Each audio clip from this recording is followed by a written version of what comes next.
ਦਾ ਸਵਾਗਤ ਹੈ। ਵਾਹਿਗੁਰੂ ਜੀ ਕਾ ਖਾਲਸਾ, ਵਾਹਿਗੁਰੂ ਜੀ ਕੀ ਫਤਿਹ। ਸਤਿ ਸ਼੍ਰੀ ਅਕਾਲ, ਆਦਾਬ, ਨਮਸਕਾਰ। ਮੈਂ ਹਾਂ ਤੁਹਾਡਾ ਸੁਖਵਿੰਦਰ ਸਿੰਘ ਚੰਦੀ ਪ੍ਰੋਗਰਾਮ ਲੈ ਕੇ ਹਾਜ਼ਰ ਹਾਂ। ਇਹ ਪ੍ਰੋਗਰਾਮ 9:30 ਤੋਂ ਲੈ ਕੇ 11 ਵਜੇ ਤੱਕ PTN 24 1690 AM ਇਸ ਦੇ ਨਾਲ ਹੀ PTN 24 TV ਤੇ ਇਸ ਦੇ ਨਾਲ ਐਪ ਤੇ 16 ਤਹਿਲਕਾ TV ਤੇ ਤਹਿਲਕਾ ਦੇ ਐਪ ਤੇ ਵੀ ਤੁਸੀਂ ਆਨੰਦ ਮਾਣਦੇ ਹੋ। ਸਟੂਡੀਓ ਦੇ ਵਿੱਚ ਕਾਲ ਕਰਨ ਲਈ ਨੰਬਰ 905 867 2770, ਟੋਲ ਫਰੀ ਨੰਬਰ 1866 247 8624। ਆਪਣੇ ਨਾਲ ਪੰਜਾਬ ਭਰ ਤੋਂ ਹੋਣਗੇ ਬਖਤੌਰ ਸਿੰਘ ਜੀ ਢਿੱਲੋਂ ਬਠਿੰਡੇ ਤੋਂ, ਹਰਜਿੰਦਰ ਸਿੰਘ ਧਨੋਆ ਜਿਹੜੀ ਆਪਾਂ ਨੂੰ ਪੂਰੀ ਦੁਨੀਆ ਦੀ ਜਾਣਕਾਰੀ ਦੇਣਗੇ ਜੀ ਕੀ ਕੁਛ ਘਟਿਆ ਵਾਪਰਿਆ ਕੋਰੋਨਾ ਵਾਇਰਸ ਦੇ ਨਾਲ ਲੈ ਕੇ, ਤੇ ਕੀ ਅਪਡੇਟ ਆ ਕੈਨੇਡਾ ਤੇ ਅਮਰੀਕਾ ਦੀ, ਕਦੋਂ ਰੀਓਪਨ ਹੋ ਰਿਹਾ। ਬਹੁਤ ਜਲਦੀ ਆਪਾਂ ਉਹਨਾਂ ਦੇ ਨਾਲ ਵੀ ਗੱਲਬਾਤ ਕਰਾਂਗੇ। ਅੱਜ 27 ਅਪ੍ਰੈਲ ਦਿਨ ਸੋਮਵਾਰ ਆ। ਬਾਹਰ ਵੈਦਰ ਜਿਹੜਾ ਬਹੁਤ ਸੋਹਣਾ ਜੀ, 8+ ਆ ਤੇ ਦੁਪਹਿਰੇ 11-12 ਵਜੇ ਤੱਕ ਚੱਲ ਜਾਣਾ। ਧੁੱਪ ਲੱਗੀ ਹੋਈ ਆ। ਸੂਰਜ 6:13 ਤੇ ਚੜਿਆ ਤੇ 8:16 ਤੇ ਛਿਪੇਗਾ। ਆਪਣੇ ਨਾਲ ਹੁਣ ਬਖਤੌਰ ਸਿੰਘ ਢਿੱਲੋਂ ਹੋਣਗੇ। ਆਪਾਂ ਕਰਾਂਗੇ ਗੱਲਾਂ ਬਾਤਾਂ, ਤੁਹਾਡੀਆਂ ਕਾਲਾਂ ਵੀ ਜ਼ਰੂਰ ਲਵਾਂਗੇ। ਢਿੱਲੋਂ ਸਾਹਿਬ ਸਵਾਗਤ ਹੈ ਤੁਹਾਡਾ। ਸਤਿ ਸ਼੍ਰੀ ਅਕਾਲ ਜੀ। ਧੰਨਵਾਦ ਜੀ, ਮਿਹਰਬਾਨੀ। ਸਾਰੇ ਹੀ ਦਰਸ਼ਕਾਂ ਨੂੰ, ਸਰੋਤਿਆਂ ਨੂੰ ਪਿਆਰ ਭਰੀ ਸਤਿ ਸ੍ਰੀ ਅਕਾਲ। ਸਤਿ ਸ਼੍ਰੀ ਅਕਾਲ ਜੀ। ਢਿੱਲੋਂ ਸਾਹਿਬ ਕਿੱਦਾਂ ਦਾ ਰਿਹਾ ਜੀ ਵੀਕਐਂਡ? ਵਧੀਆ, ਠੀਕ ਆ? ਆਲਾ ਦੁਆਲਾ ਸਾਰਾ ਬਸ ਗੱਲ ਇਹ ਜੀ, ਨਾ ਸੌਣ ਸੁੱਕੇ ਨਾ ਹਾੜ ਹਰੇ ਜੀ। ਜਿਹੋ ਜਿਹਾ ਆਪਣਾ ਦੂਸਰਾ ਨਿਕਲਦਾ ਉਦਾਂ ਹੀ ਹੈ, ਕਿਉਂਕਿ ਤੁਹਾਡੇ ਵੀਕਐਂਡ ਹੋਰ ਹਿਸਾਬ ਨਾਲ ਮਨਾਇਆ ਜਾਂਦਾ ਹੈ ਜੀ। ਸਾਡੇ ਇੱਥੇ ਦੁੱਖਾਂ, ਤਕਲੀਫਾਂ, ਫਿਕਰ, ਇਹ ਸਾਰਾ ਕੁਝ ਉਹੀ ਹੈ ਜੀ। ਇੱਥੇ ਤਾਂ ਬਸ ਵੀ 2 ਡੰਗ ਦੀਆਂ ਰੋਟੀਆਂ ਸੁਬਾਹ ਤੇ 2 ਡੰਗ ਦੀਆਂ ਸ਼ਾਮ, ਰੌਲਾ ਕੱਲਾ ਉਹਦਾ ਹੈ ਜੀ। ਵੀਕਐਂਡ ਵਧੀਆ ਉੱਥੇ ਹੁੰਦਾ ਹੈ ਜਿੱਥੇ ਬੰਦੇ ਨੂੰ ਕੋਈ ਫਿਕਰ ਨਾ ਹੋਵੇ। 5 ਦਿਨ ਕੰਮ ਕੀਤਾ ਜੀ, 2 ਦਿਨ ਆਪਣਾ ਪੂਰਾ ਸਾਰਾ ਕੁਝ ਦੁਨੀਆਦਾਰੀ ਨੂੰ ਭੁੱਲ ਕੇ ਇੰਜੋਏ ਕਰੇ ਲਾਈਫ ਨੂੰ, ਉਹਨੂੰ ਅਸੀਂ ਵੀਕਐਂਡ ਕਹਿ ਦਿੰਦੇ ਹਾਂ। ਸਾਡੇ ਤਾਂ ਜੀ ਮਤਲਬ ਆ ਵੀ 12 ਮਹੀਨੇ 30 ਦਿਨ 24 ਘੰਟੇ 7 ਦਿਨ ਇਹੋ ਹੀ ਕੁਝ ਚੱਲਦਾ ਹੈ ਜੀ ਜੀ। ਔਰ ਉਹ ਇੱਕ ਰੂਟੀਨ ਲਾਈਫ ਹੈ। ਨਾ ਉਹਨੂੰ ਮੈਂ ਕਦੇ ਕੋਈ ਬਹੁਤਾ ਮਾੜਾ ਸਮਝਿਆ ਤੇ ਨਾ ਚੰਗਾ ਸਮਝਿਆ। ਸਗੋਂ ਵਰਕਿੰਗ ਡੇ ਹੈ ਜਿਹੜੇ ਉਹ ਵਧੀਆ ਲੱਗਦੇ ਦੂਜੇ ਦਿਨਾਂ ਤੋਂ। ਬਿਲਕੁਲ ਜੀ। ਢਿੱਲੋਂ ਸਾਹਿਬ ਵੈਸੇ ਤਾਂ ਹੁਣ ਪੂਰੀ ਦੁਨੀਆ ਦੇ ਵਿੱਚ ਉਹ ਪੁਰਾਣੀ ਕਹਾਵਤ ਹੁੰਦੀ ਸੀ, ਜਿਹੜੇ ਰੋਗ ਨਾਲ ਬੱਕਰੀ ਮਰ ਗਈ ਉਹ ਰੋਗ ਪਠੋਰੇ ਨੂੰ। ਹੁਣ ਤਾਂ ਸਾਰੀ ਦੁਨੀਆ ਸੇਮ ਹੀ ਹੈ ਜੀ। ਸਾਰਿਆਂ ਲਈ ਵੀਕਐਂਡ ਇੱਕੋ ਜਿਹਾ ਹੀ ਆ ਜੀ। ਘਰਾਂ ਦੇ ਵਿੱਚ ਹੀ ਬੈਠੇ ਆ, ਸਾਰਿਆਂ ਨੂੰ ਫਿਕਰ ਆ ਵੀ ਪਰਮਾਤਮਾ ਤੰਦਰੁਸਤੀ ਦੇਵੇ। ਚੱਲਦੇ ਜੀ ਆਪਾਂ ਖਬਰ ਵਾਲੇ ਬੰਨੇ ਨੂੰ। Indian Council for Medical research ਨੂੰ ਲੱਗਿਆ ਦਲਾਲੀ ਟੈਸਟਿੰਗ ਕਿੱਟ ਕਰੋਨਾ। ਬਿਲਕੁਲ ਜੀ, ਇਹ ਨਾਮ ਭਾਵੇਂ Indian Council for Medical research ਹੈ ਜੀ, ਲੇਕਿਨ ਸਹੀ ਅਰਥਾਂ ਦੇ ਵਿੱਚ ਦੇਖੀਏ ਤਾਂ ਇਹ ਭਾਰਤ ਸਰਕਾਰ ਨੂੰ ਚੂਨਾ ਲੱਗਿਆ ਜੀ। ਔਰ ਚੂਨਾ ਲੱਗਿਆ ਨਹੀਂ, ਚੂਨਾ ਲਵਾਇਆ ਗਿਆ। ਮੈਂ ਸਾਡੇ ਦਰਸ਼ਕਾਂ ਨੂੰ, ਸਰੋਤਿਆਂ ਨੂੰ ਇੱਕ ਗੱਲ ਯਾਦ ਕਰਵਾ ਦੇਵਾਂ ਕਿ ਭਾਰਤ ਦੇ ਵਿੱਚ ਇੱਕ ਹਕੂਮਤ ਇਸ ਕਰਕੇ ਉਲਟ ਗਈ ਸੀ ਜੀ ਕਿ ਉਦੋਂ ਵੋਫਰਜ਼ ਤੋਪ ਸੌਦੇ ਦੇ ਵਿੱਚ 64 ਕਰੋੜ ਰੁਪਏ ਦੀ ਦਲਾਲੀ ਲੈਣ ਦਾ ਦੋਸ਼ ਲੱਗਿਆ ਸੀ ਜੀ। ਇਹ ਉਹ ਸਰਕਾਰ ਸੀ ਜਿਹੜੀ ਇੰਦਰਾ ਗਾਂਧੀ ਦੀ ਮੌਤ ਤੋਂ ਬਾਅਦ 1984 ਦੇ ਵਿੱਚ ਬਣੀ ਸੀ ਤੇ 425 ਸੀਟਾਂ ਲੈ ਕੇ ਰਾਜੀਵ ਗਾਂਧੀ ਦੇਸ਼ ਦਾ ਪ੍ਰਧਾਨ ਮੰਤਰੀ ਬਣਿਆ ਸੀ ਜੀ। ਲੇਕਿਨ 1999 ਆਉਣ ਤੋਂ ਪਹਿਲਾਂ ਉਸ ਸਰਕਾਰ ਦੀ ਇੰਨੀ ਜ਼ਿਆਦਾ ਬਦਨਾਮੀ ਹੋ ਗਈ ਕਿ ਇਹ ਸਰਕਾਰ ਦਲਾਲੀ ਖਾ ਗਈ ਜੀ। ਇਹ ਦਲਾਲੀ ਖਾਣੀ ਸਰਕਾਰ ਹੈ। ਕੁਆਤਰੋਚੀ ਇਟਲੀ ਦਾ ਵਪਾਰੀ ਹੁੰਦਾ ਸੀ, ਤੁਹਾਨੂੰ ਪਤਾ ਵੀ ਰਾਜੀਵ ਗਾਂਧੀ ਇਟਲੀ ਦੇ ਵਿੱਚ ਵਿਆਹਿਆ ਹੋਇਆ ਸੀ ਜੀ। ਇਸ ਕਰਕੇ ਉਹ ਇੰਨੀ ਬਦਨਾਮੀ ਉਹਦੀ ਪਈ ਕਿ ਉਹਦਾ ਆਪਣਾ ਨੇੜਲਾ ਸਾਥੀ ਜਿਹੜਾ ਸੀ ਉਹ ਵੀ ਛੱਡ ਕੇ ਚਲਾ ਗਿਆ ਸੀ ਦੂਜੇ ਪਾਸੇ ਨੂੰ। ਸਰਕਾਰ ਜਿਹੜੀ ਹੈ ਉਹ ਗੇੜੇ ਖਾ ਗਈ ਸੀ ਜੀ।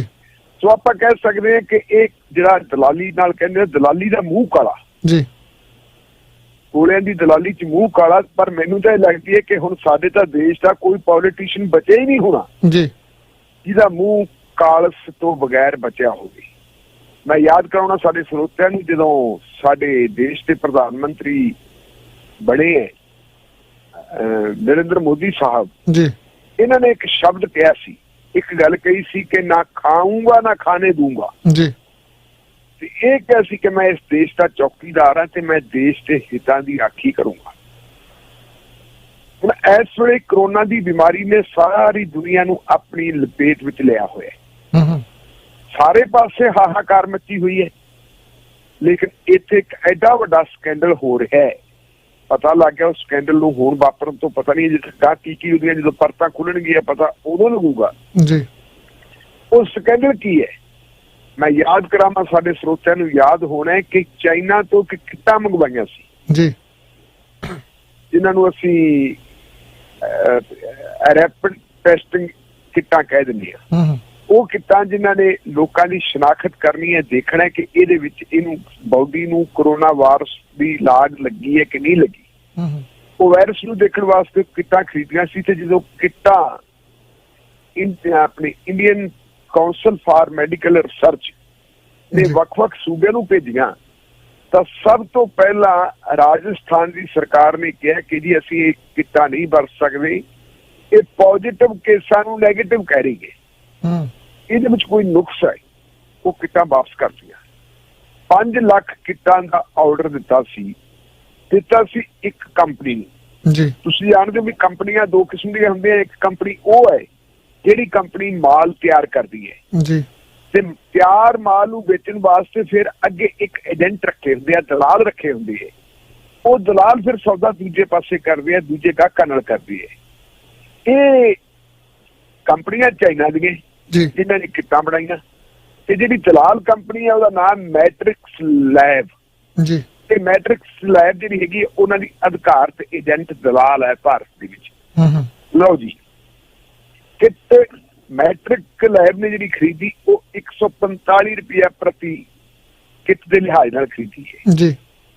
ਉਹੀ ਕਿੱਟ ਅੱਗੇ 245 ਰੁਪਏ ਪ੍ਰਤੀ ਕਿੱਟ ਦੇਤੀ ਇੱਕ ਹੋਰ ਕੰਪਨੀ ਨੇ ਜੀ, ਔਰ ਉਸ ਕੰਪਨੀ ਨੇ ਫਿਰ Indian Council for Medical research ਦੇ ਨਾਲ ਜਿਹੜਾ ਸੌਦਾ ਕੀਤਾ, ਉਹ 245 ਦੀ ਲੈ ਕੇ ਕਿੱਟ ਵੇਚੀ 600 ਰੁਪਏ ਦੀ।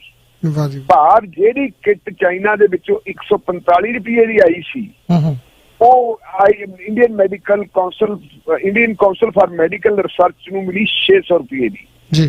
ਮਤਲਬ ਦੁੱਗਣੀ ਤੋਂ ਤਿੱਗਣੀ ਤੋਂ ਵੀ ਜ਼ਿਆਦਾ 200-250 ਰੁਪਏ ਦੀ ਚੀਜ਼ ਜਿਹੜੀ ਹੈ 600 ਰੁਪਏ ਦੀ ਮਿਲਦੀ ਹੈ Indian Council for Medical research ਨੂੰ ਜੀ। ਜਦੋਂ ਸਟੇਟਾਂ ਨੇ ਰੌਲਾ ਪਾਤਾ ਕਿ ਇਹਦਾ ਕਿੱਟਾਂ ਕਿਸੇ ਕੰਮ ਦੀਆਂ ਹੈ ਨਹੀਂ, ਅਸੀਂ ਆ ਵਾਪਸ ਕਰ ਰਹੇ ਹਾਂ, ਤਾਂ ਜਿੰਨੀਆਂ ਕਿੱਟਾਂ ਆਈਆਂ ਸੀ ਉਹ ਰੱਖ ਲਈਆਂ ਤੇ ਬਾਕੀ ਕਿੱਟਾਂ ਗਈਆਂ ਬਾਅਦ ਜੀ। ਹੁਣ ਹੋਇਆ ਕਿ ਜਿਹੜੀ ਅਧਿਕਾਰਤ ਦਲਾਲ ਕੰਪਨੀ ਹੈ, ਦਲਾਲ ਕੰਪਨੀ ਨੇ ਦੂਜੀ ਕੰਪਨੀ ਦੇ ਖਿਲਾਫ ਦਾਅਵਾ ਕਰਤਾ, ਇੱਕ ਪਟੀਸ਼ਨ ਦਾਇਰ ਕਰਤੀ ਦਿੱਲੀ ਹਾਈ ਕੋਰਟ ਜੀ ਕਿ ਜੀ ਸਾਡਾ ਪੈਸਾ ਇਹਨਾਂ ਕਿ ਨਹੀਂ, ਇਹ ਸਾਡਾ ਪੈਸਾ ਨਹੀਂ ਦਿੰਦੇ, ਸਾਡਾ ਪੈਸਾ ਦਵਾਇਆ ਜਾਵੇ। ਦਿੱਲੀ ਹਾਈ ਕੋਰਟ ਨੇ ਜਵਾਬ ਮੰਗ ਲਿਆ ਜੀ, ਦੱਸੋ ਭਾਈ ਤੁਸੀਂ ਪੈਸਾ ਕਿਉਂ ਨਹੀਂ ਦਿੰਦੇ? ਉਹ ਕਹਿੰਦੇ ਜੀ ਅਸੀਂ ਪੈਸਾ ਇਸ ਕਰਕੇ ਨਹੀਂ ਦਿੰਦੇ ਕਿਉਂਕਿ ਸਾਨੂੰ ਭਾਰਤ ਸਰਕਾਰ ਨੇ ਪੈਸਾ ਨਹੀਂ ਦਿੱਤਾ। ਜੇ ਭਾਰਤ ਸਰਕਾਰ ਸਾਨੂੰ ਪੈਸਾ ਦੇਊਗੀ, Indian Council for Medical Research ਦੇਊਗੀ, ਅਸੀਂ ਤਾਂ ਹੀ ਗਾਹ ਦੇਵਾਂਗੇ। ਹਦਾਇਤ ਕਰੋ ਵੀ ਤੁਸੀਂ ਉਹਨਾਂ ਨੂੰ ਪੈਸਾ ਦੇਣ। ਉਹਨਾਂ ਨੂੰ ਪੁੱਛਿਆ ਗਿਆ, ਉਹ ਕਹਿੰਦੇ ਜੀ 145 ਰੁਪਏ ਦੀ ਚੀਜ਼ ਇਹਨਾਂ ਨੇ 245 ਚ ਲਈ ਸੀ, ਔਰ ਸਾਨੂੰ ਇਹਨਾਂ ਨੇ ਜਿਹੜੀ ਹੈਗੀ ਹੈ ਜੀ ਦਿੱਤੀ ਹੈ 600 ਰੁਪਏ ਦੀ ਜੀ। ਤਾਂ ਫਿਰ ਹੋ ਗਿਆ ਕੀ, ਕਹਿੰਦੇ ਵੀ ਇਹ 600 ਰੁਪਏ ਦੀ ਤਾਂ ਜ਼ਿਆਦਾ ਦਿੱਤੀ ਹੈ। ਤੇ ਹਾਈ ਕੋਰਟ ਨੇ ਕਹਿਤਾ ਕਿ ਤੁਸੀਂ ਐ ਕਰੋ ਵੀ 400 ਰੁਪਇਆ ਬਣਦਾ ਹੈ ਜੀ, 400 ਰੁਪਇਆ ਭਾਰਤ ਸਰਕਾਰ ਨੂੰ ਦੇਣਾ ਚਾਹੀਦਾ ਹੈ। ਇਹ ਜਦੋਂ ਹੁਕਮ ਹੋ ਗਿਆ ਤੇ ਇਹ ਮਾਮਲਾ ਨਾਲ ਦੀ ਨਾਲ ਹੀ ਅਖਬਾਰਾਂ ਦੇ ਵਿੱਚ ਆ ਗਿਆ। ਬਿਜ਼ਨਸ ਸਟੈਂਡਰਡ ਹਿੰਦੁਸਤਾਨ ਦਾ ਇੱਕ ਵੱਡਾ ਅਖਬਾਰ ਹੈ ਜੀ, ਉਹਦੀ ਅੱਜ ਦੀ ਸਟੋਰੀ ਹੈ। ਇਹ ਹਜੇ ਪ੍ਰਿੰਟ ਕੱਲ ਨੂੰ ਹੋਣੀ ਹੈ, ਲੇਕਿਨ ਆਨਲਾਈਨ ਇਹ ਸਟੋਰੀ ਅੱਜ ਪ੍ਰਕਾਸ਼ਿਤ ਹੋ ਗਈ ਹੈ। ਆਨਲਾਈਨ ਸਟੋਰੀ ਦੱਸਦੀ ਹੈ ਕਿ ਇਹ ਐਡਾ ਵੱਡਾ ਸਕੈਂਡਲ ਹੈ, ਜੇ ਇਹੀ ਸਮਾਨ ਸਿੱਧਾ ਚਾਈਨਾ ਦੀ ਕੰਪਨੀ ਨਾਲ ਭਾਰਤ ਸਰਕਾਰ ਗੱਲ ਕਰ ਲੈਂਦੀ ਜੀ, ਤਾਂ ਇਹ ਚੀਜ਼ ਸਾਨੂੰ 145 ਰੁਪਏ ਚ ਮਿਲਦੀ ਸੀ। ਦਲਾਲ ਦਰ ਦਲਾਲ, ਇਹ ਦਲਾਲ ਵਿੱਚ ਕਿਉਂ ਪਾਏ ਗਏ, ਪੜਤਾਲ ਇਹਦੀ ਹੋਣੀ ਚਾਹੀਦੀ ਹੈ। ਜਦੋਂ ਇਹ ਸਟੋਰੀ ਜਨਤਕ ਹੋ ਗਈ, ਆਨਲਾਈਨ ਹੋ ਗਈ, ਤੇ ਇਹਦੇ ਉੱਤੇ ਫਿਰ ਕਮੈਂਟਸ ਵੀ ਆਉਣੇ ਸ਼ੁਰੂ ਹੋ ਗਏ। ਬਹੁਤ ਸਾਰੇ ਜਿਹੜੇ ਹੈਗੇ ਹੈ ਲੋਕ ਜਿਨ੍ਹਾਂ ਨੇ ਇਹਨੂੰ ਦੇਖਿਆ ਇਹ ਸਟੋਰੀ ਨੂੰ, ਉਹਨਾਂ ਨੇ ਇਹ ਕਮੈਂਟ ਵੀ ਪਾਉਣੇ ਸ਼ੁਰੂ ਕਰ ਦਿੱਤੇ ਕਿ ਹਾਈ ਕੋਰਟ ਦਾ ਫੈਸਲਾ ਕਿਹੋ ਜਿਹਾ ਆ ਗਿਆ ਜੀ, ਤੇ 145 ਰੁਪਏ ਦੀ ਚੀਜ਼ ਲਈ ਹੈ ਤੇ ਤੁਸੀਂ ਇਹਦਾ 400 ਰੁਪਏ ਦੇ ਦਿਓ। ਜਿਹੜੀ ਚੀਜ਼ ਨੁਕਸਦਾਰ ਹੈ, ਜਿਹੜੀ ਸਾਡੇ ਕੰਮ ਦੀ, ਉਹਦਾ ਪੈਸਾ ਦਿੱਤਾ ਜਾਵੇ ਤਾਂ ਕਿਉਂ ਦਿੱਤਾ ਜਾਵੇ ਜੀ। ਚਾਹੀਦਾ ਤਾਂ ਇਹ ਹੈ ਕਿ ਇਸ ਮਾਮਲੇ ਦੀ ਇੱਕ ਪੜਤਾਲ ਕਰਾਈ ਜਾਵੇ। ਇਹਦੇ ਨਾਲ ਹੀ ਜੁੜਦੀ ਗੱਲ ਮੈਂ ਤੁਹਾਡੇ ਨਾਲ ਇੱਕ ਹੋਰ ਕਰਨੀ ਚਾਹੁੰਦਾ, ਇਹਨੂੰ ਤੁਸੀਂ ਦੇਖੋ ਆਪਸ ਵਿੱਚ ਜੋੜ ਕੇ ਜੀ, ਕਿਉਂਕਿ ਜਿਹੜੀ ਮੈਂ ਰਾਜੀਵ ਗਾਂਧੀ ਵਾਲੀ ਬੋਫਰਸ ਤੋਪ ਸੌਦੇ ਦੀ ਗੱਲ ਕੀਤੀ ਹੈ, ਉਹ ਤੋਪ ਸੌਦੇ ਦੇ ਵਿੱਚ ਅੱਜ ਤੱਕ ਮੇਨ ਦੋਸ਼ੀ ਕੌਣ ਹੈ, ਇਹ ਮਾਮਲਾ ਅਜੇ ਤੱਕ ਲਟਕੀ ਜਾਂਦਾ, ਕਦੇ ਕਿਤੇ ਤੁਰਿਆ ਫਿਰਦਾ ਕੇਸ, ਕਦੇ ਕਿਤੇ ਤੁਰਿਆ ਫਿਰਦਾ। CBI ਨੇ ਕੇਸ ਵੀ ਦਰਜ ਕਰ ਲਿਆ, ਲੇਕਿਨ ਇਹ ਮਾਮਲਾ ਅਜੇ ਤੱਕ ਕੰਨ ਪੱਤਣ ਨਹੀਂ ਲੱਗਿਆ ਜੀ। ਦੂਜਾ ਮਾਮਲਾ, ਜਦੋਂ ਡਾਕਟਰ ਮਨਮੋਹਨ ਸਿੰਘ ਸਾਡੇ ਦੇਸ਼ ਦੇ ਪ੍ਰਧਾਨ ਮੰਤਰੀ ਸੀ, ਉਦੋਂ ਤੁਹਾਨੂੰ ਪਤਾ 2 ਸਕੈਂਡਲ ਜਿਹੜੇ ਆ ਚਰਚਾ 'ਚ ਆਏ ਸੀ ਜੀ। ਇੱਕ ਸਕੈਂਡਲ ਸੀ 2G ਸਪੈਕਟਰਮ, ਇੱਕ ਸੀ ਕੋਲਾ ਸਕੈਂਡਲ। ਪਰ ਇਹਨਾਂ ਦੋਨਾਂ ਸਕੈਂਡਲਾਂ ਨੂੰ ਉਛਾਲਿਆ ਕਿਹਨੇ ਸੀ? ਕੈਗ ਦੀ ਰਿਪੋਰਟ ਨੇ ਜੀ। ਕੈਗ ਨੇ ਗੱਲ ਕਹੀ ਸੀ ਕਿ 1,76,000 ਕਰੋੜ ਰੁਪਏ ਦਾ ਭਾਰਤ ਨੂੰ ਚੂਨਾ ਲੱਗ ਗਿਆ, ਰੌਲਾ ਪੈ ਗਿਆ, ਸਰਕਾਰ ਬਦਨਾਮ ਹੋ ਗਈ, ਕੁਛ ਬੰਦਿਆਂ ਦੇ ਪਰਚੇ ਦਰਜ ਹੋ ਗਏ, ਅਫਸਰਾਂ ਦੇ ਪਰਚੇ ਦਰਜ ਹੋ ਗਏ, ਵਜ਼ੀਰਾਂ ਦੇ ਪਰਚੇ ਦਰਜ ਹੋ ਗਏ, ਸਿਆਸੀ ਬੰਦਿਆਂ ਦੇ ਪਰਚੇ ਦਰਜ ਹੋ ਗਏ ਜੀ। ਉਹਨੇ ਜੇਲ੍ਹ ਜਾਣਾ ਪੈ ਗਿਆ, ਕਈ ਮਹੀਨੇ ਜੇਲ੍ਹਾਂ ਚਲਾਉਣ ਤੋਂ ਬਾਅਦ ਉਹਨਾਂ ਦੀਆਂ ਜ਼ਮਾਨਤਾਂ ਹੋਈਆਂ। ਡਾਕਟਰ ਮਨਮੋਹਨ ਸਿੰਘ ਦੀ ਸਰਕਾਰ ਬਦਲ ਗਈ, ਮੋਦੀ ਦੀ ਸਰਕਾਰ ਆ ਗਈ।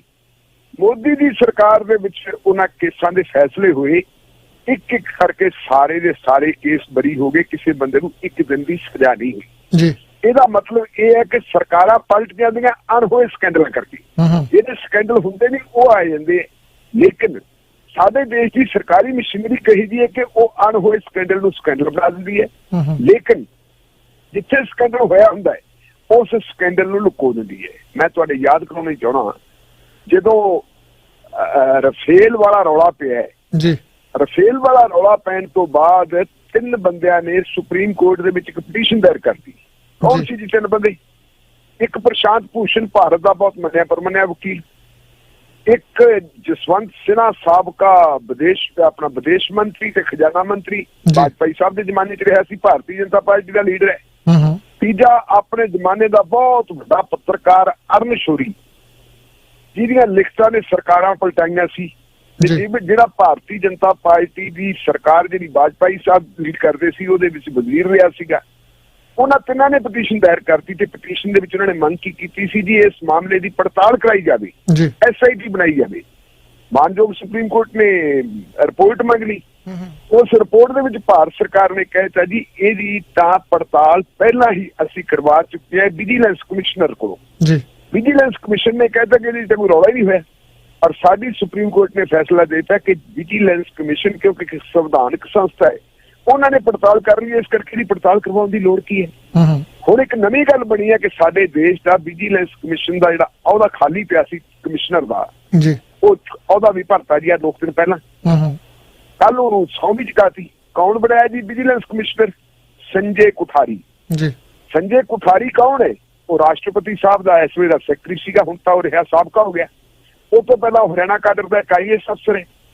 ਉਸ ਬੰਦੇ ਨੇ ਅਪਲਾਈ ਵੀ ਨਹੀਂ ਸੀ ਕੀਤਾ ਕਿ ਮੈਨੂੰ ਵਿਜੀਲੈਂਸ ਕਮਿਸ਼ਨਰ ਬਣਾਇਆ ਜਾਵੇ ਜੀ। ਲੇਕਿਨ ਜਦੋਂ ਸਿਲੈਕਸ਼ਨ ਕਮੇਟੀ ਕੋਲੇ ਗਿਆ, ਸਿਲੈਕਸ਼ਨ ਕਮੇਟੀ ਦੇ ਵਿੱਚ ਪ੍ਰਧਾਨ ਮੰਤਰੀ ਸਾਹਿਬ ਆਪ ਮੈਂਬਰ ਹੈ, ਇੱਕ ਅਮਿਤ ਸ਼ਾਹ ਮੈਂਬਰ ਹੈ, ਇੱਕ ਜਿਹੜੇ ਹੈਗੇ ਕਾਂਗਰਸ ਪਾਰਟੀ ਦੇ ਪਾਰਲੀਮੈਂਟ ਦੇ ਵਿੱਚ ਜਿਹੜੇ ਲੀਡਰ ਹੈ ਅਧੀਰ ਰੰਜਨ ਚੌਧਰੀ, ਉਹ ਹੈ। ਅਧੀਰ ਰੰਜਨ ਚੌਧਰੀ ਨੇ ਕਿਹਾ ਵੀ ਸ਼੍ਰੀਮਾਨ ਜੀ ਇਸ ਬੰਦੇ ਨੇ ਤਾਂ ਅਪਲਾਈ ਨਹੀਂ ਕੀਤਾ ਸੀ, ਇਹਦਾ ਨਾਂ ਆਪਾਂ ਕਿਉਂ ਕਰਨੀ? ਪਰ ਕਿਉਂਕਿ ਉਹਦੀ ਜਿਹੜੀ ਉਹਦੇ ਨਾਮ ਵਾਲੀ ਲਿਸਟ ਜਿਹੜੀ ਪਰਚੀ ਹੈ ਉਹ ਪ੍ਰਧਾਨ ਮੰਤਰੀ ਸਾਹਿਬ ਦੀ ਜੇਬ ਚੋਂ ਸੀ, ਉਹਨਾਂ ਨੇ ਆਪ ਕੱਢੀ ਸੀ ਕਿ ਆਹ ਬੰਦੇ ਨੂੰ ਲਾ ਦਿਓ, ਕੌਣ ਆਖੇਰਾ ਨਹੀਂ ਇਕੱਠਾ, ਔਰ ਉਹ ਬੰਦੇ ਨੂੰ ਲਾਤਾ। ਹੁਣ ਜਿਹੜੇ ਇਸ ਕਿਸਮ ਦੇ ਸਕੈਂਡਲ ਹੁੰਦੇ ਹੈ, ਇਹਨਾਂ ਸਕੈਂਡਲਾਂ ਦੀ ਪੜਤਾਲ ਤਾਂ ਵਿਜੀਲੈਂਸ ਕਮਿਸ਼ਨ ਨੇ ਕਰਨੀ। ਤੇ ਜੇ ਵਿਜੀਲੈਂਸ ਕਮਿਸ਼ਨ ਦੇ ਵਿੱਚ ਇੰਨੇ ਹਰਮਨ ਪਿਆਰੇ ਬੰਦੇ ਲਾਏ ਜਾਣਗੇ ਕਿ ਜਿਨ੍ਹਾਂ ਨੇ ਅਪਲਾਈ ਨਹੀਂ ਕੀਤਾ, ਉਹਨਾਂ ਬੰਦਿਆਂ ਨੂੰ ਤੁਸੀਂ ਲਾ ਦਿਓਗੇ, ਤਾਂ ਫਿਰ ਇਹ ਸਮਝ ਲਓ ਕਿ ਇੱਕ ਦੇ ਦਾ ਨਹੀਂ ਰੌਲਾ ਤਾਂ ਆਵਾ ਹੀ ਉੱਤੇ ਪਿਆ ਜੀ। ਸਾਰੇ ਦਾ ਸਾਰਾ ਸਿਸਟਮ ਹੈ ਜਿਹੜਾ ਥੱਲੇ ਤੋਂ ਲੈ ਕੇ ਉੱਪਰ ਤੱਕ, ਉੱਪਰ ਤੋਂ ਲੈ ਕੇ ਥੱਲੇ ਤੱਕ, ਉਹ ਜਾਂ ਕਰਪਟ ਹੈ, ਜੇ ਕਿਤੇ ਕੋਈ ਮਾੜੀ ਮੋਟੀ ਕਮੀ ਪੇਸ਼ੀ ਰਹਿੰਦੀ ਸੀ ਤਾਂ ਉਹਨੂੰ ਕਰਪਟ ਕੀਤਾ ਜਾ ਰਿਹਾ ਹੈ। ਔਰ ਐਡੇ ਐਡੇ ਵੱਡੇ ਸਕੈਂਡਲ ਕੀਤੇ ਜਾ ਰਹੇ ਹੈ। ਸਕੈਂਡਲ ਉਸ ਵੇਲੇ ਜਦੋਂ ਸਾਰਾ ਦੇਸ਼, ਸਾਰੀ ਦੁਨੀਆ ਕੋਰੋਨਾ ਵਰਗੀ ਮਹਾਮਾਰੀ ਦੇ ਨਾਲ ਲੜ ਰਹੀ ਹੈ, ਪਰ ਅਸੀਂ ਜਦੋਂ ਭਾਸ਼ਣ ਕਰਦੇ ਹਾਂ, ਭਾਸ਼ਣ ਸਾਡਾ ਇਹ ਹੁੰਦਾ ਕਿ ਸਾਰੇ ਸੰਸਾਰ ਦੇ ਦੁੱਖ ਤਕਲੀਫਾਂ ਜਿਹੜੇ ਹੈਗੇ ਉਹ ਭਾਰਤ ਦੀ ਲੀਡਰਸ਼ਿਪ ਨੇ ਆਪਦੇ ਹੀ ਦਿਲ ਦੇ ਵਿੱਚ ਸਮੋਏ ਹੋਏ ਹੈ। ਔਰ ਇਹ ਤਾਂ ਬੜੀ ਕਮਜ਼ੋਰ ਹੋ ਗਈ ਹੈ ਇੰਨੇ ਦੁੱਖਾਂ ਤਕਲੀਫਾਂ ਦੇ ਨਾਲ। ਪਰ ਹੋ ਕੀ ਰਿਹਾ? ਆਹ ਹੋ ਰਿਹਾ ਕਿ 245 ਰੁਪਏ ਦੀ ਚੀਜ਼ ਅਸੀਂ 600 ਰੁਪਏ 'ਚ ਖਰੀਦਦੇ ਹਾਂ। ਔਰ ਕਮਿਸ਼ਨ ਕੱਲਾ ਜੇ ਆਪਾਂ ਕਹਿ ਦਈਏ ਕੰਪਨੀ ਨੇ ਖਾਧਾ, ਕੰਪਨੀ ਨੇ ਨਹੀਂ ਖਾਧਾ, ਕਿਹਨਾਂ ਨੇ ਖਾਧਾ ਹੈ, ਪੜਤਾਲ ਉਹਦੀ ਕਰਵਾਉਣ ਦੀ ਲੋੜ ਹੈ। ਹੁਣ ਦੇਖਦੇ ਹਾਂ ਕਿ ਪ੍ਰਧਾਨ ਮੰਤਰੀ ਸਾਹਿਬ ਦੀ ਪੜਤਾਲ ਕਰਵਾਉਂਦੇ ਹੈ ਕਿ ਨਹੀਂ ਕਰਵਾਉਂਦੇ, ਜਾਂ ਇਹ ਵਿਜੀਲੈਂਸ ਕਮਿਸ਼ਨ ਕੋਲ ਜਾਂਦੀ ਹੈ ਤੇ ਫਿਰ ਵਿਜੀਲੈਂਸ ਕਮਿਸ਼ਨ ਰਫੇਲ ਸੌਦੇ ਨੂੰ ਫਿਰ ਕਲੀਨ ਚਿੱਟ ਦੇ ਦੂਗਾ ਕਿ ਜੀ ਇਹ ਤਾਂ ਸਕੈਂਡਲ ਹੋਇਆ ਹੀ ਨਹੀਂ। ਅਣਹੋਏ ਸਕੈਂਡਲਾਂ ਨਾਲ ਸਰਕਾਰਾਂ ਡਿੱਗ ਰਹੀਆਂ। ਸਕੈਂਡਲ ਜਿਹੜੇ ਸਾਹਮਣੇ ਹੋ ਵਾਪਰ ਰਹੇ ਹੈ ਉਹਨਾਂ ਦੀਆਂ ਪੜਤਾਲਾਂ ਨਾ ਕਰਵਾਈਆਂ ਕਿਸੇ ਨੇ ਤੇ ਨਾ ਕਿਸੇ ਨੇ ਕਰਵਾਉਣੀ। ਜੀ ਜੀ ਵਾਕਿਆ ਗੱਲ ਸਹੀ ਹੈ ਢਿੱਲੋਂ ਸਾਹਿਬ। ਪ੍ਰਧਾਨ ਮੰਤਰੀ ਸਾਹਿਬ ਸਾਡੇ ਤੁਹਾਨੂੰ ਪਤਾ ਹੀ ਆ ਪੂਰੇ ਇੱਕ ਸਟੇਟ ਦੇ ਲੋਕ ਆ ਜਿਹੜੇ ਪੂਰੇ ਦੇਸ਼ ਨੂੰ ਲੁੱਟ ਕੇ ਲੈ ਜਾਂਦੇ ਆ। ਵਿਜੇ ਮਾਲੀਆ ਲਾ ਲਓ, ਨੀਰਵ ਮੋਦੀ ਲਾ ਲਓ, ਹੋਰ ਕਿੰਨੇ ਇਦਾਂ ਦੇ ਮੋਦੀ ਆ ਜਿਹੜੇ ਇੰਨੇ ਐਡਾ ਵੱਡਾ ਚੂਨਾ ਲਾ ਲੈਂਦੇ ਆ। ਏਡੀ ਕੁ ਵੱਡੀ ਆਸ ਨਹੀਂ ਰੱਖੀ ਜਾ ਸਕਦੀ ਜੀ। ਇਹ ਤੇ 145 ਰੁਪਏ ਦੀ ਕਿੱਟ ਆ, ਇੱਥੇ ਤਾਂ ਹਜ਼ਾਰਾਂ ਕਰੋੜ ਰੁਪਈਆ ਜਿਹੜਾ ਲੁੱਟ ਕੇ ਲੈ ਗਿਆ ਤੇ ਪਰਵਾਹ ਨਹੀਂ ਮੰਨੀ। ਤੇ ਪ੍ਰਧਾਨ ਮੰਤਰੀ ਸਾਹਿਬ ਨੂੰ ਇਦਾਂ ਦੀ ਕੋਈ ਟੈਨਸ਼ਨ ਨਹੀਂ ਹੈਗੀ ਜੀ। ਆਪਾਂ ਨੇ ਨਾਲ ਕਾਲਰ ਵੀ ਜਿਹੜੇ ਕਾਲ ਵੀ ਲੈ ਲਈਏ, ਫਿਰ ਚੱਲਦਾ ਪਿਆ ਨੈਕਸਟ ਖਬਰ ਤੇ। ਹਾਂਜੀ ਵੀਰ ਜੀ, ਸਵਾਗਤ ਹੈ ਤੁਹਾਡਾ 2156। ਹਾਂਜੀ, ਸਤਿ ਸ੍ਰੀ ਅਕਾਲ ਜੀ। ਸਤਿ ਸ੍ਰੀ ਅਕਾਲ ਜੀ। ਦੇਖੋ ਜੀ, ਗੌਰਮੈਂਟ ਆਪਣੇ ਬੰਦਿਆਂ ਨੂੰ ਫਾਇਦੇ ਪਹੁੰਚਾਉਂਦੀ ਆ, ਘਟਾਲੇ ਉੱਥੇ ਹੁੰਦੇ ਆ। ਦੁਨੀਆ ਦਾ ਕੋਈ ਮੁਲਕ ਮੈਨੂੰ ਦੱਸ ਦਿਓ ਜਿੱਥੇ ਘਟਾਲੇ ਨਹੀਂ ਹੁੰਦੇ। ਹਰੇਕ ਥਾਂ ਹੁੰਦੇ ਆ, ਇੱਥੇ ਵੀ ਹੁੰਦੇ ਆ, ਅਮਰੀਕਾ 'ਚ ਹੁੰਦੇ। ਜੋ ਵੀ ਵੱਡੇ ਵੱਡੇ ਬਿਜ਼ਨਸ ਆ ਉਹ ਵੱਡੇ ਵੱਡੇ ਲੋਕ ਆਦੇ ਗੌਰਮੈਂਟ ਨਾਲ ਜੁੜੇ ਹੁੰਦੇ। ਇੱਥੇ ਤੁਸੀਂ ਦੇਖ ਲਓ ਵੈਸੇ ਉਹ SNC ਕੰਪਨੀ ਦਾ ਕੀ ਬਣਿਆ ਸੀ। ਜਿਹੜਾ ਜੱਜ ਹੈਗਾ ਜੋਡੀ ਬਿਲਸਨ, ਉਹਨੂੰ ਵੀ ਕੱਢ ਕੇ ਬਾਹਰ ਮਾਰਿਆ ਜਦੋਂ ਉਹ ਤੋਂ ਖਿਲਾਫ ਹੋ ਗਈ ਸੀ ਵੀ ਇਹਨਾਂ ਦੀ ਗਲਤੀ ਆ। ਬਾਅਦ 'ਚ $200 ਮਿਲੀਅਨ ਕੋਰਟ ਨੇ ਜੁਰਮਾਨਾ ਵੀ ਕੀਤਾ ਉਸ ਕੰਪਨੀ ਨੂੰ। ਹੁਣ ਫਿਰ ਉਸ ਕੰਪਨੀ ਦੀਆਂ ਸਬਸਿਡੀਆਂ ਲੈ ਜਾਣੀਆਂ। ਗੌਰਮੈਂਟ ਇਹਨਾਂ ਨੂੰ ਸਪੋਰਟ ਕਰਦੀ ਆ। ਵੱਡੇ ਵੱਡੇ ਜਿਹੜੇ ਥਾਂ ਹੁੰਦੇ ਆ, ਹਰ ਕੰਟਰੀ 'ਚ ਹੁੰਦਾ। ਇੱਥੇ ਤੁਸੀਂ ਉੱਥੇ ਪ੍ਰਧਾਨ ਮੰਤਰੀ ਦੀ ਗੱਲ ਕਰ ਲਓ, ਇੱਥੇ ਦੇਖ ਲਓ। ਪਹਿਲਾਂ ਜਦੋਂ ਸਾਡੇ ਮਰੋਂਦੀ ਸਾਹਿਬ ਸੀਗੇ, ਜਦੋਂ ਪ੍ਰਾਈਮ ਮਿਨਿਸਟਰ ਉਹ ਰਿਟਾਇਰ ਹੋ ਗਏ, ਦੂਸਰੇ ਆ ਗਏ ਜੌਨ ਕ੍ਰਿਸਚਨ, ਉਹਨਾਂ ਦੇ ਉੱਤੇ ਕੇਸ ਕਰਤਾ ਸੀ ਇਹਨਾਂ ਨੇ ਹੇਰਾਫੇਰੀ ਦਾ। ਉਹ $200 ਮਿਲੀਅਨ ਕਿੰਨਾ ਉਹ ਵਕੀਲ ਵੀ ਲੈ ਗਏ, ਬਾਅਦ 'ਚ ਨਿਕਲਿਆ ਕੱਖ ਨਹੀਂ। ਇਹ ਲੋਕ ਇੰਨੇ ਸਮਾਰਟ ਹੁੰਦੇ ਆ, ਇਹਨਾਂ ਨੇ ਸਾਰੇ ਰਸਤੇ ਪਹਿਲਾਂ ਬੰਦ ਕੀਤੇ ਹੁੰਦੇ ਆ। ਜਿਹੜੇ ਜੱਜ ਵੀ ਹੁੰਦੇ ਨੇ ਇਹਨਾਂ ਨੇ ਉਹ ਸਿਲੈਕਟ ਕਰਨੇ ਆ ਜਿਹੜੇ ਕੱਲ੍ਹ ਨੂੰ ਇਹਨਾਂ ਦਾ ਫਾਇਦਾ ਕਰਨ। ਫਿਰ ਬਾਅਦ 'ਚ ਜੌਨ ਕ੍ਰਿਸਚਨ ਤੇ ਇਹਨਾਂ ਨੇ ਕੇਸ ਕੀਤਾ, ਉਹਦਾ ਵੀ ਏਦਾਂ ਹੋਇਆ। ਕਰਦੇ ਆ ਪਰ ਇਹ ਲੋਕ ਪਤਾ ਨਹੀਂ ਲੱਗਣ ਦਿੰਦੇ। ਫਿਰ ਆਮ ਲੋਕ ਛੋਟਿਆਂ ਦਾ ਕੀ ਹੈਗਾ ਆ, ਉਹ ਇਹੀ ਕਹਿੰਦੇ ਆ ਬਈ ਤੁਸੀਂ ਸਾਡੇ ਨਾਲ ਨਾ ਦੇਖੋ, ਦਾਲ ਰੋਟੀ ਖਾਓ ਤਾਂ ਪ੍ਰਭੂ ਦੇ ਗੁਣ ਗਾਓ। ਜਿਹੜਾ ਇਹ ਤੋਂ ਉੱਤੇ ਵਧਣ ਦੀ ਕੋਸ਼ਿਸ਼ ਕਰਦਾ ਉਹਨੂੰ ਝਾੜ ਦਿੱਤਾ ਜਾਂਦਾ। ਜਿਹਦਾ ਜੋਡੀ ਬਿਲਸਨ ਨੂੰ ਕੱਢ ਕੇ ਬਾਹਰ ਮਾਰਿਆ, ਉਹ ਅਟਾਰਨੀ ਜਨਰਲ ਸੀਗੇ, ਉਹਨਾਂ ਨੇ ਫੈਸਲਾ ਸਹੀ ਦਿੱਤਾ ਸੀ, ਪਰ ਇਹਨਾਂ ਨੇ ਉਹਨਾਂ ਨੂੰ ਕੱਢ ਕੇ ਬਾਹਰ ਮਾਰਿਆ ਮੰਤਰੀ ਮੰਡਲ 'ਚੋਂ। ਜਿਹੜਾ ਇਹਨਾਂ ਦੇ ਖਿਲਾਫ ਬੋਲਦਾ ਉਹਨੂੰ ਇਹ ਰਹਿ ਨਹੀਂ ਦਿੰਦੇ ਕਿਸੇ ਵੀ ਲੈਵਲ ਦੇ ਉੱਤੇ। ਹੁਣ ਦੁਬਾਰਾ ਲੋਕਾਂ ਨੇ ਸਪੋਰਟ ਕੀਤੀ, ਇਹ ਸਹੀ ਸੀ, ਉਹ ਬਣ ਕੇ ਲੋਕਾਂ ਨੇ ਸਪੋਰਟ ਕੀਤੀ, ਫਿਰ ਵੀ ਉਹਨੂੰ ਕਿਹੜਾ ਕੋਈ ਚੰਗਾ ਅਹੁਦਾ ਦੇ ਦੇਣਾ ਇਹਨਾਂ ਨੇ। ਹੁਣ ਅਮਰੀਕਾ 'ਚ ਜਿੰਨੇ ਜੱਜ ਸਿਲੈਕਟ ਹੁੰਦੇ ਆ ਉਹ ਉਹਨੂੰ ਪ੍ਰੈਜ਼ੀਡੈਂਟ ਕਰਦਾ। ਉਹ ਫੈਸਲਾ ਕਿਹੜਾ ਕਰਦੇ ਜੋ ਪ੍ਰੈਜ਼ੀਡੈਂਟ ਚਾਹੁੰਦਾ। ਇੱਥੇ ਸੈਂਟਰ ਕੌਣ ਸਿਲੈਕਟ ਕਰਦਾ? ਜਿਹੜੇ MP ਹੁੰਦੇ ਆ ਦੋਨੇ ਪਾਰਟੀਆਂ ਦੇ, ਉਹ ਸਿਲੈਕਟ ਕਰਦੇ ਆ। ਕੱਲ੍ਹ ਨੂੰ ਉਹਨਾਂ ਨੇ ਫੈਸਲਾ ਇਹਨਾਂ ਦੇ ਹੱਕ 'ਚ ਦੇਣਾ, ਸਾਡੇ ਹੱਕ 'ਚ ਤਾਂ ਨਹੀਂ ਦੇਣਾ। ਹੁੰਦੇ ਤਾਂ ਇਹ ਆ ਕੈਨੇਡਾ ਦੇ ਲੋਕਾਂ ਦੀ ਰੱਖਿਆ ਕਰਨ ਲਈ, ਪਰ ਰੱਖਿਆ ਕਰਦੇ ਪਾਰਟੀਆਂ ਦੀ। ਇਹ ਹਰ ਜਗ੍ਹਾ ਚੱਲਦਾ ਜੀ। ਕੋਈ ਮੁਲਕ ਇਹ ਚੀਜ਼ਾਂ ਤੋਂ ਬਚਿਆ ਨਹੀਂ ਹੈਗਾ, ਚਾਹੇ ਉਹ ਇੰਡੀਆ ਹੈ, ਚਾਹੇ ਕੈਨੇਡਾ ਹੈ, ਚਾਹੇ ਅਮਰੀਕਾ। ਸਿਰਫ ਥੋੜਾ ਬਹੁਤਾ ਬਾਈਦਾ ਕਿਹੜਾ ਜਿੱਦਾਂ ਚਾਈਨਾ ਹੈਗਾ, ਗਲਤ ਕੰਮ ਕਰਦਾ ਉਹਨੂੰ ਫਾਂਸੀ ਲਾਉਂਦੇ ਆ। ਇਹ ਸਾਡੇ ਮੁਲਕਾਂ 'ਚ ਹੈ ਨਹੀਂ। ਗਰੀਬ ਨੂੰ ਫਾਂਸੀ ਲੱਗ ਜਾਣੀ ਆ, ਕਿਸੇ ਵੱਡੇ ਆਦਮੀ ਨੂੰ ਨਹੀਂ ਲੱਗਣੀ ਜੀ। ਹਾਂਜੀ, ਆਹ ਕੁਛ ਹੈ ਜੀ। ਜੀ ਧੰਨਵਾਦ ਜੀ, ਧੰਨਵਾਦ। ਹਾਂਜੀ ਵੀਰ ਜੀ, 8770 ਸਵਾਗਤ ਹੈ ਜੀ। ਹੈਲੋ ਸਤਿ ਸ੍ਰੀ ਅਕਾਲ ਭਾਜੀ। ਸਤਿ ਸ਼੍ਰੀ ਅਕਾਲ ਭੈਣ ਜੀ। ਭਾਜੀ ਕੀ ਗੱਲ ਕਰਨੀ ਆ, ਕਹਿੰਦੇ ਨਾ ਮੋਦੀ ਸਾਹਿਬ ਕਹਿੰਦੇ ਨਾ ਖਾਣ ਦਊ ਨਾ ਖਾਣੇ ਦਊ ਖਾਊ। ਇਹਦਾ ਮਤਲਬ ਤੇ ਇਹਨੇ ਜਿਹੜਾ ਕਰੋੜਾ ਵਾਰਸ ਨੂੰ ਦੇਖਿਆ, ਸੋਚਿਆ ਜਨਤਾ ਮਰ ਰਹੀ ਹੈ, ਇਹ ਜਨਤਾ ਨੂੰ ਖਾ ਰਿਹਾ ਆ ਜਾਂ ਇਹ ਕਰੋੜਾ ਵਾਰਸ ਬਸ ਆਪਣੇ ਵੱਸ ਕਰ ਰਿਹਾ ਆ ਜੀ? ਇਹ ਢਿੱਲੋਂ ਸਾਹਿਬ ਨੂੰ ਪੁੱਛਿਓ ਜੀ। ਧੰਨਵਾਦ ਭੈਣ ਜੀ, ਧੰਨਵਾਦ। ਬਿਲਕੁਲ ਜੀ, ਨਾ ਖਾਣੇ ਖਾਊਂਗਾ ਨਾ ਖਾਣੇ ਦੂੰਗਾ। ਤੇ ਐਡੇ ਐਡੇ ਵੱਡੇ ਨੀਰਵ ਮੋਦੀ ਵਰਗੇ ਤੇ ਹੋਰ ਵਿਜੇ ਮਾਲੀਆ ਵਰਗੇ ਇਹਨਾਂ ਕੁਛ ਲੁੱਟ ਕੇ ਲੈ ਗਏ ਜੀ ਢਿੱਲੋਂ ਸਾਹਿਬ। ਬਿਲਕੁਲ ਜੀ, ਇਹਦੇ ਵਿੱਚ ਕੋਈ ਸ਼ੱਕ ਨਹੀਂ। ਜਿਹੜੇ ਕਹਿੰਦੇ ਹੁੰਦੇ ਹਾਥੀ ਦੇ ਦੰਦ ਖਾਣ ਦੇ ਹੋਰ ਹੈ ਤੇ ਦਿਖਾਉਣ ਦੇ ਹੋਰ ਹੈ ਜੀ। ਕਹਿਣ ਦੀਆਂ ਗੱਲਾਂ ਹੋਰ ਹੁੰਦੀਆਂ ਸਿਆਸੀ ਬੰਦਿਆਂ ਦੀਆਂ, ਤੇ ਕਮਾਉਣ ਦੀਆਂ ਹੋਰ ਹੁੰਦੀਆਂ। ਅੱਜ ਮੈਂ ਆਪਣੇ ਕਾਲਰ ਸਾਹਿਬ ਦੱਸ ਕੇ ਗਏ ਆ ਪਹਿਲਾਂ ਕਿ ਸਾਰੀ ਦੁਨੀਆ ਦੇ ਵਿੱਚ ਹਾਲਾਤ ਇਹੋ ਜਿਹੇ ਹੀ ਹੈ ਜੀ। ਸਾਰੀਆਂ ਸਰਕਾਰਾਂ ਦੇ ਵਿੱਚ ਇਹ ਕੁਛ ਆਉਂਦੀ ਹੈ। ਜਦੋਂ ਇਹ ਗੱਲ ਕਰ ਰਹੇ ਸੀ ਤੇ ਮੇਰੇ ਯਾਦ ਆ, ਮੇਰੇ ਜ਼ਿਹਨ ਦੇ ਵਿੱਚ ਇੱਕ ਜਿਹੜੀ ਹੈਗੀ ਪ੍ਰੋਫੈਸਰ ਮੋਹਨ ਸਿੰਘ, ਸਾਡੇ ਬਹੁਤ ਵੱਡੇ ਸ਼ਾਇਰ ਹੋਏ ਹੈ, ਕਵੀ ਹੋਏ ਹੈ, ਉਹਨਾਂ ਦੀ ਕਵਿਤਾ ਦੀਆਂ ਕੁਛ ਲਾਈਨਾਂ ਮੇਰੇ ਯਾਦ ਆ ਗਈਆਂ। ਉਹਨਾਂ ਨੇ ਲਿਖਿਆ ਸੀ, 2 ਹਿੱਸਿਆਂ ਵਿੱਚ ਭੋਏ ਵੰਡੀ, ਇੱਕ ਢੋਕਾਂ ਦਾ ਇੱਕ ਸੋਕਾਂ ਦਾ, 2 ਹਿੱਸਿਆਂ ਵਿੱਚ ਖਲਕਤ ਜੰਮੀ, ਇੱਕ ਲੋਕਾਂ ਦਾ ਇੱਕ ਜੋਕਾਂ ਦਾ। ਇੱਥੇ ਜੋਕਾਂ ਲਹੂ ਪੀ ਰਹੀਆਂ ਜੀ। ਲੋਕ ਜਿਹੜੇ ਹੈਗੇ ਹੈ ਉਹ ਲੁੱਟੇ ਜਾ ਰਹੇ ਹੈ, ਕੁੱਟੇ ਜਾ ਰਹੇ ਹੈ, ਸਾਰਾ ਕੁਛ ਹੋ ਰਿਹਾ ਵਾ ਸਾਡੇ ਸਾਹਮਣੇ ਹੈ ਸਭ ਕੁਛ। ਜੀ ਜੀ ਬਿਲਕੁਲ ਜੀ। ਹਾਂਜੀ ਵੀਰ ਜੀ, 6011 ਸਵਾਗਤ ਹੈ ਜੀ ਤੁਹਾਡਾ। ਹਾਂਜੀ ਢਿੱਲੋਂ ਸਾਹਿਬ, ਸਤਿ ਸ਼੍ਰੀ ਅਕਾਲ। ਸਤਿ ਸ਼੍ਰੀ ਅਕਾਲ। ਤੁਸੀਂ ਮੈਂ ਪੁੱਛਣਾ ਚਾਹੁੰਦਾ ਵੀ ਆਪਣੇ ਜ਼ਿਮੀਂਦਾਰ ਨੂੰ ਕਿੰਨਾ ਕੁ ਘਾਟਾ ਪਿਆ ਵੀ ਜਿਹੜੇ ਗਲੇ ਪੈ ਗਏ ਆ, ਤੇ ਜਿੱਦਾਂ ਹੁਣ ਲਾਕਡਾਊਨ ਹੋਇਆ ਇੰਡੀਆ ਦੇ ਵਿੱਚ ਮਹੀਨਾ 2.5 ਮਹੀਨਾ ਹੋ ਚੱਲਿਆ ਆ, ਕਿੰਨਾ ਕੁ ਘਾਟਾ ਇਹਨੂੰ ਸਰਕਾਰ ਨੂੰ ਪੈ ਗਿਆ ਤੇ ਕਿੰਨਾ ਕੁ ਘਾਟਾ ਜ਼ਿਮੀਂਦਾਰ ਨੂੰ ਪਿਆ? ਇਹਦੇ ਬਾਰੇ ਇਹ ਸਕੇਪ ਵੀ ਦੱਸੋ। ਤੁਹਾਡਾ ਬਹੁਤ ਧੰਨਵਾਦ ਜੀ। ਧੰਨਵਾਦ ਜੀ। ਜੀ ਢਿੱਲੋਂ ਸਾਹਿਬ, ਸਵਾਲ ਤੁਹਾਡਾ ਬੜਾ ਸਖਤ ਸਵਾਲ ਹੈ ਜੀ, ਬੜਾ ਔਖਾ ਹੈ। ਸਰਕਾਰਾਂ ਨੂੰ ਤਾਂ ਮਤਲਬ ਜੇ ਘਾਟਾ ਕਿੰਨਾ ਕੁ ਪਿਆ, ਸਰਕਾਰਾਂ ਨੂੰ ਨਹੀਂ ਪੈਂਦਾ ਤਾਂ ਦੇਸ਼ ਨੂੰ ਪੈਂਦਾ ਹੈ। ਇਹ ਤਾਂ ਜਿੱਦਣ ਕਰਫਿਊ ਵਗੈਰਾ ਲਾਕ ਆਊਟ ਚੱਕਿਆ ਗਿਆ, ਉਸ ਤੋਂ ਬਾਅਦ ਜਿਹੜੇ ਅੰਦਾਜ਼ੇ ਲਾ ਕੇ ਆਪਣੇ ਸਾਹਮਣੇ ਅੰਕੜੇ ਆਉਣਗੇ, ਉਹਨਾਂ ਤੋਂ ਪਤਾ ਲੱਗਣਾ ਹੈ। ਕੁਛ ਘਾਟਾ ਪਿਆ ਹੋਊਗਾ ਤੇ ਕੁਛ ਘਾਟਾ ਦਿਖਾਇਆ ਹੋਊਗਾ ਕਿ ਇੰਨਾ ਘਾਟਾ ਪੈ ਗਿਆ, ਉਹ ਤਾਂ ਸਰਕਾਰਾਂ ਦੀ ਸਥਿਤੀ ਹੈ।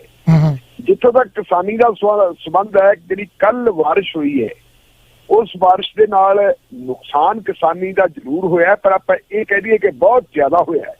ਮੇਰੇ ਖਿਆਲ ਮੁਤਾਬਕ ਉਹਨਾਂ ਨਹੀਂ ਹੋਇਆ, ਜੇ ਕਿਤੇ ਖੜੀ ਕਣਕ ਜ਼ਿਆਦਾ ਖੜੀ ਹੁੰਦੀ ਤਾਂ ਜਿਸ ਕਣਕ ਨੇ ਵਿਛ ਜਾਣਾ ਸੀਗਾ, ਉਹਨੂੰ ਇਕੱਠਾ ਕਰਨ ਵਾਸਤੇ, ਦੁਬਾਰਾ ਉਹਦੀ ਕਟਾਈ ਕਰਨ ਵਾਸਤੇ ਕਾਫੀ ਮੁਸ਼ਕਲ ਪੇਸ਼ ਹੋਣੀ ਸੀ ਜੀ। ਮੈਂ ਜਿੰਨੀਆਂ ਤਸਵੀਰਾਂ ਦੇਖੀਆਂ, ਤਸਵੀਰਾਂ ਦੇ ਮੁਤਾਬਕ ਇਹ ਕਿ ਬੋਰੀਆਂ ਦੇ ਵਿੱਚ ਜਿਹੜੀ ਕਣਕ ਪਾਈ ਹੋਈ ਸੀ, ਉਹ ਬੋਰੀਆਂ ਭਿੱਜ ਗਏ।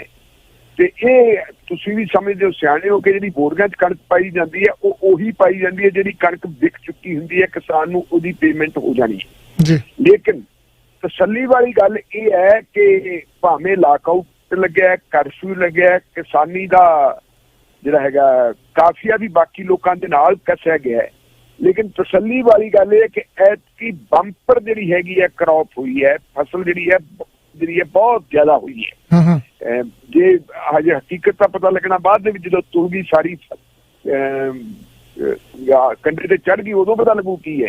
ਲੇਕਿਨ ਸਰਕਾਰੀ ਤੌਰ ਦੇ ਉੱਤੇ ਜਿਹੜੇ ਅਸੈਸਮੈਂਟ ਆਈ ਹੈ, ਉਹਦੇ ਮੁਤਾਬਕ ਇਹ ਹੈ ਕਿ ਦੁੱਗਣੀ, ਜਿੰਨਾ ਝਾੜ ਪਿਛਲੀ ਵਾਰੀ ਸੀ ਉਹਦੇ ਨਾਲੋਂ ਦੁੱਗਣੀ ਫਸਲ ਇਸ ਵਾਰ ਪੈਦਾ ਹੋ ਰਹੀ ਹੈ। ਮੇਰਾ ਖਿਆਲ ਹੈ ਵੀ ਜਿੰਨੀ ਵੱਧ ਫਸਲ ਪੈਦਾ ਹੁੰਦੀ ਹੈ, ਉਹਦੇ ਨਾਲ ਕੁਛ ਨਾ ਕੁਛ ਨੁਕਸਾਨ ਤਾਂ ਬਹੁਤ ਜ਼ਿਆਦਾ ਹੋਇਆ ਹੈ, ਤੇ ਉਹਦੀ ਪੂਰਤੀ ਹੋ ਜਾਣੀ ਹੈ। ਹਾਂ ਬਿਲਕੁਲ ਜੀ। ਢਿੱਲੋਂ ਸਾਹਿਬ, ਆਪਾਂ ਅਗਲੀ ਖਬਰ ਤੇ ਜਾਣ ਤੋਂ ਪਹਿਲਾਂ ਇੱਕ ਸੁਨੇਹਾ ਦੇ ਦਈਏ। ਫਸਟ ਜਾਂ ਸੈਕੰਡ ਮਾਰਗੇਜ ਲੈਣੀ ਚਾਹੁੰਦੇ ਹੋ ਤਾਂ ਕਿਰਨ ਕੌਰ ਬੱਡਾ ਨੂੰ ਕਾਲ ਕਰ ਸਕਦੇ ਹੋ 416-710-2020 ਤੇ 416-710-2020। ਆਪਣੀ ਕਿਸੇ ਵੀ ਤਰ੍ਹਾਂ ਦੀ ਘੜੀ ਠੀਕ ਕਰਾਉਣੀ ਹੈ ਜਾਂ ਆਪਣੇ ਨਾਂ ਦਾ ਵਾਲ ਕਲੌਕ ਬਣਾਉਣਾ ਜੀ, ਜਾਂ ਘੜੀਆਂ ਬਾਏ ਕਰਨੀਆਂ, Somal watch clock and parts 905-790-2188 ਤੇ। ਇਸ ਦੇ ਨਾਲ ਹੀ ਜੇ ਤੁਸੀਂ ਕੋਈ ਰੈਨੋਵੇਸ਼ਨ ਕਰਾਉਣਾ ਚਾਹੁੰਦੇ ਹੋ ਤੇ ਬੇਸਮੈਂਟ ਬਣਾਉਣੀ ਚਾਹੁੰਦੇ ਹੋ, ਬੇਸਮੈਂਟ ਲੀਗਲ ਕਰਾਉਣੀ ਚਾਹੁੰਦੇ, ਵਾਸ਼ਰੂਮ ਬਣਾਉਣਾ, ਹਰਦਿਆਲ ਸਿੰਘ ਚੀਤਾ 647-490-9915 ਤੇ। ਜੇ ਤੁਸੀਂ ਕੋਈ ਵਧੀਆ ਸੋਫਾ ਲੈਣਾ ਚਾਹੁੰਦੇ, ਬੈਸਟ ਕੁਆਲਿਟੀ ਦੇ ਵਿੱਚ, ਸੋਫਾ ਸਟੂਡੀਓ ਤੋਂ ਸ਼ਗਨਦੀਪ ਹੁਣੀ L shape custom made round sofa ਕਿਸੇ ਵੀ ਤਰ੍ਹਾਂ ਦਾ 905-799-8877 ਤੇ ਕਾਲ ਕਰਕੇ ਤੁਸੀਂ ਜਾ ਸਕਦੇ ਹੋ ਜੀ ਉਹਨਾਂ ਦੇ ਕੋਲ। ਤੇ ਨਾਲ ਹੀ ਜੇ ਤੁਸੀਂ ਕੋਈ ਡਰਾਈਵਿੰਗ ਲਾਇਸੈਂਸ ਲੈਣਾ, best Canadian truck driving school ਆ ਜੀ। ਇੱਕੋ ਸਮੇਂ 12 ਟਰੱਕਾਂ ਤੇ 12 ਸਟੂਡੈਂਟਾਂ ਨੂੰ ਲਾਇਸੈਂਸ ਦਿੰਦੇ ਨੇ। ਭਾਈ ਕਰਨੈਲ ਸਿੰਘ ਹੋਣੀ 416-670-3173 ਤੇ ਨਾਲ ਹੀ ਜੇ ਵਧੀਆ ਸਸਤੀ ਡੀਲ ਲੈਣੀ ਚਾਹੁੰਦੇ ਹੋ ਕੈਨੇਡਾ US ਵਾਸਤੇ, ਬਹੁਤ ਵਧੀਆ ਇੰਟਰਨੈਟ ਆ ਜੀ। ਵਰਲਡ ਵਾਈਡ ਤੁਸੀਂ ਕਾਲਾਂ ਕਰ ਸਕਦੇ ਹੋ। ਜੇ ਘਰ ਵਾਲਾ ਇੰਟਰਨੈਟ ਵੀ ਲੈਣਾ, ਵਨ ਟੱਚ ਕਮਿਊਨੀਕੇਸ਼ਨ ਤੇ 905-203-3636। ਕੋਈ ਟਿਕਟਾਂ ਬਾਰੇ ਜਾਣਕਾਰੀ ਲੈਣੀ ਹੈ, ਔਰ ਲਿੰਕ ਟਰੈਵਲ ਦੇ 416-293-8700। ਢਿੱਲੋਂ ਸਾਹਿਬ, ਹੁਣ ਜਮਾਤੀਆਂ ਦਾ ਪਲਾਜ਼ਮਾ ਅੰਨੇ ਭਗਤਾਂ ਦੀ ਜਾਨ ਬਚਾਏਗਾ। ਬਿਲਕੁਲ ਜੀ, ਬੜੀ ਇੰਪੋਰਟੈਂਟ ਖਬਰ ਹੈ ਇਹ। ਅਸਲ ਦੇ ਵਿੱਚ ਇਹ ਖਬਰ ਜਿਹੜੀ ਹੈ ਦਿੱਲੀ ਦੇ ਇੱਕ ਹਸਪੀਟਲ ਦੀ ਹੈ, ਪ੍ਰਾਈਵੇਟ ਹਸਪੀਟਲ ਹੈ ਜੀ। ਇੱਕ ਵਿਅਕਤੀ ਜਿਹੜਾ ਕਰੋਨਾ ਤੋਂ ਬਿਮਾਰ ਸੀ, ਉਸ ਵਿਅਕਤੀ ਨੂੰ ਉੱਥੇ ਦਾਖਲ ਕੀਤਾ ਗਿਆ। ਉਹਦੀ ਉਮਰ ਵੀ ਕੋਈ ਜ਼ਿਆਦਾ ਨਹੀਂ, 50 ਸਾਲ ਦੇ ਲਾਗੇ ਚਾਗੇ ਦੀ ਉਮਰ ਸੀ ਜੀ, ਲੇਕਿਨ ਉਹਨੂੰ ਕਈ ਕਿਸਮ ਦੀਆਂ ਬਿਮਾਰੀਆਂ ਹੋਰ ਵੀ ਲੱਗੀਆਂ ਸੀ ਤੇ ਉਹਦੀ ਬੋਡੀ ਹੈ ਜਿਹੜੀ ਉਹ ਪ੍ਰੈਸ਼ਰ ਝੱਲ ਨਹੀਂ ਸਕਦੀ ਸੀ। ਹਕੀਕਤ ਇਹ ਹੋਈ ਕਿ ਜਦੋਂ ਉਹ ਹਸਪੀਟਲ ਦੇ ਵਿੱਚ ਗਿਆ, ਠੀਕ ਗਿਆ ਸੀ, ਹਸਪੀਟਲ ਜਾ ਕੇ ਕੰਡੀਸ਼ਨ ਉਹਦੀ ਜ਼ਿਆਦਾ ਖਰਾਬ ਹੋ ਗਈ ਔਰ ਉਹਨੂੰ ਵੈਂਟੀਲੇਟਰ ਤੇ ਪਾਉਣਾ ਪੈ ਗਿਆ। ਜਦੋਂ ਵੈਂਟੀਲੇਟਰ ਤੇ ਪਾਇਆ ਗਿਆ ਤਾਂ ਫਿਰ ਪਰਿਵਾਰ ਨੂੰ ਵੀ ਪਤਾ ਲੱਗ ਗਿਆ ਕਿ ਇਸ ਬੰਦੇ ਦਾ ਮੁੜ ਖੜਾ ਹੋਣਾ ਮੁਸ਼ਕਲ ਹੈ। ਤੇ ਜਿਵੇਂ ਕਿ ਤੁਸੀਂ ਜਾਣਦੇ ਹੋ ਕਿ ਪਲਾਜ਼ਮਾ ਪ੍ਰਣਾਲੀ ਹੈ ਇੱਕ ਜੀ ਜੀ, ਉਸ ਪ੍ਰਣਾਲੀ ਦੇ ਮੁਤਾਬਕ ਇਹ ਹੈ ਕਿ ਜੇ ਕੋਈ ਬੰਦਾ ਇਨਫੈਕਟਡ ਹੋਵੇ ਕਿਸੇ ਬਿਮਾਰੀ ਨਾਲ ਜੀ, ਅਗਰ ਉਹ ਰਾਜੀ ਹੋ ਜਾਂਦਾ, ਉਹ ਤੰਦਰੁਸਤ ਹੋ ਜਾਂਦਾ, ਠੀਕ ਹੋ ਜਾਂਦਾ ਹੈ, ਤਾਂ ਫਿਰ ਉਹਦਾ ਖੂਨ ਲਿਆ ਜਾਂਦਾ ਹੈ ਜੀ।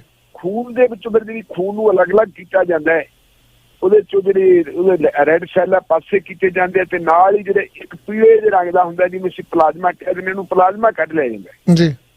ਪਲਾਜ਼ਮਾ ਕੱਢਣ ਤੋਂ ਬਾਅਦ ਇਹ ਮੰਨਿਆ ਜਾਂਦਾ, ਮੈਡੀਕਲ ਸਾਇੰਟਿਸਟ ਜਿਹੜੇ ਆ ਉਹ ਮੰਨਦੇ ਆ ਕਿ ਜੇ ਕਿਤੇ ਕੋਈ ਇਲਾਜ ਨਾ ਹੁੰਦਾ ਹੋਵੇ ਤਾਂ ਫਿਰ ਪਲਾਜ਼ਮਾ ਰੋਗੀ ਨੂੰ ਚੜਾ ਦਿੱਤਾ ਜਾਂਦਾ ਹੈ। ਜਿਹੜਾ ਬੰਦਾ ਠੀਕ ਹੋਇਆ ਉਹਦਾ ਰੋਗ ਤੋਂ, ਉਹਦਾ ਪਲਾਜ਼ਮਾ ਦੂਜੇ ਰੋਗੀ ਨੂੰ ਚੜਾ ਦਿੱਤਾ ਜਾਂਦਾ ਹੈ ਤੇ ਉਹਦੇ ਨਾਲ ਉਹ ਰੋਗੀ ਠੀਕ ਹੋ ਸਕਦਾ ਹੈ। ਭਾਰਤ ਦੇ ਵਿੱਚ ਪਹਿਲੀ ਵਾਰ ਤਜਰਬਾ ਹੋਇਆ, ਦਿੱਲੀ ਦੇ ਹਸਪੀਟਲ ਨੇ ਕੀਤਾ ਹੈ। ਇਹਨਾਂ ਨੇ ਜਦੋਂ ਪਰਿਵਾਰ ਨੂੰ ਦੱਸਿਆ ਕਿ ਆਪਣੇ ਕੋਲੇ ਆਹੀ ਰਹਿ ਗਿਆ ਇੱਕੋ ਇੱਕ ਆਪਸ਼ਨ, ਜੇ ਆਪਾਂ ਇਹ ਕਰਕੇ ਦੇਖ ਲਈਏ ਤਾਂ ਤੁਸੀਂ ਕੁਝ ਕਰ ਲਓ, ਤਾਂ ਫਿਰ ਪਰਿਵਾਰ ਨੇ ਇੱਕ ਔਰਤ ਨੂੰ ਲੱਭਿਆ ਜਿਹੜੀ ਔਰਤ ਪਹਿਲਾਂ ਪਲਾਜ਼ਮਾ ਤੋਂ ਪੋਜ਼ਿਟਿਵ ਆਈ ਸੀਗੀ, ਕੋਰੋਨਾ ਦੀ ਪੋਜ਼ਿਟਿਵ ਸੀ, ਫਿਰ ਉਹਦਾ ਟ੍ਰੀਟਮੈਂਟ ਹੋਇਆ, ਉਹ ਨੈਗੇਟਿਵ ਚਲੀ ਗਈ ਸੀ, ਹਾਲੇ ਉਹਦਾ ਦੂਜਾ ਤੀਜਾ ਟੈਸਟ ਹੋਣਾ ਸੀ ਜੀ। ਉਹਨੂੰ ਬੇਨਤੀ ਕੀਤੀ, ਉਹ ਵਿਚਾਰੀ ਭਲੀ ਔਰਤ ਸੀ, ਮੰਨ ਗਈ ਤੇ ਉਹਨੇ ਆਪਣਾ ਜਿਹੜਾ ਹੈਗਾ ਖੂਨ ਦੇਤਾ, ਖੂਨ ਚੋਂ ਪਲਾਜ਼ਮਾ ਅਲੱਗ ਕਰ ਲਿਆ ਜੀ। ਟ੍ਰੀਟਮੈਂਟ ਕੀਤਾ, ਟ੍ਰੀਟਮੈਂਟ ਕਰਨ ਤੋਂ ਬਾਅਦ ਨਤੀਜਾ ਇਹ ਹੋਇਆ ਕਿ ਉਹ ਬੰਦਾ ਸਰਵਾਈਵ ਕਰ ਗਿਆ, ਬਚ ਗਿਆ, ਉਹਨੂੰ ਨੈਗੇਟਿਵ ਕਰਾਰ ਦਿੱਤਾ ਜਾ ਚੁੱਕਿਆ। ਇਹ ਬਹੁਤ ਵੱਡੀ ਖਬਰ ਹੈ ਇਸ ਵੇਲੇ ਜੇ ਆਪਾਂ ਭਾਰਤੀ ਸੰਦਰਭ ਦੇ ਵਿੱਚ ਦੇਖੀਏ ਕਿ ਇਹ ਪ੍ਰਣਾਲੀ ਜਿਹੜੀ ਹੈ ਕਰੋਨਾ ਦਾ ਇਲਾਜ ਕਰਨ ਦੇ ਵਿੱਚ ਕਾਫੀ ਜ਼ਿਆਦਾ ਸਹਾਈ ਹੋਈ ਹੈ। ਵੈਸੇ ਡਾਕਟਰਾਂ ਦਾ ਇਹ ਨਹੀਂ ਮੰਨਣਾ ਕਿ ਕੋਈ ਜ਼ਰੂਰੀ ਨਹੀਂ ਕਿ ਕੱਲਾ ਇਸੇ ਵਜ੍ਹਾ ਕਾਰਨ ਉਹ ਬੰਦਾ ਠੀਕ ਹੋ ਗਿਆ ਹੋਵੇ, ਹੋਰ ਕਾਰਨ ਵੀ ਇਹਦਾ ਟ੍ਰੀਟਮੈਂਟ ਹੋਰ ਵੀ ਚੱਲਿਆ ਹੋਣਾ ਵਗੈਰਾ ਵਗੈਰਾ। ਲੇਕਿਨ ਜਦੋਂ ਇਹ ਗੱਲ ਆ ਗਈ ਤਾਂ ਉਹ ਤੋਂ ਪਹਿਲਾਂ ਤੁਸੀਂ ਦੇਖਿਆ ਹੋਣਾ ਕਿ ਜਿਹੜਾ ਤਬਲੀਗੀ ਜਮਾਤ ਦਾ ਮਰਕਜ਼ ਸੀ ਨਿਜ਼ਾਮੂਦੀਨ ਦੇ ਵਿੱਚ ਜੀ, ਉੱਥੇ ਉਹ ਇਕੱਠੇ ਹੋਏ ਸੀ ਮਾਰਚ ਦੇ ਮਹੀਨੇ ਦੇ ਵਿੱਚ, ਔਰ ਉਸੇ ਵੇਲੇ ਲਾਕਆਊਟ ਲੱਗ ਗਿਆ ਤੇ ਲਾਕਆਊਟ ਦੀ ਵਜ੍ਹਾ ਕਾਰਨ ਬਹੁਤ ਸਾਰੇ ਲੋਕ ਉੱਥੇ ਫਸ ਗਏ ਸੀ। ਉਹਨਾਂ ਨੇ ਬੇਨਤੀਆਂ ਵੀ ਕੀਤੀਆਂ ਕਿ ਸਾਨੂੰ ਪਾਸ ਦੇ ਦਿਓ, ਅਸੀਂ ਬੰਦਿਆਂ ਨੂੰ ਕੱਢ ਲਈਏ, ਲੇਕਿਨ ਸਮੇਂ ਸਿਰ ਉਹਨਾਂ ਨੂੰ ਪਾਸ ਵਗੈਰਾ ਨਾ ਮਿਲ ਸਕੇ। ਬਾਅਦ ਦੇ ਵਿੱਚ ਜਦੋਂ ਰੇਡ ਕਰਕੇ ਉੱਥੋਂ ਲੋਕਾਂ ਨੂੰ ਬਾਹਰ ਕੱਢਿਆ ਗਿਆ, ਹਜ਼ਾਰਾਂ ਦੀ ਤਾਦਾਦ ਦੇ ਵਿੱਚ ਲੋਕ ਸੀ ਤੇ ਉਹਦੇ ਵਿੱਚੋਂ ਉਹਨਾਂ ਨੂੰ ਸਾਰਿਆਂ ਨੂੰ ਕੁਆਰੰਟਾਈਨ ਕਰ ਦਿੱਤਾ ਗਿਆ। ਕੁਝ ਪੋਜ਼ਿਟਿਵ ਪਾਏ ਗਏ, ਉਹਨਾਂ ਦਾ ਟ੍ਰੀਟਮੈਂਟ ਕੀਤਾ ਗਿਆ, ਕੁਝ ਜਿਹੜੇ ਸੀਗੇ ਨੈਗੇਟਿਵ ਸਾਬਤ ਹੋ ਗਏ, ਉਹਨਾਂ ਨੂੰ ਤੋੜ ਦਿੱਤਾ ਘਰਾਂ ਨੂੰ ਜੀ। ਜਿਹੜਾ ਉਹਨਾਂ ਦਾ ਮੁਖੀ ਸੀਗਾ ਮਿਸਟਰ ਸਾਦ ਜੀ, ਸਾਦ ਨੇ ਇਹ ਉਸ ਵੇਲੇ ਹੋਕਾ ਦਿੱਤਾ ਸੀ, ਆਪਣੇ ਬੰਦਿਆਂ ਨੂੰ ਕਹਿ ਦਿੱਤਾ ਸੀ ਕਿ ਸਾਡੀ ਜਮਾਤ ਹੈ ਜਿਹੜੀ, ਇਹਦਾ ਮਿਸ਼ਨ ਹੈ ਮਨੁੱਖਤਾ ਦੀ ਭਲਾਈ ਕਰਨਾ ਜੀ। ਸੋ ਬਿਹਤਰ ਇਹ ਰਹੇ ਕਿ ਤੁਹਾਡੇ ਤੋਂ ਜਿਹੜੇ ਲੋਕ ਠੀਕ ਹੋ ਜਾਣ ਉਹ ਪਲਾਜ਼ਮਾ ਵਾਸਤੇ ਆਪਣਾ ਖੂਨ ਦਾਨ ਕਰ ਦੇਣ ਜੀ। ਜਦੋਂ ਇਹ ਪ੍ਰੋਗਰਾਮ ਸਾਰਾ ਸਿਰੇ ਚੜ ਗਿਆ, ਦੇਖ ਲਿਆ, ਤਾਂ ਦਿੱਲੀ ਦੇ ਚੀਫ ਮਿਨਿਸਟਰ ਮਿਸਟਰ ਕੇਜਰੀਵਾਲ ਨੇ ਵੀ ਇਹ ਅਪੀਲ ਕੀਤੀ ਕਿ ਜਿਹੜੇ ਲੋਕ ਜਿਹੜੇ ਲੋਕ ਕਰੋਨਾ ਤੋਂ ਪੀੜਤ ਰਾਜੀ ਹੋਏ ਹੈ ਉਹ ਆਪਣਾ ਪਲਾਜ਼ਮਾ ਦੇਣ, ਚੰਗੀ ਗੱਲ ਹੈ ਉਹਨਾਂ ਵਾਸਤੇ। ਮੈਂ ਅਪੀਲ ਕਰਦਾ, ਦੱਸਦੇ ਹੈ ਕਿ ਇੱਕ ਬੰਦੇ ਵੱਲੋਂ ਜਿਹੜਾ ਦਿੱਤਾ ਜਾਂਦਾ ਖੂਨ, ਉਹਦੇ ਚੋਂ ਨਿਕਲਣ ਵਾਲੇ ਪਲਾਜ਼ਮੇ ਨਾਲ 2-3 ਬੰਦੇ ਜਿਹੜੇ ਹੈ ਉਹ ਕੋਅਰ ਹੋ ਸਕਦੇ ਆ, ਉਹਨਾਂ ਦਾ ਇਲਾਜ ਹੋ ਸਕਦਾ ਹੈ ਜੀ। ਇਹਦੇ ਤੋਂ ਬਾਅਦ ਜੀ ਹੁਣ ਇਸ ਵੇਲੇ ਜਿਹੜੇ ਪਲਾਜ਼ਮਾ ਤੋਂ ਲੋਕ ਰਾਜੀ ਹੋਏ ਆ ਤਬਲੀਗੀ ਜਮਾਤ ਜੀ, ਕਰੋਨਾ ਤੋਂ, ਮੈਨੂੰ ਫਿਰ ਪਲਾਜ਼ਮਾ ਠੀਕ ਤੇ ਚੜਿਆ ਹੋਇਆ ਹੈ, ਜਿਹੜੇ ਰਾਜੀ ਹੋਏ ਹੈ ਉਹਨਾਂ ਨੇ ਆਪਣਾ ਖੂਨ ਦੇਣ ਦਾ ਫੈਸਲਾ ਕਰ ਲਿਆ ਹੈ। ਸੈਂਕੜੇ ਬੰਦਿਆਂ ਨੇ ਪੇਸ਼ਕਸ਼ ਕਰਤੀ ਹੈ ਡਾਕਟਰਾਂ ਨੂੰ ਕਿ ਸਾਡਾ ਖੂਨ ਲੈ ਲਓ ਜੀ, ਅਸੀਂ ਆਪਣਾ ਖੂਨ ਦੇਣ ਨੂੰ ਤਿਆਰ ਆ, ਤੇ ਤੁਸੀਂ ਪਲਾਜ਼ਮਾ ਅਲੱਗ ਕਰਕੇ ਜਿਨ੍ਹਾਂ ਨੂੰ ਜਿਹੜੇ ਰੋਗੀ ਹੈ ਉਹਨਾਂ ਨੂੰ ਉਹ ਚੜ੍ਹ ਸਕਦੇ ਹੋ। ਜਿਵੇਂ ਕਿ ਆਪਾਂ ਆਮ ਮੰਨ ਕੇ ਤੁਰਦੇ ਹਾਂ ਕਿ ਜਦੋਂ ਮੁਸੀਬਤ ਪਈ ਹੁੰਦੀ ਹੈ ਫਿਰ ਬੰਦਾ ਇਹ ਨਹੀਂ ਦੇਖਦਾ ਕਿ ਜਿਹੜਾ ਖੂਨ ਹੈ, ਖੂਨ ਦਾ ਰੰਗ ਤਾਂ ਲਾਲ ਹੈ ਜੀ, ਉਹਦੇ ਲੱਛਣ ਵੀ ਖੂਨ ਦੇ ਇੱਕੋ ਜਿਹੇ ਹੁੰਦੇ, ਗਰੁੱਪ ਅਲੱਗ-ਅਲੱਗ ਹੁੰਦੇ ਹੈ। ਜਦੋਂ ਕਿਸੇ ਪੀੜਤ ਨੂੰ ਆਪਾਂ ਖੂਨ ਲਾਉਂਦੇ ਕਿਸੇ ਅਣਜਾਣ ਬੰਦੇ ਦਾ, ਸਾਨੂੰ ਕੋਈ ਪਤਾ ਨਹੀਂ ਹੁੰਦਾ ਕਿ ਮੁਸਲਮਾਨ ਦਾ, ਇਹ ਸਿੱਖ ਦਾ, ਇਹ ਹਿੰਦੂ ਦਾ, ਈਸਾਈ ਦਾ ਜਾਂ ਕਿਹਦਾ, ਇਹ ਜ਼ਿਮੀਂਦਾਰ ਦਾ, ਇਹ ਬ੍ਰਾਹਮਣ ਦਾ, ਇਹ ਕਿਸੇ ਸੇਠ ਦਾ ਜਾਂ ਕਿਸੇ ਦਲਿਤ ਭਾਈਚਾਰੇ ਦਾ ਹੈਗਾ। ਉਸ ਵੇਲੇ ਅਸੀਂ ਕਹਿੰਦੇ ਕਿ ਇਹ ਰੱਬ ਦਾ ਰੂਪ ਹੈ ਜਿਹਨੇ ਦਿੱਤਾ, ਦਾਨ ਕੀਤਾ ਹੋਇਆ। ਲਗਭਗ ਹੁਣ ਉਹੀ ਸਥਿਤੀ ਹੋਈ ਵੀ ਹੈ, ਉਹ ਹੋ ਰਹੀ ਹੈ ਕਿ ਤਬਲੀਗੀ ਲੋਕ ਜਿਹੜਾ ਆਪਣਾ ਖੂਨ ਦੇਣਗੇ, ਉਹਦੇ ਚੋਂ ਪੈਦਾ ਕੀਤਾ ਜਾਂ ਉਹ ਤੋਂ ਅਲੱਗ ਕੀਤਾ ਹੋਇਆ ਪਲਾਜ਼ਮਾ, ਉਹ ਪਲਾਜ਼ਮਾ ਪੀੜਤਾਂ ਨੂੰ ਲੱਗਣਾ ਤੇ ਉਹਨਾਂ ਪੀੜਤਾਂ ਦੇ ਵਿੱਚ ਹਿੰਦੂ ਵੀ ਹੋਣਗੇ, ਮੁਸਲਮਾਨ ਵੀ ਹੋਣਗੇ, ਸਿੱਖ ਵੀ ਹੋਣਗੇ, ਉਹਨਾਂ ਵਿੱਚ ਉਹ ਵੀ ਹੋਣਗੇ ਜਿਹੜੇ ਲੋਕ ਅੰਨੀ ਭਗਤੀ ਨਾਲ ਜੁੜੇ ਹੋਏ ਆ, ਇੱਕ ਵਿਸ਼ੇਸ਼ ਵਿਚਾਰਧਾਰਾ ਦੇ ਨਾਲ ਤੇ ਮੁਸਲਮਾਨਾਂ ਨੂੰ ਨਫ਼ਰਤ ਦੀ ਨਿਗਾਹ ਦੇ ਨਾਲ ਇੱਕ ਦੁਸ਼ਮਣ ਦੇ ਤੌਰ ਦੇ ਉੱਤੇ ਦੇਖਦੇ ਹੈ। ਸੋ ਅੱਜ ਇਹਦੇ ਤੇ ਟਿੱਪਣੀ ਕੀਤੀ ਇੱਕ ਵੈਬਸਾਈਟ ਦੇ ਵਿੱਚ ਇੱਕ ਪੱਤਰਕਾਰ ਨੇ, ਉਹਨੇ ਕਿਹਾ ਕਿ ਅੰਨੇ ਭਗਤ ਜਿਹੜੇ ਭਗਤੀ ਦੇ ਵਿੱਚ ਅੰਨੇ ਹੋ ਕੇ ਮੁਸਲਮਾਨਾਂ ਦੇ ਖੂਨ ਦੇ ਪਿਆਸੇ ਸੀ, ਹੁਣ ਉਹ ਰਾਜੀ ਹੋਣਗੇ ਉਹਨਾਂ ਦੇ ਪਲਾਜ਼ਮੇ ਦੇ ਨਾਲ, ਕਿਉਂਕਿ ਪਲਾਜ਼ਮਾ ਦੇਣ ਵਾਲੇ ਜਿਹੜੇ ਬੰਦੇ ਖੂਨ ਦੇਣ ਵਾਲੇ ਤਬਲੀਗੀ ਹੈ। ਦਿੱਲੀ ਦੇ ਜੇ ਲਿਹਾਜ਼ ਨਾਲ ਦੇਖੀਏ ਤਾਂ ਉਹਨਾਂ ਦੀ ਗਿਣਤੀ ਕਾਫੀ ਜ਼ਿਆਦਾ ਬਣਦੀ ਹੈ ਜੀ। ਮੋਰਓਵਰ ਉਹ ਲੋਕ ਕਿਉਂਕਿ ਇੱਕ ਵਿਚਾਰਧਾਰਾ ਨਾਲ ਬੱਝੇ ਹੋਏ ਹੈ, ਉਹਨਾਂ ਦੀ ਜਿਹੜੀ ਕਮਿਟਮੈਂਟ ਹੈ ਉਹ ਆਪਣੀ ਆਰਗੇਨਾਈਜੇਸ਼ਨ ਨਾਲ ਹੈ, ਤੇ ਆਰਗੇਨਾਈਜੇਸ਼ਨ ਦੇ ਮੁਖੀ ਨੇ ਉਹਨਾਂ ਨੂੰ ਬੇਨਤੀ ਕੀਤੀ ਹੈ ਕਿ ਤੁਸੀਂ ਆਪਣਾ ਖੂਨ ਦਿਓ ਤਾਂ ਕਿ ਤੁਹਾਡੇ ਪਲਾਜ਼ਮਾ ਨਾਲ ਦੂਜੇ ਦਾ ਇਲਾਜ ਕੀਤਾ ਜਾ ਸਕੇ। ਇਸ ਕਰਕੇ ਦੂਜੇ ਭਾਈਚਾਰੇ ਦੇ ਮੁਕਾਬਲਤਨ ਉਹਨਾਂ ਦਾ ਪਲਾਜ਼ਮਾ ਜਿਹੜਾ ਉਹ ਜ਼ਿਆਦਾ ਹੋਊਗਾ ਜੀ। ਬਿਲਕੁਲ ਜੀ, ਮੈਂ ਜਾਣਕਾਰੀ ਦੇਣੀ ਚਾਹੁੰਦਾ, ਜੇ ਤੁਸੀਂ ਮੌਂਟਰੀਅਲ ਗਏ ਹੋ ਜਾਂ ਤੁਹਾਡੇ ਟਰੱਕ ਟ੍ਰੇਲਰ ਨੂੰ ਕੋਈ ਵੀ ਪ੍ਰੋਬਲਮ ਆ ਗਈ ਤੇ ਬੇਝਿਜਕ ਹੋ ਕੇ ਤੁਸੀਂ ਡਾਇਮੰਡ ਟਰੱਕ ਰਿਪੇਅਰ ਤੇ ਕਾਲ ਕਰ ਸਕਦੇ ਹੋ 450 934 29 57 ਤੇ ਇਸ ਦੇ ਨਾਲ ਹੀ ਤੁਹਾਡੀ ਕਾਰ ਦਾ ਐਕਸੀਡੈਂਟ ਹੋ ਗਿਆ, ਹਰੇਕ ਇੰਸ਼ੋਰੈਂਸ ਕੰਪਨੀ ਦੇ ਨਾਲ ਕਲੇਮ ਕਰਦੇ ਜੀ। ਪ੍ਰੋਜੋਨ ਆਟੋ ਕਲੀਜ਼ ਦੇ ਨਾਲੇ 416 857 5700 ਤੇ ਤੇ ਨਾਲ ਹੀ ਤੁਹਾਡਾ ਟਰੱਕ ਟ੍ਰੇਲਰ ਕਿਤੇ ਖਰਾਬ ਹੋ ਗਿਆ ਨਾਰਥ ਅਮਰੀਕਾ ਦੇ ਵਿੱਚ ਕਿੰਗ ਟੋਇੰਗ ਦਾ ਨਾਮ ਹਮੇਸ਼ਾ ਯਾਦ ਰੱਖੋ। ਸੁੱਖਾ ਢੇਸੀ ਨੂੰ ਕਾਲ ਕਰ ਸਕਦੇ 416 677 2222 ਤੇ ਨਾਲ ਹੀ ਜੇ ਤੁਸੀਂ ਵਧੀਆ ਗਰੋਸਰੀ ਜਿਹੜੀ ਹੈ ਕਰਨੀ ਚਾਹੁੰਦੇ ਹੋ ਤਾਂ ਏਸ਼ੀਅਨ ਫੂਡ ਆਪਣੇ ਨੇੜਲੇ ਕਿਸੇ ਵੀ ਸਟੋਰ ਤੇ ਜਾ ਸਕਦੇ ਹੋ। ਵਧੇਰੇ ਜਾਣਕਾਰੀ ਲਈ ਮੇਜਰ ਨਾਥ ਹੋਣਾ ਨੂੰ 416 543 7107 ਤੇ ਕਾਲ ਕੀਤੀ ਜਾ ਸਕਦੀ ਆ। ਜੇ ਜੌਬ ਦੀ ਭਾਲ ਵਿੱਚੋਂ ਤੇ ਟਰਾਂਸਪੋਰਟਾਂ ਹਾਲੇ ਵੀ ਖੁੱਲੀਆਂ ਜੀ। KGS ਟਰਾਂਸਪੋਰਟ ਦਾ ਨਾਂ ਯਾਦ ਰੱਖੋ। 2 ਟਰਮੀਨਲ ਹੈ ਜੀ, ਇੱਕ GTA ਦੇ ਵਿੱਚ ਤੇ ਇੱਕ ਇੰਡੀਆਨਾ ਐਪਲਸ ਦੇ ਵਿੱਚ। 905 799 9500 ਤੇ ਜਿੰਦਰ ਪੁੱਟਰ ਜਾਂ ਕੁਲਵੰਤ ਸਿੰਘ ਦੇ ਨਾਲ ਗੱਲਬਾਤ ਕਰ ਸਕਦੇ ਹੋ। ਜੇ ਕੰਪਨੀ ਖੋਲਣੀ ਹੈ ਤੁਹਾਡੇ ਕੋਲ ਕੋਈ ਪੈਸਿਆਂ ਦੀ ਫਾਈਨੈਂਸ਼ੀਅਲੀ ਘੱਟ ਹੈ ਜੀ, ਫਿਊਲ ਕਾਰਡ ਵੀ ਦੇਣਗੇ 24 ਆਵਰ ਦੇ ਵਿੱਚ ਤੁਹਾਡੇ ਕੋਲ 10,000 ਤੋਂ ਲੈ ਕੇ ਭਾਵੇਂ 10 ਮਿਲੀਅਨ ਦੀ ਇਨਵਾਇਸ ਹੋਵੇ ਪੇ ਕਰ ਦਿੰਦੇ ਜੀ। JD ਫੈਕਟਰ ਵਾਲੇ 514 694 8721 ਤੇ ਕਾਲ ਕਰ ਸਕਦੇ ਹੋ। ਹਾਂਜੀ 3903 ਸਵਾਗਤ ਹੈ ਵੀਰ ਜੀ। ਹਾਂਜੀ ਸਕਿਪ ਕਰ ਦਿਓ ਜੀ, ਮੈਂ ਸੁਣ ਰਿਹਾ। ਓਕੇ ਵੀਰ ਜੀ, ਤੁਸੀਂ ਕਿਉਂਕਿ ਕਾਲ ਜਦੋਂ ਹੋ ਰਹੀ ਹੈ ਕੱਟੀ ਜਾਣੀ, ਤੁਹਾਡੀ ਆਟੋਮੈਟਿਕ ਹੀ ਕੱਟੀ ਜਾਣੀ ਆ। ਤੇ ਤੁਸੀਂ ਜੇ ਸੁਣਨਾ ਆ ਤੇ 514 515 ਅਮਰੀਕਨ ਨੰਬਰ ਹੈ ਜੇ ਤੁਹਾਡਾ। ਅਮਰੀਕਾ ਨੂੰ ਕਾਲ ਫਰੀ ਆ, ਤੁਸੀਂ ਉੱਤੇ ਸੁਣ ਸਕਦੇ ਹੋ ਜਾਂ ਫਿਰ ਐਪ ਡਾਊਨਲੋਡ ਕਰਕੇ PTN 24 ਦਾ ਤੇ ਉਹਦੇ ਤੇ ਜਿਹੜਾ ਕੈਮਰੇ ਵਾਲਾ ਬਟਨ ਉਹਨੂੰ ਕਮਰ ਉੱਪਰ ਉਹਨੂੰ ਕਲਿੱਕ ਕਰ ਦਿਓ, ਬੰਦ ਹੋ ਜਾਊਗਾ, ਕੱਲੀ ਆਡੀਓ ਚੱਲਦੀ ਰਹੂਗੀ ਤੇ ਬਹੁਤ ਵਧੀਆ ਤੁਸੀਂ ਸੁਣ ਸਕਦੇ ਹੋ। ਠੀਕ ਹੈ ਜੀ, ਮਿਹਰਬਾਨੀ। ਓਕੇ ਜੀ। ਢਿੱਲੋਂ ਸਾਹਿਬ, ਕੁਝ ਇੱਕ ਦੀ ਗਲਤੀ ਕਾਰਨ ਇੱਕ ਭਾਈਚਾਰੇ ਨੂੰ ਦੋਸ਼ੀ ਨਹੀਂ ਗਰਦਾਨਿਆ ਜਾ ਸਕਦਾ। RSS chief Mohan Bhagwat. ਬਿਲਕੁਲ ਜੀ, ਮੋਹਨ ਭਾਗਵਤ ਸਾਹਿਬ ਜਿਹੜੇ RSS ਦੇ ਚੀਫ ਹੈ ਜੀ, ਉਹਨਾਂ ਨੇ ਕੱਲ ਆਪਣੇ ਸ਼ੁਭ ਚਿੰਤਕਾਂ ਨੂੰ ਐਡਰੈਸ ਕਰਦਿਆਂ ਇਹ ਗੱਲ ਕਹੀ ਹੈ ਕਿ ਜੇ ਕੁਝ ਬੰਦਿਆਂ ਦੀ ਗਲਤੀ ਹੁੰਦੀ ਹੈ, ਉਹਨਾਂ ਦੀ ਗਲਤੀ ਦੇ ਨਾਲ ਕੋਈ ਪ੍ਰੋਬਲਮ ਖੜੀ ਹੁੰਦੀ ਹੈ ਜੀ, ਉਹਨਾਂ ਦੀ ਗਲਤੀ ਬਦਲੇ ਅਸੀਂ ਸਾਰੇ ਭਾਈਚਾਰੇ ਨੂੰ ਦੋਸ਼ੀ ਗਰਦਾਨ ਕੇ ਉਹਨਾਂ ਦੇ ਖਿਲਾਫ ਅਵਾ-ਤਵਾ ਨਹੀਂ ਬੋਲ ਸਕਦੇ, ਉਹਨਾਂ ਨੂੰ ਸਜ਼ਾਵਾਂ ਨਹੀਂ ਦੇ ਸਕਦੇ ਜੀ। ਜੇ ਅਸੀਂ ਇਸ਼ਾਰਾ ਦੇਖੀ ਤਾਂ ਇਸ਼ਾਰਾ ਜ਼ਿਆਦਾ ਕਿੱਧਰ ਨੂੰ ਹੈ। ਉਹਨਾਂ ਨੇ ਇਸ਼ਾਰਾ ਕੀਤਾ, ਲੇਕਿਨ ਜਿਨ੍ਹਾਂ ਲੋਕਾਂ ਨੇ ਇਹ ਗੱਲ ਚੱਲੀ ਹੈ ਤੇ ਚੱਲ ਰਹੇ ਹੈ ਉਹਨਾਂ ਨੂੰ ਹਕੀਕਤ ਦਾ ਪਤਾ ਹੈ ਜੀ। ਉਹ ਹੈਗਾ ਮੁਸਲਿਮ ਭਾਈਚਾਰਾ, ਘੱਟ ਗਿਣਤੀ ਭਾਈਚਾਰਾ। ਕਿਉਂਕਿ ਪਿਛਲੇ ਦਿਨਾਂ ਦੇ ਵਿੱਚ ਤਬਲੀਗੀ ਜਮਾਤ ਨੇ ਜਿਹੜੀ ਆਪਾਂ ਖਬਰ ਨੂੰ ਡਿਸਕਸ ਕਰਕੇ ਹਟੇ ਹਾਂ, ਤਬਲੀਗੀ ਜਮਾਤ ਨੇ ਜਿਹੜਾ ਆਪਣਾ ਉੱਥੇ ਸਮਾਗਮ ਕੀਤਾ ਸੀ ਦਿੱਲੀ ਨਿਜ਼ਾਮੂਦੀਨ 'ਚ, ਉਹ ਤੋਂ ਬਾਅਦ ਫਿਰ ਉਹਨਾਂ ਪ੍ਰਤੀ ਨਫ਼ਰਤ ਇੰਨੀ ਜ਼ਿਆਦਾ ਵੱਧ ਗਈ ਕਿ ਥਾਂ ਥਾਂ ਦੇ ਉੱਤੇ ਇਹ ਕਿਹਾ ਜਾਣ ਲੱਗ ਪਿਆ ਕਿ ਤਬਲੀਗੀ ਲੋਕ ਜਾਂ ਜਿਹੜੇ ਇਸਲਾਮਿਕ ਲੋਕ ਹੈ ਜਾਂ ਜਿਹੜੇ ਮੁਸਲਮਾਨ ਲੋਕ ਹੈ ਜੀ, ਉਹਨਾਂ ਨੂੰ ਇਹ ਕਿਹਾ ਜਾਣ ਲੱਗ ਪਿਆ ਕਿ ਇਹ ਲੋਕ ਜਿਹੜੇ ਇਹ ਅਸਲ ਦੇ ਵਿੱਚ ਹਿਊਮਨ ਬੰਬ ਹੈ ਜੀ, ਇਹ ਨਾਈਟ੍ਰੋਜਨ ਤੋਂ ਵੀ ਭੈੜੇ ਆ, ਇਹ ਹਾਈਡਰੋਜਨ ਤੋਂ ਵੀ ਭੈੜੇ ਆ, ਇਹ ਐਟਮ ਬੰਬ ਵਗੈਰਾ ਵਗੈਰਾ, ਪਤਾ ਨਹੀਂ ਕਿੰਨੇ ਕੁ ਵਿਸ਼ੇਸ਼ਣ ਉਹਨਾਂ ਦੇ ਲਈ ਇਸਤੇਮਾਲ ਕੀਤੇ। ਔਰ ਜਿੱਥੇ ਕਿਤੇ ਵੀ ਕੋਈ ਮੁਸਲਿਮ ਅੜਕੇ ਚੱਲਦਾ ਉਹਨੂੰ ਕੁੱਟ ਕਟਾਪਾ ਵੀ ਕੀਤਾ ਜਾਂਦਾ ਹੈ, ਉਹਦੇ ਪ੍ਰਤੀ ਅਪਸ਼ਬਦ ਵੀ ਬੋਲੇ ਜਾਂਦੇ ਆ। ਚਲੋ ਅਪਸ਼ਬਦ ਤਾਂ ਬੰਦੇ ਬਰਦਾਸ਼ਤ ਵੀ ਕਰ ਲੈਂਦੇ ਆ। ਜ਼ਲੀਲ ਕੀਤਾ ਜਾ ਰਿਹਾ ਭਾਰਤ ਦੇ ਨਾਗਰਿਕ ਹੋਣ ਦੇ ਬਾਵਜੂਦ। ਜੀ, ਮੈਂ ਇੱਥੇ ਵੀ ਜ਼ਿਕਰ ਕਰ ਦੇਵਾਂ ਕਿ ਜਦੋਂ 1947 ਦੇ ਵਿੱਚ ਭਾਰਤ ਦੀ ਵੰਡ ਹੋਈ ਹੈ, ਭਾਰਤ 2 ਹਿੱਸਿਆਂ ਵਿੱਚ ਵੰਡਿਆ ਗਿਆ ਸੀ, ਇੱਕ ਪਾਕਿਸਤਾਨ ਤੇ ਇੱਕ ਭਾਰਤ। ਉਸ ਵੇਲੇ ਭਾਰਤ ਦੇ ਵਿੱਚ ਜਿਹੜੇ ਮੁਸਲਮਾਨ ਭਾਈਚਾਰਾ ਰਹਿ ਗਿਆ ਸੀ, ਉਹਨਾਂ ਨੇ ਕਿਹਾ ਸੀ ਕਿ ਸਾਡਾ ਜਿਹੜਾ ਹੈਗਾ ਮੋਹ ਇਸ ਦੇਸ਼ ਨਾਲ ਹੈ, ਅਸੀਂ ਪਾਕਿਸਤਾਨ ਦੇ ਵਿੱਚ ਨਹੀਂ ਜਾਵਾਂਗੇ ਜੀ, ਕਿਉਂਕਿ ਪਾਕਿਸਤਾਨ ਧਰਮ ਦੇ ਆਧਾਰ ਤੇ ਇੱਕ ਦੇਸ਼ ਬਣਿਆ ਸੀ। ਉਹਨਾਂ ਨੇ ਕਿਹਾ ਸੀ ਕਿ ਅਸੀਂ ਧਰਮ ਦੇ ਆਧਾਰ ਤੇ ਬਣੇ ਦੇਸ਼ ਤੇ ਨਹੀਂ ਜਾਵਾਂਗੇ, ਅਸੀਂ ਆਪਣੇ ਦੇਸ਼ ਦੇ ਵਿੱਚ ਹੀ ਰਵਾਂਗੇ, ਭਾਰਤ ਦੇ ਵਿੱਚ ਰਵਾਂਗੇ। ਔਰ ਉਦੋਂ ਤੋਂ ਲੈ ਕੇ ਉਹ ਇੱਥੇ ਰਹਿ ਰਹੇ ਆ। ਜੇ ਅਸੀਂ ਮੁਸਲਮਾਨ ਭਾਈਚਾਰੇ ਦੀ ਗੱਲ ਦੇਖੀਏ ਤਾਂ ਮੁਸਲਮਾਨ ਭਾਈਚਾਰੇ ਦੀਆਂ ਕੁਰਬਾਨੀਆਂ ਵੀ ਕਿਤੇ ਕੋਈ ਘੱਟ ਨਹੀਂ। ਜੇ 1965 ਦੀ ਜੰਗ ਦੇਖੀਏ, 1971 ਦੀ ਜੰਗ ਦੇਖੀਏ, ਉਹਨਾਂ ਜੰਗਾਂ ਦੇ ਵਿੱਚ ਵੀ ਪਾਕਿਸਤਾਨ ਦੇ ਖਿਲਾਫ ਮੂਰਲੀ ਕਿੱਲੀ ਤੇ ਹੋ ਕੇ ਲੜੇ ਸੀ ਮੁਸਲਮਾਨ ਭਾਈਚਾਰੇ ਦੇ ਲੋਕ ਹੈ ਜਿਹੜੇ। ਆਪਾਂ ਨੂੰ ਪਤਾ ਇਸ ਗੱਲ ਦਾ ਕਿ ਕਿੰਨੀਆਂ ਕਿੰਨੀਆਂ ਪ੍ਰਾਪਤੀਆਂ ਹੋਈਆਂ ਸੀ।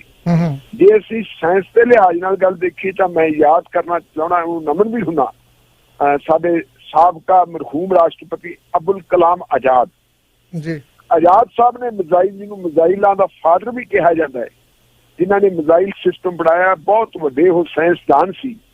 ਔਰ ਮੈਂ ਇੱਥੇ ਤੁਹਾਨੂੰ ਇਹ ਵੀ ਦੱਸ ਦੇਵਾਂ ਕਿ ਜਦੋਂ ਉਹ ਰਾਸ਼ਟਰਪਤੀ ਦੀ ਚੋਣ ਵਾਸਤੇ ਖੜੇ ਹੋਏ ਹੈ, ਲਗਭਗ ਸਾਰੀਆਂ ਹੀ ਪੋਲੀਟੀਕਲ ਪਾਰਟੀਆਂ ਨੇ ਉਹਨਾਂ ਦੀ ਮਦਦ ਕਰਨ ਦਾ ਫੈਸਲਾ ਕੀਤਾ ਸੀ। ਲੇਕਿਨ ਕੁਝ ਪੋਲੀਟੀਕਲ ਪਾਰਟੀਆਂ ਜਿਹੜੀਆਂ ਵਿਚਾਰਧਾਰਕ ਤੌਰ ਤੇ ਵਖਰੇਵਾਂ ਰੱਖਦੀਆਂ ਸੀ ਭਾਰਤੀ ਜਨਤਾ ਪਾਰਟੀ ਨਾਲ, ਉਹਨਾਂ ਨੇ ਕਹਿਤਾ ਸੀ ਅਸੀਂ ਉਮੀਦਵਾਰ ਅਲੱਗ ਖੜਾ ਕਰਾਂਗੇ। ਕਲਾਮ ਸਾਹਿਬ ਮੁਸਲਿਮ ਭਾਈਚਾਰੇ ਚ ਆਉਂਦੇ, ਸਮਝਿਆ ਇਹ ਜਾਂਦਾ ਸੀ ਕਿ ਜਿਹੜੇ ਸਿੱਖ ਪਾਰਲੀਮੈਂਟ ਦੇ ਮੈਂਬਰ ਹੈ, ਜਿਹੜੇ ਸਿੱਖ ਮੈਂਬਰ ਹੈ, ਉਹ ਸਾਰੇ ਦੇ ਸਾਰੇ ਉਹਨਾਂ ਨੂੰ ਵੋਟਾਂ ਪਾਉਣਗੇ।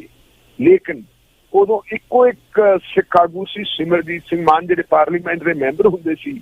ਉਹਨਾਂ ਨੇ ਰਿਫਿਊਜ਼ ਕਰਤਾ ਸੀ ਕਿ ਮੈਂ ਕਲਾਮ ਨੂੰ ਵੋਟ ਨਹੀਂ ਪਾ ਸਕਦਾ। ਕਿਉਂ ਨਹੀਂ ਪਾ ਸਕਦਾ? ਉਹਨਾਂ ਨੇ ਕਿਹਾ ਸੀ ਇਸ ਕਰਕੇ ਨਹੀਂ ਵੋਟ ਪਾ ਸਕਦਾ ਕਿਉਂਕਿ ਇਸ ਬੰਦੇ ਨੇ ਮਨੁੱਖਤਾ ਦਾ ਸਫਾਇਆ ਕਰਨ ਵਾਲੇ ਹਥਿਆਰ ਬਣਾਉਣ ਵਾਲੀ ਸਾਇੰਸ ਈਜਾਦ ਕੀਤੀ ਹੈ। ਇਹ ਗੱਲ ਕਹਿ ਕੇ ਉਹਨਾਂ ਨੇ ਵੋਟ ਪਾਉਣ ਤੋਂ ਇਨਕਾਰ ਕਰਤਾ ਸੀ। ਭਾਰਤ ਦੇ ਸੰਦਰਭ ਵਿੱਚ ਜੇ ਉਹਨਾਂ ਦੀ ਦੇਸ਼ ਭਗਤੀ ਦੀ ਗੱਲ ਕਰੀਏ ਤਾਂ ਉਹਨਾਂ ਦੀ ਦੇਸ਼ ਭਗਤੀ ਕਿਸੇ ਹੋਰ ਨਾਲੋਂ ਜਿਹੜੀ ਹੈਗੀ ਹੈ ਘੱਟ ਨਹੀਂ ਵੱਧ ਹੋ ਸਕਦੀ ਹੈ 2 ਤੋਲੇ ਜੇ ਆਪਾਂ ਗੱਲ ਕਰੀਏ, ਕਿਉਂਕਿ ਉਹਨਾਂ ਨੇ ਕਿੰਨੀਆਂ ਕੁਰਬਾਨੀਆਂ ਕੀਤੀਆਂ। ਸਾਡੇ ਲਿਟਰੇਚਰ ਦੇ ਵਿੱਚ, ਸਾਡੀ ਕਲਾ ਦੇ ਵਿੱਚ ਉਹਨਾਂ ਦਾ ਵੱਡਾ ਯੋਗਦਾਨ ਹੈ। ਪਰ ਜੋ ਕੁਛ ਉਹਨਾਂ ਦੇ ਨਾਲ ਪਿਛਲੇ ਸਮੇਂ ਦੇ ਵਿੱਚ ਹੋਇਆ ਉਹ ਆਪਣੇ ਆਪ ਦੇ ਵਿੱਚ ਬਹੁਤ ਮਾੜਾ ਸੀ। ਇਹਦੇ ਤੇ ਕਿਸੇ ਵੀ ਭਾਰਤੀ ਜਨਤਾ ਪਾਰਟੀ ਦੇ ਲੀਡਰ ਨੇ ਜਾਂ RSS ਦੇ ਲੀਡਰ ਨੇ ਜਾਂ ਕਿਸੇ ਮੰਤਰੀ ਸੰਤਰੀ ਨੇ ਆਵਾਜ਼ ਉਠਾਉਣੀ ਦੀ ਮੁਨਾਸਿਬ ਨਹੀਂ ਸੀ ਸਮਝੀ। ਲੇਕਿਨ ਜਦੋਂ ਫਿਰ ਇਹ ਭਗਤ ਲਾਣਾ ਇੰਨਾ ਜ਼ਿਆਦਾ ਭੂਚਰ ਗਿਆ ਕਿ ਉਹ ਲੋਕ ਜਿਹੜੇ ਦੂਜੇ ਦੇਸ਼ਾਂ ਦੇ ਵਿੱਚ ਕਮਾਈਆਂ ਕਰਨ ਵਾਸਤੇ ਗਏ ਹੋਏ ਸੀ, ਖਾਸ ਕਰਕੇ ਅਰਬ ਤੇ ਖਾੜੀ ਦੇ ਦੇਸ਼ਾਂ ਵਿੱਚ, ਉਹਨਾਂ ਨੇ ਉੱਥੇ ਜਾ ਕੇ ਵੀ ਜਿਹੜਾ ਹੈ ਇਸਲਾਮ ਵਿਰੋਧੀ, ਮੁਸਲਿਮ ਵਿਰੋਧੀ ਪ੍ਰਚਾਰ ਕਰਨਾ ਸ਼ੁਰੂ ਕਰਤਾ। ਆਪਣੇ ਟਵੀਟ ਪਾਉਣੇ ਸ਼ੁਰੂ ਕਰਤੇ, ਲੇਖ ਲਿਖਣੇ ਸ਼ੁਰੂ ਕਰ ਦਿੱਤੇ। ਤਾਂ ਫਿਰ ਉਹਦਾ ਨੋਟਿਸ ਲਿਆ ਗਿਆ। ਉਹਨਾਂ ਨੇ ਇੰਨਾ ਕੁ ਨੁਕਸਾਨ ਕਰਤਾ ਭਾਰਤ ਦਾ ਕਿ ਪਾਕਿਸਤਾਨ ਵੀ ਸਾਡਾ ਨੁਕਸਾਨ ਨਹੀਂ ਸੀ ਕਰ ਸਕਿਆ। ਪਾਕਿਸਤਾਨ ਬਾਰ-ਬਾਰ ਕਸ਼ਮੀਰ ਦਾ ਰੌਲਾ, ਹੋਰ ਸਾਰੇ ਰੌਲੇ ਪਾ ਕੇ ਅਰਬ ਦੇਸ਼ਾਂ ਨੂੰ ਅਕਸਾਉਂਦਾ ਰਿਹਾ ਕਿ ਤੁਸੀਂ ਸਾਡੀ ਸਪੋਰਟ ਕਰੋ। ਲੇਕਿਨ ਅਰਬ ਮੁਲਕਾਂ ਨੇ ਭਾਰਤ ਦੇ ਖਿਲਾਫ ਇੱਕ ਸ਼ਬਦ ਨਹੀਂ ਸੀ ਬੋਲਿਆ। ਲੇਕਿਨ ਜਦੋਂ ਇਸ ਮੁੱਦੇ ਨੂੰ ਜ਼ਿਆਦਾ ਤੂਲ ਦਿੱਤਾ ਗਿਆ ਤਾਂ ਉਸ ਤੂਲ ਦੇਣ ਦਾ ਨਤੀਜਾ ਇਹ ਹੋਇਆ ਕਿ ਅਰਬ ਕੰਟਰੀ, ਖਾੜੀ ਦੇ ਦੇਸ਼ ਸੀ ਜਿਹੜੇ, ਉੱਥੋਂ ਆਵਾਜ਼ ਉੱਠਣੀ ਸ਼ੁਰੂ ਹੋ ਗਈ। ਇੱਕ ਪ੍ਰਿੰਸੈਸ ਨੇ ਸ਼ਰੇਆਮ ਇਹ ਗੱਲ ਕਹਿ ਦਿੱਤੀ ਸੀ ਕਿ ਕਿਉਂ ਨਾ ਤੁਹਾਨੂੰ ਸਜ਼ਾਵਾਂ ਦਿੱਤੀਆਂ ਜਾਣ, ਤੁਹਾਨੂੰ ਤੁਹਾਡੇ ਦੇਸ਼ਾਂ ਨੂੰ ਵਾਪਸ ਮੋੜ ਦਿੱਤਾ ਜਾਵੇ। ਪਰ ਉਹਨਾਂ ਨੇ ਆਪਣੀਆਂ ਜਿਹੜੀਆਂ ਲਿਖਤਾਂ ਸੀ ਉਹ ਡਿਲੀਟ ਕਰਤੀਆਂ ਸੀ ਵਗੈਰਾ ਵਗੈਰਾ। ਹੁਣ ਜਦੋਂ ਇਹ ਸਾਰਾ ਕੁਛ ਹੋ ਗਿਆ, ਵਿਰੋਧ ਹੋਣ ਲੱਗ ਗਿਆ, ਤਾਂ ਪ੍ਰਧਾਨ ਮੰਤਰੀ ਨੇ ਵੀ ਪਿਛਲੇ ਦਿਨਾਂ 'ਚ ਤੁਹਾਡੇ ਯਾਦ ਹੋਣਾ ਉਦੋਂ ਇਹ ਗੱਲ ਕਹੀ ਸੀਗੀ ਕਿ ਕਰੋਨਾ ਕਿਸੇ ਦਾ ਧਰਮ ਨਹੀਂ ਦੇਖਦਾ, ਉਹ ਧਰਮ ਦੇਖੇ ਤੋਂ ਬਗੈਰ ਡੰਗ ਮਾਰਦਾ ਹੈ। ਪ੍ਰਧਾਨ ਮੰਤਰੀ ਸਾਹਿਬ ਨੇ ਗੱਲ ਕਹੀ ਸੀ। ਉਹਦਾ ਅਸਲ ਕਾਰਨ ਇਹ ਸੀ ਕਿ ਅਰਬ ਦੇਸ਼ਾਂ ਦੀ ਜਿਹੜੀ ਨਾਰਾਜ਼ਗੀ ਸੀ, ਉਸ ਨਾਰਾਜ਼ਗੀ ਨੂੰ ਉਹ ਠੰਡਾ ਕਰਨਾ ਚਾਹੁੰਦੇ ਸੀ। ਲੇਕਿਨ ਉਹ ਨਾਰਾਜ਼ਗੀ ਹਾਲੇ ਠੰਡਾ ਨਹੀਂ ਸੀ ਹੋਈ, ਕਿਉਂਕਿ ਅਰਬ ਦੇਸ਼ ਵੀ ਇਹ ਜਾਣਦੇ ਹੈ ਕਿ ਅਸਲ ਦੇ ਵਿੱਚ ਭਾਰਤੀ ਜਨਤਾ ਪਾਰਟੀ ਭਾਵੇਂ ਕੋ ਪੋਲੀਟੀਕਲ ਧਿਰ ਜ਼ਰੂਰ ਹੈ, ਲੇਕਿਨ ਉਹਦੀ ਅਸਲ ਮਾਂ RSS ਹੈ। ਤਾਂ ਮੇਰੇ ਖਿਆਲ ਮੁਤਾਬਕ ਜੇ RSS ਦੇ ਚੀਫ ਨੂੰ ਹੁਣ ਇਹ ਕਹਿਣਾ ਪੈ ਗਿਆ ਕਿ ਕਿਸੇ 1-2 ਬੰਦਿਆਂ ਦੀ ਗਲਤੀ ਹੈ ਜਿਹੜੀ, ਉਸ ਗਲਤੀ ਬਦਲੇ ਸਾਰੇ ਭਾਈਚਾਰੇ ਨੂੰ ਦੋਸ਼ੀ ਨਹੀਂ ਗਰਦਾਨਿਆ ਜਾ ਸਕਦਾ। ਇਹਦਾ ਵੱਡਾ ਕਾਰਨ ਇਹ ਹੈ ਕਿ ਹੁਣ ਅਰਬ ਦੇਸ਼ਾਂ ਦੇ ਵਿੱਚ ਤੇ ਬਾਕੀ ਜਿਹੜੀ ਸੱਭਿਅਕ ਦੁਨੀਆ ਹੈ, ਉਹ ਸੱਭਿਅਕ ਦੁਨੀਆ ਵੱਲੋਂ ਭਾਰਤ ਦੇ ਨਜ਼ਰੀਏ ਦੀ, ਭਾਰਤ ਦੀ ਜਿਹੜੀ ਹਾਕਮ ਜਮਾਤ ਹੈ, ਭਾਰਤ ਦੇ ਜਿਹੜੇ ਹਾਕਮ ਹੈ ਜਾਂ ਉਹਨਾਂ ਦੀ ਜਿਹੜੀ ਪੋਲੀਟੀਕਲ ਧਿਰ ਹੈਗੀ, ਉਹਨਾਂ ਨੂੰ ਸਾਰਿਆਂ ਨੂੰ ਜਦੋਂ ਉਹਨਾਂ ਨੇ ਕਟਹਿਰੇ 'ਚ ਖੜਾ ਕਰਨਾ ਸ਼ੁਰੂ ਕਰਤਾ, ਸਵਾਲ ਖੜੇ ਹੋਣੇ ਸ਼ੁਰੂ ਹੋ ਗਏ।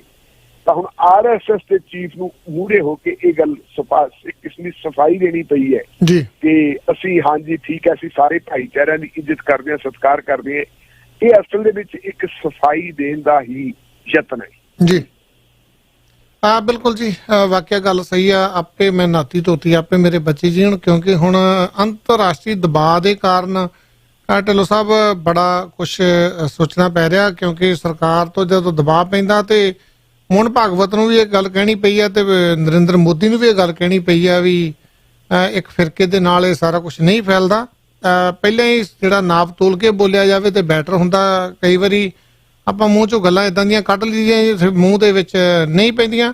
ਢਿੱਲੋਂ ਸਾਹਿਬ, ਜਿੱਦਾਂ ਅਮਰੀਕਾ ਦੇ ਵਿੱਚ ਇੱਕ ਤਰਜ਼ ਦੇ ਉੱਤੇ ਨਾ ਜਾਣੀ ਕਿ ਇੱਕ ਗੁਰਦੁਆਰੇ ਦੇ ਵਿੱਚ ਕੈਲੀਫੋਰਨੀਆ ਦੇ ਵਿੱਚ ਪੁਲਿਸ ਆਈ ਆ ਧੰਨਵਾਦ ਕਰਨ।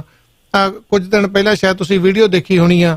ਪੁਲਿਸ ਬੜੀ ਲੰਮੀ, ਬਹੁਤ ਕਾਫੀ ਗੱਡੀਆਂ, ਮੋਟਰਸਾਈਕਲ ਆਉਂਦੇ ਆ, ਉਹ ਗੁਰਦੁਆਰੇ ਦੀ ਪਰਿਕਰਮਾ ਕਰਦੇ ਆ, ਜਾਣੀ ਕਿ ਉਹ ਸਿੱਖ ਭਾਈਚਾਰੇ ਦਾ ਧੰਨਵਾਦ ਕਰਦੇ ਆ, ਜਿਹੜੀ ਇਸ ਔਖੀ ਘੜੀ ਦੇ ਵਿੱਚ ਜਿਹੜਾ ਸਿੱਖ ਭਾਈਚਾਰਾ ਪੂਰੀ ਦੁਨੀਆ ਦੀ ਬਾਂਹ ਫੜ ਰਿਹਾ ਜੀ, ਇਸ ਟਾਈਮ ਲੰਗਰ ਦੀ ਸੇਵਾ ਕਰ ਰਿਹਾ।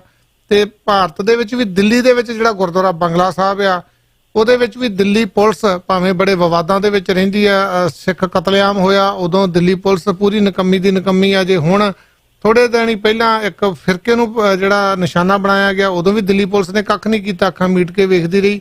ਆਮ ਹੀ ਵਿਵਾਦਾਂ ਦੇ ਵਿੱਚ ਰਹਿੰਦੀ ਆ। ਤੇ ਪਰ ਹੁਣ ਬੰਗਲਾ ਸਾਹਿਬ ਗੁਰਦੁਆਰੇ ਦੀ ਪਰਿਕਰਮਾ ਕੀਤੀ ਹੈ ਜੀ ਦਿੱਲੀ ਪੁਲਿਸ ਨੇ, ਗੱਡੀਆਂ ਤੇ ਹੂਟਰ ਵਜਾ ਕੇ ਤੇ ਪੂਰੇ ਨਾਲ ਮੋਟਰਸਾਈਕਲਾਂ ਤੇ ਲੈਸ ਹੋ ਕੇ, ਤਾਂ ਜਾਣੀ ਕਿ ਥੈਂਕ ਯੂ ਕੀਤਾ ਜਿਹੜਾ ਸਿੱਖ ਕਮਿਊਨਿਟੀ ਦਾ, ਗੁਰਦੁਆਰਾ ਸਾਹਿਬ ਦਾ ਵੀ ਜਿਹੜਾ ਲੰਗਰ ਲਾਉਣ ਵਾਸਤੇ। ਦੇਖੀ ਤੁਸੀਂ ਵੀਡੀਓ? ਨਹੀਂ ਜੀ, ਮੈਂ ਉਹ ਵੀਡੀਓ ਤਾਂ ਨਹੀਂ ਹਾਲੇ ਤੱਕ ਦੇਖੀ। ਮੈਂ ਅਮਰੀਕਾ ਵਾਲੀ ਵੀਡੀਓ ਜਿਹੜੀ ਹੈ ਜ਼ਰੂਰ ਦੇਖੀ ਸੀ ਜੀ। ਅਸਲ ਦੇ ਵਿੱਚ ਇਹ ਹੈ ਕਿ ਕਰ ਭਲਾ ਹੋ ਭਲਾ ਜੀ। ਜੇ ਅਸੀਂ ਸਿੱਖ ਭਾਈਚਾਰੇ ਦੀ ਗਿਣਤੀ ਦੇਖੀਏ, ਸਾਡੀ ਰੇਸ਼ੋ ਦੇਖੀਏ ਦੁਨੀਆ ਦੇ ਵਿੱਚ, ਤਾਂ ਅਸੀਂ ਆਟੇ 'ਚ ਨਮਕ ਤੋਂ ਵੀ ਕਿਤੇ ਘੱਟ ਹੈ ਜੀ। ਲੇਕਿਨ ਜਿਹੜੀ ਸਾਡੇ ਗੁਰੂਆਂ ਨੇ ਸਾਨੂੰ ਸਿੱਖਿਆ ਦਿੱਤੀ ਹੈ, ਜਦੋਂ ਅਸੀਂ ਉਸ ਸਿੱਖਿਆ ਦੇ ਉੱਤੇ ਪਹਿਰਾ ਦਿੰਦੇ ਹਾਂ ਤੇ ਉਹਨਾਂ ਦੇ ਦਿਖਾਏ ਹੋਏ ਰਸਤੇ ਦੇ ਉੱਤੇ ਚੱਲਦੇ ਹਾਂ, ਉਸ ਰਸਤੇ ਨੇ ਉਸ ਜਿਹੜੀ ਹੈਗੀ ਹੈ ਉਹ ਕਾਰਵਾਈ ਉਹਨੇ ਸਾਡਾ ਸਿਰ ਬਹੁਤ ਉੱਚਾ ਕੀਤਾ ਹੈ ਜੀ। ਪਿਛਲੇ ਦਿਨਾਂ ਦੇ ਵਿੱਚ ਮੈਂ ਪਾਕਿਸਤਾਨ ਦੀ ਇੱਕ ਲੜਕੀ ਦੀ ਆਡੀਓ ਦੇਖ ਰਿਹਾ ਸੀ। ਉਹ ਲੜਕੀ ਜਦੋਂ ਗੱਲ ਕਰ ਰਹੀ ਹੈ, ਕਰਦਿਆਂ ਕਹਿੰਦੀ ਹੈ ਵੀ ਇੱਕ ਵਿਅਕਤੀ ਹੈ ਜੀ, 1999 ਦਾ ਸਾਲ ਆ, ਖਾਲਸੇ ਦਾ ਜਦੋਂ ਤ੍ਰੈ ਸ਼ਤਾਬਦੀ ਦਾ ਸਮਾਂ ਆਉਂਦਾ ਹੈ ਜੀ। ਇੱਕ ਵਿਅਕਤੀ ਹੈ, ਉਹ ਵਿਅਕਤੀ ਆਪਦਾ ਘਰੇ ਪਿਆ, ਉਹਦੀ ਸੋਚ ਆਉਂਦੀ ਹੈ ਤੇ ਉਹ ਕਿਸੇ ਦੇਸ਼ ਦੇ ਵਿੱਚ, ਉਹਨੇ ਮੇਰੇ ਹੁਣ ਦੇਸ਼ ਭੁੱਲ ਗਿਆ ਕਿਹੜਾ ਦੇਸ਼ ਹੈ, ਕਿ ਉਸ ਦੇਸ਼ ਦੇ ਵਿੱਚ ਲੋਕ ਭੁੱਖ ਨਾਲ ਮਰ ਰਹੇ ਸੀ, ਉਹਨਾਂ ਦੀ ਬੁਰੀ ਹਾਲਤ ਸੀ, ਅਕਾਲ ਕਿਸਮ ਦਾ ਪਿਆ ਹੋਇਆ ਸੀ, ਲੋਕਾਂ ਦੇ ਬੜੀ ਮੁਸੀਬਤ ਪਈ ਹੋਈ ਸੀ। ਉਸ ਬੰਦੇ ਨੇ ਹਿੰਮਤ ਇਕੱਠੀ ਕੀਤੀ ਤੇ 2 ਗੱਡੀਆਂ ਲੈ ਕੇ, ਟਰੱਕ ਲੈ ਕੇ ਸਮਾਨ ਭਰ ਕੇ ਤੁਰ ਪਿਆ ਤੇ ਬਾਅਦ ਦੇ ਵਿੱਚ ਕਾਫਲਾ ਵੱਧਦਾ ਗਿਆ ਤੇ ਹੁਣ ਇਸ ਵੇਲੇ ਗੱਲ ਇਹ ਹੈ ਕਿ ਦੁਨੀਆ ਦੇ ਵਿੱਚ ਸਿੱਖ ਭਾਈਚਾਰੇ ਦਾ ਜਿਹੜਾ ਭਲਾਈ ਵਾਲਾ ਕੰਮ ਹੈ, ਖਾਸ ਕਰਕੇ ਜਿਹੜਾ ਲੰਗਰ ਵਾਲਾ ਕੰਮ ਹੈ, ਔਖੇ ਵੇਲੇ ਕਿਸੇ ਦੇ ਕੰਮ ਆਉਣਾ, ਇਹਦੀ ਵਜ੍ਹਾ ਕਾਰਨ ਸਿੱਖਾਂ ਦਾ ਡੰਕਾ ਵੱਜਦਾ ਸਾਰੀ ਦੁਨੀਆ ਦੇ ਵਿੱਚ। ਤੇ ਫਿਰ ਉਸ ਬੀਬੀ ਨੇ, ਪਾਕਿਸਤਾਨੀ ਬੀਬੀ ਨੂੰ ਮੈਂ ਨਮਸਕਾਰ ਕਰਦਾ, ਫਿਰ ਉਹਨੇ ਕਿਹਾ ਵੀ ਉਹ ਬੰਦਾ ਕੌਣ ਸੀ, ਤੇ ਉਹਨੇ ਕਿਹਾ ਉਸ ਬੰਦੇ ਦਾ ਨਾਂ ਰਵਿੰਦਰ ਸਿੰਘ ਰਵੀ ਸੀ, ਜਿਹਨੂੰ ਅਸੀਂ ਰਵੀ ਸਿੰਘ ਦੇ ਤੌਰ ਤੇ ਜਾਣਦੇ ਹਾਂ, ਖਾਲਸਾ ਏਡ ਵਾਲਿਆਂ ਦੇ ਤੌਰ ਤੇ। ਬਿਲਕੁਲ ਜੇ ਉਹ ਉਹਨਾਂ ਨੇ ਉੱਥੇ ਤੋਰਿਆ ਤਾਂ ਭਾਰਤ ਦੇ ਵਿੱਚ ਅਸੀਂ ਦੇਖਾਂਗੇ ਕਿ ਭਾਰਤ ਦੇ ਵਿੱਚ ਜਦੋਂ ਲੋਕ ਭੁੱਖ ਨਾਲ ਮਰਦੇ ਹੋਏ ਮੂੰਹਾਂ ਦੇ ਵਿੱਚ ਚੂਹੇ ਲੈ ਕੇ ਮੁਜ਼ਾਹਰੇ ਕਰਦੇ ਸੀ, ਨੰਗੇ ਧੜ ਦੱਖਣ ਦੇ ਲੋਕ ਆ ਕੇ ਜੰਤਰ ਮੰਤਰ ਤੇ ਉਹਨਾਂ ਨੂੰ ਰੋਟੀ ਨਸੀਬ ਨਹੀਂ ਹੁੰਦੀ ਸੀ, ਉਸ ਵੇਲੇ ਉਹਨਾਂ ਨੂੰ ਕਵਰ ਕੀਤਾ ਸੀ NDTV ਦੇ ਰਵੀਸ਼ ਕੁਮਾਰ ਨੇ। ਤੇ ਰਵੀਸ਼ ਕੁਮਾਰ ਨੇ ਫਿਰ ਜਿਹੜੇ ਗੁਰੂ ਘਰਾਂ ਦੇ ਵਿੱਚ ਪਤਾ ਲੱਗਾ ਕਿ ਇਹਨਾਂ ਨੂੰ ਰਾਸ਼ਨ ਗੁਰੂ ਘਰਾਂ ਚੋਂ ਆਉਂਦਾ, ਲੰਗਰ ਗੁਰੂ ਘਰਾਂ ਚੋਂ ਆਉਂਦਾ ਹੈ, ਉਹਨਾਂ ਨੇ ਗੁਰੂ ਘਰਾਂ ਦਾ ਪਰਿਕਰਮਾ ਕੀਤੀ ਤੇ ਬਹੁਤ ਕੁਝ, ਬੜਾ ਕੁਝ ਸਾਹਮਣੇ ਆਇਆ ਸੀ। ਕੱਲ ਹੀ ਮੈਂ ਇੱਕ ਪੰਜਾਬੀ ਦੇ ਵੈਬ ਚੈਨਲ ਦੇ ਉੱਤੇ ਇੱਕ ਇੰਟਰਵਿਊ ਦੇਖ ਰਿਹਾ ਸੀ ਮਿਸਟਰ ਬਿਕਰਮਜੀਤ ਸਿੰਘ ਸਾਹਨੀ ਦੀ। ਇਸ ਵੇਲੇ ਤੁਹਾਨੂੰ ਪਤਾ ਕਿ ਸਾਡੇ ਗੁਰੂ ਘਰਾਂ ਦੇ ਵਿੱਚ ਕਰੋਨਾ ਵਾਇਰਸ ਦੀ ਵਜ੍ਹਾ ਕਾਰਨ ਜਿਹੜਾ ਉੱਥੇ ਵੀ ਸੰਗਤਾਂ ਨੂੰ ਬੇਨਤੀ ਕੀਤੀ ਹੋਈ ਹੈ ਕਿ ਨਾ ਆਇਆ ਜਾਵੇ ਔਰ ਘੱਟ ਤੋਂ ਘੱਟ ਜਿਹੜੀ ਉੱਥੋਂ ਦੀ ਮਰਿਆਦਾ ਜਿਹੜੀ ਨਿਭਾਉਣੀ ਹੈ, ਜਿਹੜੀਆਂ ਉੱਥੋਂ ਦੀਆਂ ਮਰਿਆਦਾ ਪੂਰੀ ਕਰਨੀ ਆ, ਉਹ ਕੁਛ ਲੋਕ ਹੀ ਕਰਦੇ ਹੈ। ਤੇ ਜਦੋਂ ਸੰਗਤਾਂ ਨਹੀਂ ਜਾਂਦੀਆਂ, ਚੜਾਵਾ ਨਹੀਂ ਚੜਦਾ, ਤੇ ਉਸ ਵੇਲੇ ਜਿਹੜੇ ਸਾਡੇ ਪਾਠੀ ਸਿੰਘ ਹੈ, ਜਿਹੜੇ ਗ੍ਰੰਥੀ ਸਿੰਘ ਹੈ, ਜਿਹੜੇ ਕਥਾਕਾਰ ਹੈ, ਉਹਨਾਂ ਸਾਰਿਆਂ ਨੂੰ, ਕੀਰਤਨ ਕਰਨ ਵਾਲਿਆਂ ਨੂੰ ਤਨਖਾਹਾਂ ਦੇਣ ਦੀ ਪ੍ਰੋਬਲਮ ਆ ਗਈ ਸੀ। ਮੈਂ ਕੱਲ ਉਹ ਇੰਟਰਵਿਊ ਸੁਣਿਆ ਸੀ ਪਦਮ ਸ਼੍ਰੀ ਬਿਕਰਮਜੀਤ ਸਿੰਘ ਸਾਹਨੀ ਹੋਰਾਂ ਦੀ, ਜਿਨ੍ਹਾਂ ਨੇ ਬੜਾ ਹੀ ਉਦਮ ਕੀਤਾ ਹੋਇਆ। ਇੱਕ ਸਧਾਰਨ ਪਟਿਆਲੇ ਤੋਂ ਚੱਲਿਆ ਸੀ ਸਕੂਟਰ ਸਵਾਰ ਬੰਦਾ ਤੇ ਤਰੱਕੀ ਕਰਦਾ ਗੁਰੂ ਦੇ ਦਰਸਾਏ ਰਸਤੇ ਤੇ ਚੱਲਦਾ ਇਸ ਵੇਲੇ ਦੁਨੀਆ ਦੇ ਬਹੁਤ ਅਮੀਰ ਲੋਕਾਂ 'ਚ ਹੈ। ਉਹਨਾਂ ਨੇ ਭਾਈਚਾਰੇ ਦੇ ਲੋਕਾਂ ਨੂੰ ਬੇਨਤੀ ਕੀਤੀ ਕਿ ਆਪਾਂ ਫੰਡ ਇਕੱਠਾ ਕਰੋ। ਆਪਣੇ ਆਪ ਹੀ ਇੰਨਾ ਫੰਡ ਇਕੱਠਾ ਹੋਣਾ ਸ਼ੁਰੂ ਹੋ ਗਿਆ ਕਿ ਕੋਈ ਫਿਕਰ ਵਾਲੀ ਗੱਲ ਨਹੀਂ ਰਹੀ। ਸੋ ਚਾਹੇ ਅਮਰੀਕਾ ਹੋਵੇ ਤੇ ਚਾਹੇ ਦਿੱਲੀ ਦਾ ਗੁਰਦੁਆਰਾ ਸਾਹਿਬਾਨ ਹੋਣ, ਜਦੋਂ ਅਸੀਂ ਇਸ ਕਿਸਮ ਦੇ ਕੰਮ ਕਰਾਂਗੇ ਕੁਦਰਤੀ ਤੌਰ ਦੇ ਉੱਤੇ ਉਹਦਾ ਜਿਹੜਾ ਹੈਗਾ ਲੋਕਾਂ ਨੂੰ ਪਤਾ ਲੱਗਦਾ ਹੈ। ਔਰ ਅਸੀਂ ਤੱਕ ਜਿਹੜੇ ਹੈਗੇ ਸਾਡੇ ਜਿਹੜੇ ਸੇਵਾਦਾਰ ਹੈ ਉਹ ਨਿਮਾਣੇ ਹੋ ਕੇ ਸੇਵਾ ਕਰਦੇ ਆ। ਉਹ ਇਹ ਨਹੀਂ ਕੋਈ ਵੀ ਅਸੀਂ ਸ਼ਾਬਾਸ਼ੀ ਲੈਣੀ ਹੈ, ਲੇਕਿਨ ਜਦੋਂ ਤੁਸੀਂ ਨਿਮਾਣੇ ਹੋ ਕੇ ਕੰਮ ਕਰੋਗੇ, ਤੁਹਾਡੇ ਕੰਮ ਦਾ ਖਾਸ ਕਰਕੇ ਮਨੁੱਖਤਾ ਨੂੰ ਬਚਾਉਣ ਵਾਸਤੇ ਜਦੋਂ ਤੁਸੀਂ ਉਦਮ ਕਰੋਗੇ, ਉਹਦੀ ਸ਼ਨਾਖਤ, ਉਹਦੀ ਪਛਾਣ ਹੋਣੀ ਹੈ।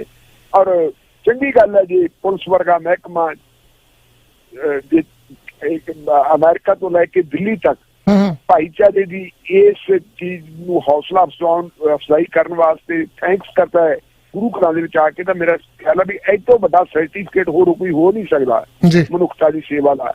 ਕਿਉਂਕਿ ਪੁਲਿਸ ਬਾਰੇ ਆਮ ਤੌਰ ਤੇ ਸਾਡਾ ਪ੍ਰਭਾਵ ਇਹ ਬਣਿਆ ਹੋਇਆ ਹੈ। ਹਾਲਾਂਕਿ ਜਿਵੇਂ ਤੁਸੀਂ ਗੱਲ ਕੀਤੀ ਹੈ 84 ਦੇ ਸਿੱਖ ਕਤਲੇਆਮ ਦੀ, ਉਹ ਸਿੱਖ ਕਤਲੇਆਮ ਅਸਲ ਦੇ ਵਿੱਚ ਆਪਾਂ ਇਹ ਨਹੀਂ ਕਹਿ ਸਕਦੇ ਕਿ ਪੁਲਿਸ ਚੁੱਪ ਕਰ ਗਈ ਸੀ। ਪੁਲਿਸ ਨੂੰ ਸਿਆਸੀ ਲੋਕਾਂ ਨੇ ਦੇ ਹਾਕਮ ਨੇ ਚੁੱਪ ਕਰਵਾਇਆ ਸੀ। ਉਦੋਂ ਵੀ ਕਰਵਾਇਆ ਸੀ, ਉਦੋਂ ਪਹਿਲਾਂ ਵੀ ਕਰਵਾਉਂਦੇ ਰਹੇ ਤੇ ਬਾਅਦ ਦੇ ਵਿੱਚ ਵੀ ਕਰਵਾਉਂਦੇ ਰਹਿਣਗੇ, ਕਿਉਂਕਿ 84 ਤੋਂ ਬਾਅਦ 1992 ਦੇ ਵਿੱਚ ਫਿਰ ਗੁਜਰਾਤ ਕਤਲੇਆਮ ਵੀ ਹੋਇਆ। ਇਹ ਚੱਲਦਾ ਹੈ, ਉਹਦਾ ਪੋਲੀਟੀਕਲ ਬੰਦਿਆਂ ਦੀਆਂ ਖੇਡਾਂ ਹੁੰਦੀਆਂ। ਲੇਕਿਨ ਪੁਲਿਸ ਦੇ ਵਿੱਚ ਵੀ ਤਾਂ ਮਨੁੱਖੀ ਹੈ ਨਾ, ਪੁਲਿਸ ਦੇ ਵਿੱਚ ਵੀ ਬੰਦੇ ਆ, ਉਹ ਸਾਡੇ ਭੈਣ ਭਰਾ ਹੈਗੇ, ਉਹਨਾਂ ਦੇ ਵਿੱਚ ਵੀ ਥੋੜਾ ਬਹੁਤਾ ਮਤਲਬ ਜਿਹੜਾ ਅੰਦਰ ਦਿਲ ਧੜਕਦਾ ਹੈ, ਉਹਨਾਂ ਦੇ ਵੀ ਬੱਚੇ, ਉਹਨਾਂ ਨੂੰ ਵੀ ਸੋਚਿਆ ਤਾਂ ਹੁੰਦੀਆਂ, ਬਾਅਦ ਦੇ ਵਿੱਚ ਬੜਾ ਪਛਤਾਵਾ ਵੀ ਕਰਦੇ ਹੈ। ਮੰਨਿਆ ਕਿ ਕੁਛ ਲੋਕ ਜਿਹੜੇ ਹੈਗੇ ਪਾਗਲਪਨ ਦਾ ਸ਼ਿਕਾਰ ਹੋ ਜਾਂਦੇ, ਉਹ ਪਾਗਲਪਨ ਵੀ ਕਰਦੇ। ਬਿਲਕੁਲ ਵਾਕਿਆ ਗੱਲ ਸੀ ਢਿੱਲੋਂ ਸਾਹਿਬ, ਪਾਗਲਪਨ ਕਰਦੇ। ਮੈਂ ਇਸ ਦੇ ਨਾਲ ਹੀ ਜਾਣਕਾਰੀ ਦੇ ਦਾਂ ਜੀ, ਇਸ ਫਰਾਈਡੇ ਨੂੰ ਮੌਂਟਰੀਅਲ ਦੇ ਵਿੱਚ ਸੁਖਜਿੰਦਰ ਗਿੱਲ ਹੋਣੀ, ਉਹਨਾਂ ਦਾ ਮੈਸੇਜ ਆਇਆ ਸੀਗਾ। PTN 24 ਨੇ ਵੀ ਕਵਰ ਕੀਤਾ ਜੀ। ਜਿਹੜਾ ਐਟਵਾਟਰ ਗੁਰਦੁਆਰਾ ਆ, ਉਹਨਾਂ ਦੀ ਸੰਗਤ ਵੱਲੋਂ ਤੇ ਪੂਰੀ ਕਮੇਟੀ ਵੱਲੋਂ ਜਿਹੜਾ ਉੱਥੇ ਹਸਪੀਟਲ ਆ, ਜਿਹੜੇ ਫਰੰਟ ਦੇ ਉੱਪਰ ਜਿੰਨੇ ਵੀ ਡਾਕਟਰ ਨਰਸਾਂ ਆ ਉਹ ਕੰਮ ਕਰ ਰਹੇ ਆ, ਉਹਨਾਂ ਦੇ ਵਾਸਤੇ ਖਾਣਾ ਜਿਹੜਾ ਫੂਡ ਬਣਾ ਕੇ ਭੇਜਿਆ ਗਿਆ। ਬੜਾ ਚੰਗਾ ਉਪਰਾਲਾ ਜੀ, ਉਹਨਾਂ ਨੂੰ ਹੌਸਲਾ ਦੇਣ ਵਾਸਤੇ। ਇਹ ਨਹੀਂ ਕਿ ਵੀ ਕਿਤੇ ਡਾਕਟਰ ਤੇ ਨਰਸਾਂ ਰੋਟੀ ਨਹੀਂ ਖਾਂਦੀਆਂ, ਖਾਣਾ ਤੇ ਖਾਂਦੇ ਆ, ਪਰ ਇਹ ਉਹਨਾਂ ਨੂੰ ਹੌਸਲਾ ਦੇਣ ਵਾਸਤੇ ਉਹਨਾਂ ਨੂੰ ਜਿਹੜੇ ਮਾਸਕ ਜਾਂ ਸੈਨੀਟਾਈਜ਼ਰ ਆ ਉਹ ਵੀ ਨਾਲ ਦਿੱਤੇ ਗਏ, ਮੁਹੱਈਆ ਕਰਾਏ ਗਏ, ਗਲਵਜ਼ ਵਗੈਰਾ ਵੀ। ਉਹਦੇ ਨਾਲ ਉਹਨਾਂ ਨੂੰ ਹੌਸਲਾ ਮਿਲਦਾ ਵੀ ਸਾਡੇ ਨਾਲ ਵੀ ਲੋਕ ਜੁੜੇ ਹੋਏ ਆ, ਸਾਡਾ ਹੌਸਲਾ ਅਫਜਾਈ ਕਰਦੇ ਆ। ਉਹਨਾਂ ਦੀ ਕਮੇਟੀ ਦਾ ਵੀ ਧੰਨਵਾਦ ਆ, ਸੁਖਜਿੰਦਰ ਗਿੱਲ ਹੋਣਾ ਦਾ ਵੀ ਧੰਨਵਾਦ ਆ। ਤੇ ਨਾਲ ਹੀ ਕੱਲ ਸੰਡੇ ਗੁਰਦੁਆਰਾ ਗੁਰੂ ਨਾਨਕ ਦਰਬਾਰ ਲਸਾਲ ਉਹਦੇ ਤੇ ਸਧਾਰਨ ਪਾਠ ਦੇ ਭੋਗ ਪਾਏ ਗਏ ਸਰਬੱਤ ਦੇ ਭਲੇ ਵਾਸਤੇ। ਤੇ ਨਾਲ ਜਿਹੜਾ ਮੂਵਮੈਂਟ ਚੱਲ ਰਹੀ ਹੈ ਜੀ 2020 ਖਾਲਸਾ ਰਾਜ ਦੀ ਸਥਾਪਤੀ ਵਾਸਤੇ, ਉਹਦੇ ਬਾਰੇ, ਉਹਦੀ ਚੜ੍ਹਦੀ ਕਲਾ ਵਾਸਤੇ ਵੀ ਜਿਹੜੇ ਭੋਗ ਜਿਹੜੇ ਸਧਾਰਨ ਪਾਠ ਦੇ ਭੋਗ ਪਾਏ ਗਏ।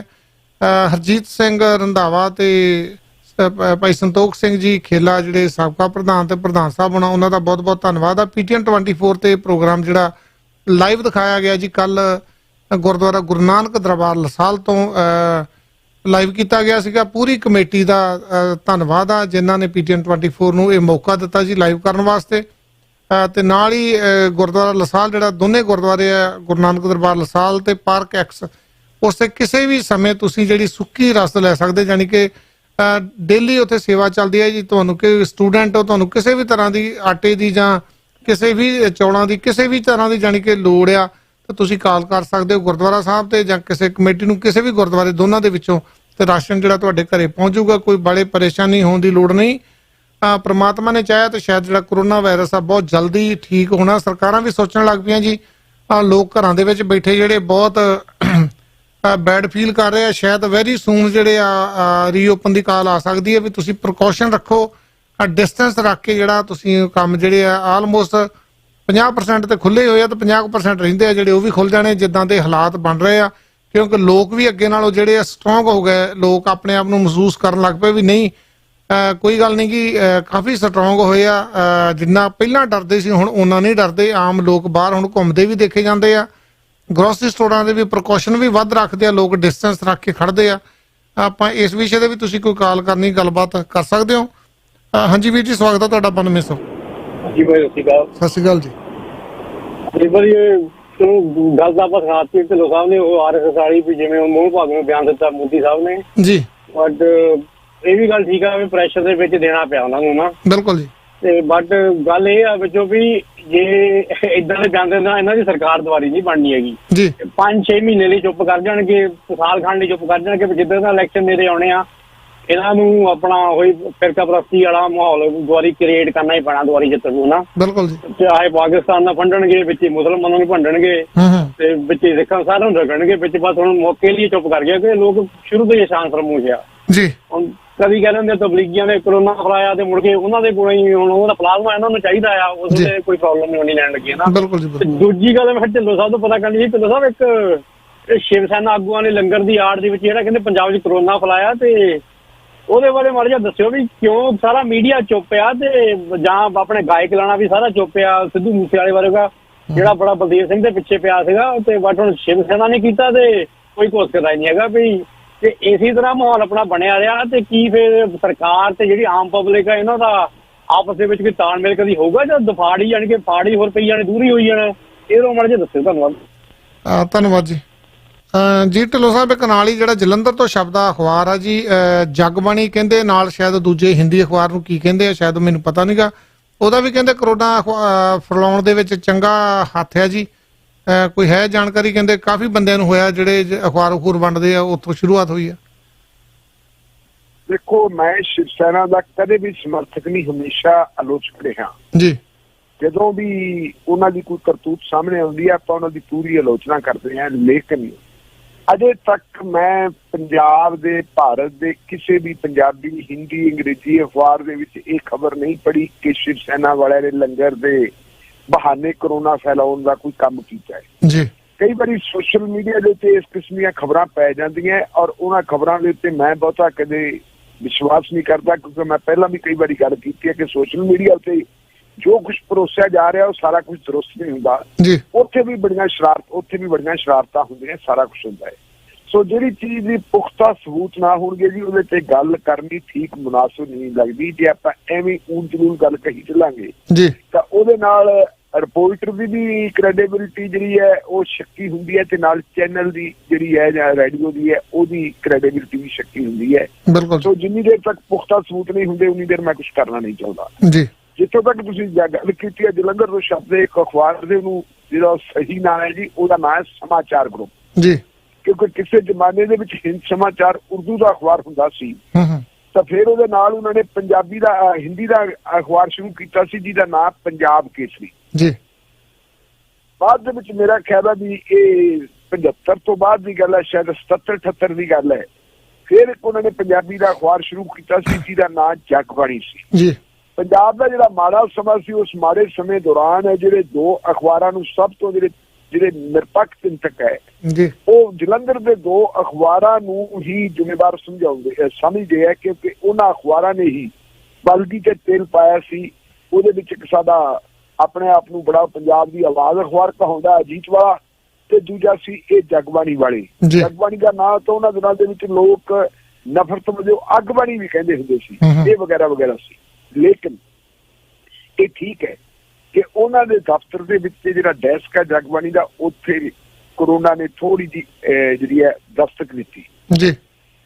ਪ੍ਰਬੰਧਕਾਂ ਦੀ ਜਿਹੜੀ ਹੈ ਅਸਫਲਤਾ ਇਸ ਗੱਲ ਦੇ ਵਿੱਚ ਹੈ ਕਿ ਜਿਹੜੇ ਪ੍ਰਬੰਧਕਾਂ ਦੇ ਕੋਲੇ ਪੈਸਾ ਹੈ, ਜਿਹੜੇ ਪ੍ਰਬੰਧਕਾਂ ਦੇ ਕੋਲੇ ਸਾਧਨਾਂ ਦੀ ਕਮੀ ਕੋਈ ਨਹੀਂ, ਔਰ ਅਖਬਾਰਾਂ ਦੇ ਜਰੀਏ ਲੋਕਾਂ ਨੂੰ ਸੁਚੇਤ ਕੀਤਾ ਜਾਂਦਾ ਭਾਈ ਤੁਸੀਂ ਬਚ ਕੇ ਰਹੋ, ਕੋਰੋਨਾ ਫੈਲੇ ਨਾ, ਜਿਹੜੇ 2-2 ਗਜ ਦੀ ਵਿੱਚੀ ਪਾ ਕੇ ਰੱਖੋ, ਸੈਨੀਟਾਈਜ਼ਰ ਇਸਤੇਮਾਲ ਕਰੋ ਵਗੈਰਾ ਵਗੈਰਾ ਸਾਰਾ ਕੁਝ। ਇਹ ਚੀਜ਼ ਉਹਨਾਂ ਨੇ ਆਪਣੇ ਦਫ਼ਤਰ ਦੇ ਵਿੱਚ ਆਪਣੇ ਸਟਾਫ ਜਿੱਥੇ ਸੈਂਕੜਿਆਂ ਦੀ ਤਾਦਾਦ ਵਿੱਚ ਲੋਕ ਕੰਮ ਕਰ ਰਹੇ ਹੈ ਉੱਥੇ ਉਹਨਾਂ ਨੇ ਕਿਉਂ ਨਹੀਂ ਕੀਤੀ? ਕਿਉਂਕਿ ਕੰਮ ਕਰਨ ਵਾਲੇ ਬੰਦੇ ਹੈ ਜਿਹੜੇ ਉਹ ਤਾਂ ਵਿਚਾਰੇ ਵਰਕਿੰਗ ਕਲਾਸ ਦੇ ਬੰਦੇ ਆ, ਚਾਹੇ ਉਹ ਚਿੱਟ ਕੱਪੜੀਏ ਹੋਣ ਤੇ ਚਾਹੇ ਉਹ ਪ੍ਰੈਸ ਦੇ ਵਿੱਚ ਕੰਮ ਕਰ ਰਹੇ ਹੈ, ਐਡੀਟਰ ਆ, ਸਬ ਐਡੀਟਰ ਆ, ਸਾਰੇ ਲਿਖਣ ਪੜ੍ਹਨ ਵਾਲੇ ਬੰਦੇ ਹੈ। ਉਹਨਾਂ ਨੇ ਤਾਂ ਆਪਣੀ ਰੋਜੀ ਰੋਟੀ ਦੀ ਖਾਤਰ ਉੱਥੇ ਆਉਣਾ ਹੀ ਆਉਣਾ। ਲੇਕਿਨ ਜੇ ਉੱਥੇ ਦਾ ਮਾਹੌਲ ਇਹੋ ਜਿਹਾ ਬਣ ਗਿਆ, ਕੋਈ ਇੱਕ ਬੰਦਾ ਪੀੜਤ ਸੀ ਤੇ ਉਦੋਂ ਇੱਕ ਤੋਂ ਹੁੰਦਿਆਂ ਕਰਕੇ ਹੁਣ ਕਈ ਬੰਦਿਆਂ ਨੂੰ ਕੋਰੋਨਾ ਜਿਹੜਾ ਜੀ ਉੱਥੇ ਆਪਣੀ ਲਪੇਟ ਦੇ ਵਿੱਚ ਲੈ ਚੁੱਕਾ ਹੈ। ਇਹ ਬਦਕਿਸਮਤੀ ਕਹਿ ਸਕਦੇ ਹਾਂ ਆਪਾਂ, ਬੜੇ ਅਫਸੋਸ ਵਾਲੀ ਗੱਲ ਹੈ, ਕਿਉਂਕਿ ਜਿਹੜੇ ਲੋਕ ਪੀੜਤ ਹੋਏ ਹੈ ਉਹ ਸਾਰੇ ਦੇ ਸਾਰੇ ਆਪਾਂ ਉਹਨਾਂ ਦੇ ਪਰਿਵਾਰ ਦੇ ਮੈਂਬਰ ਨਹੀਂ ਕਹਿ ਸਕਦੇ। ਉਹ ਤਾਂ ਵਿਚਾਰੇ ਇੱਕ ਆਪਣੇ ਤਨਖਾਹਦਾਰ ਮੁਲਾਜ਼ਮ ਸੀ। ਕਿੰਨਿਆਂ ਘਰਾਂ ਦੇ ਵਿੱਚ ਇਸ ਵੇਲੇ ਜਿਹੜੀ ਹੈਗੀ ਸਮੱਸਿਆ ਪੈਦਾ ਹੋਈ ਵੀ ਹੈ।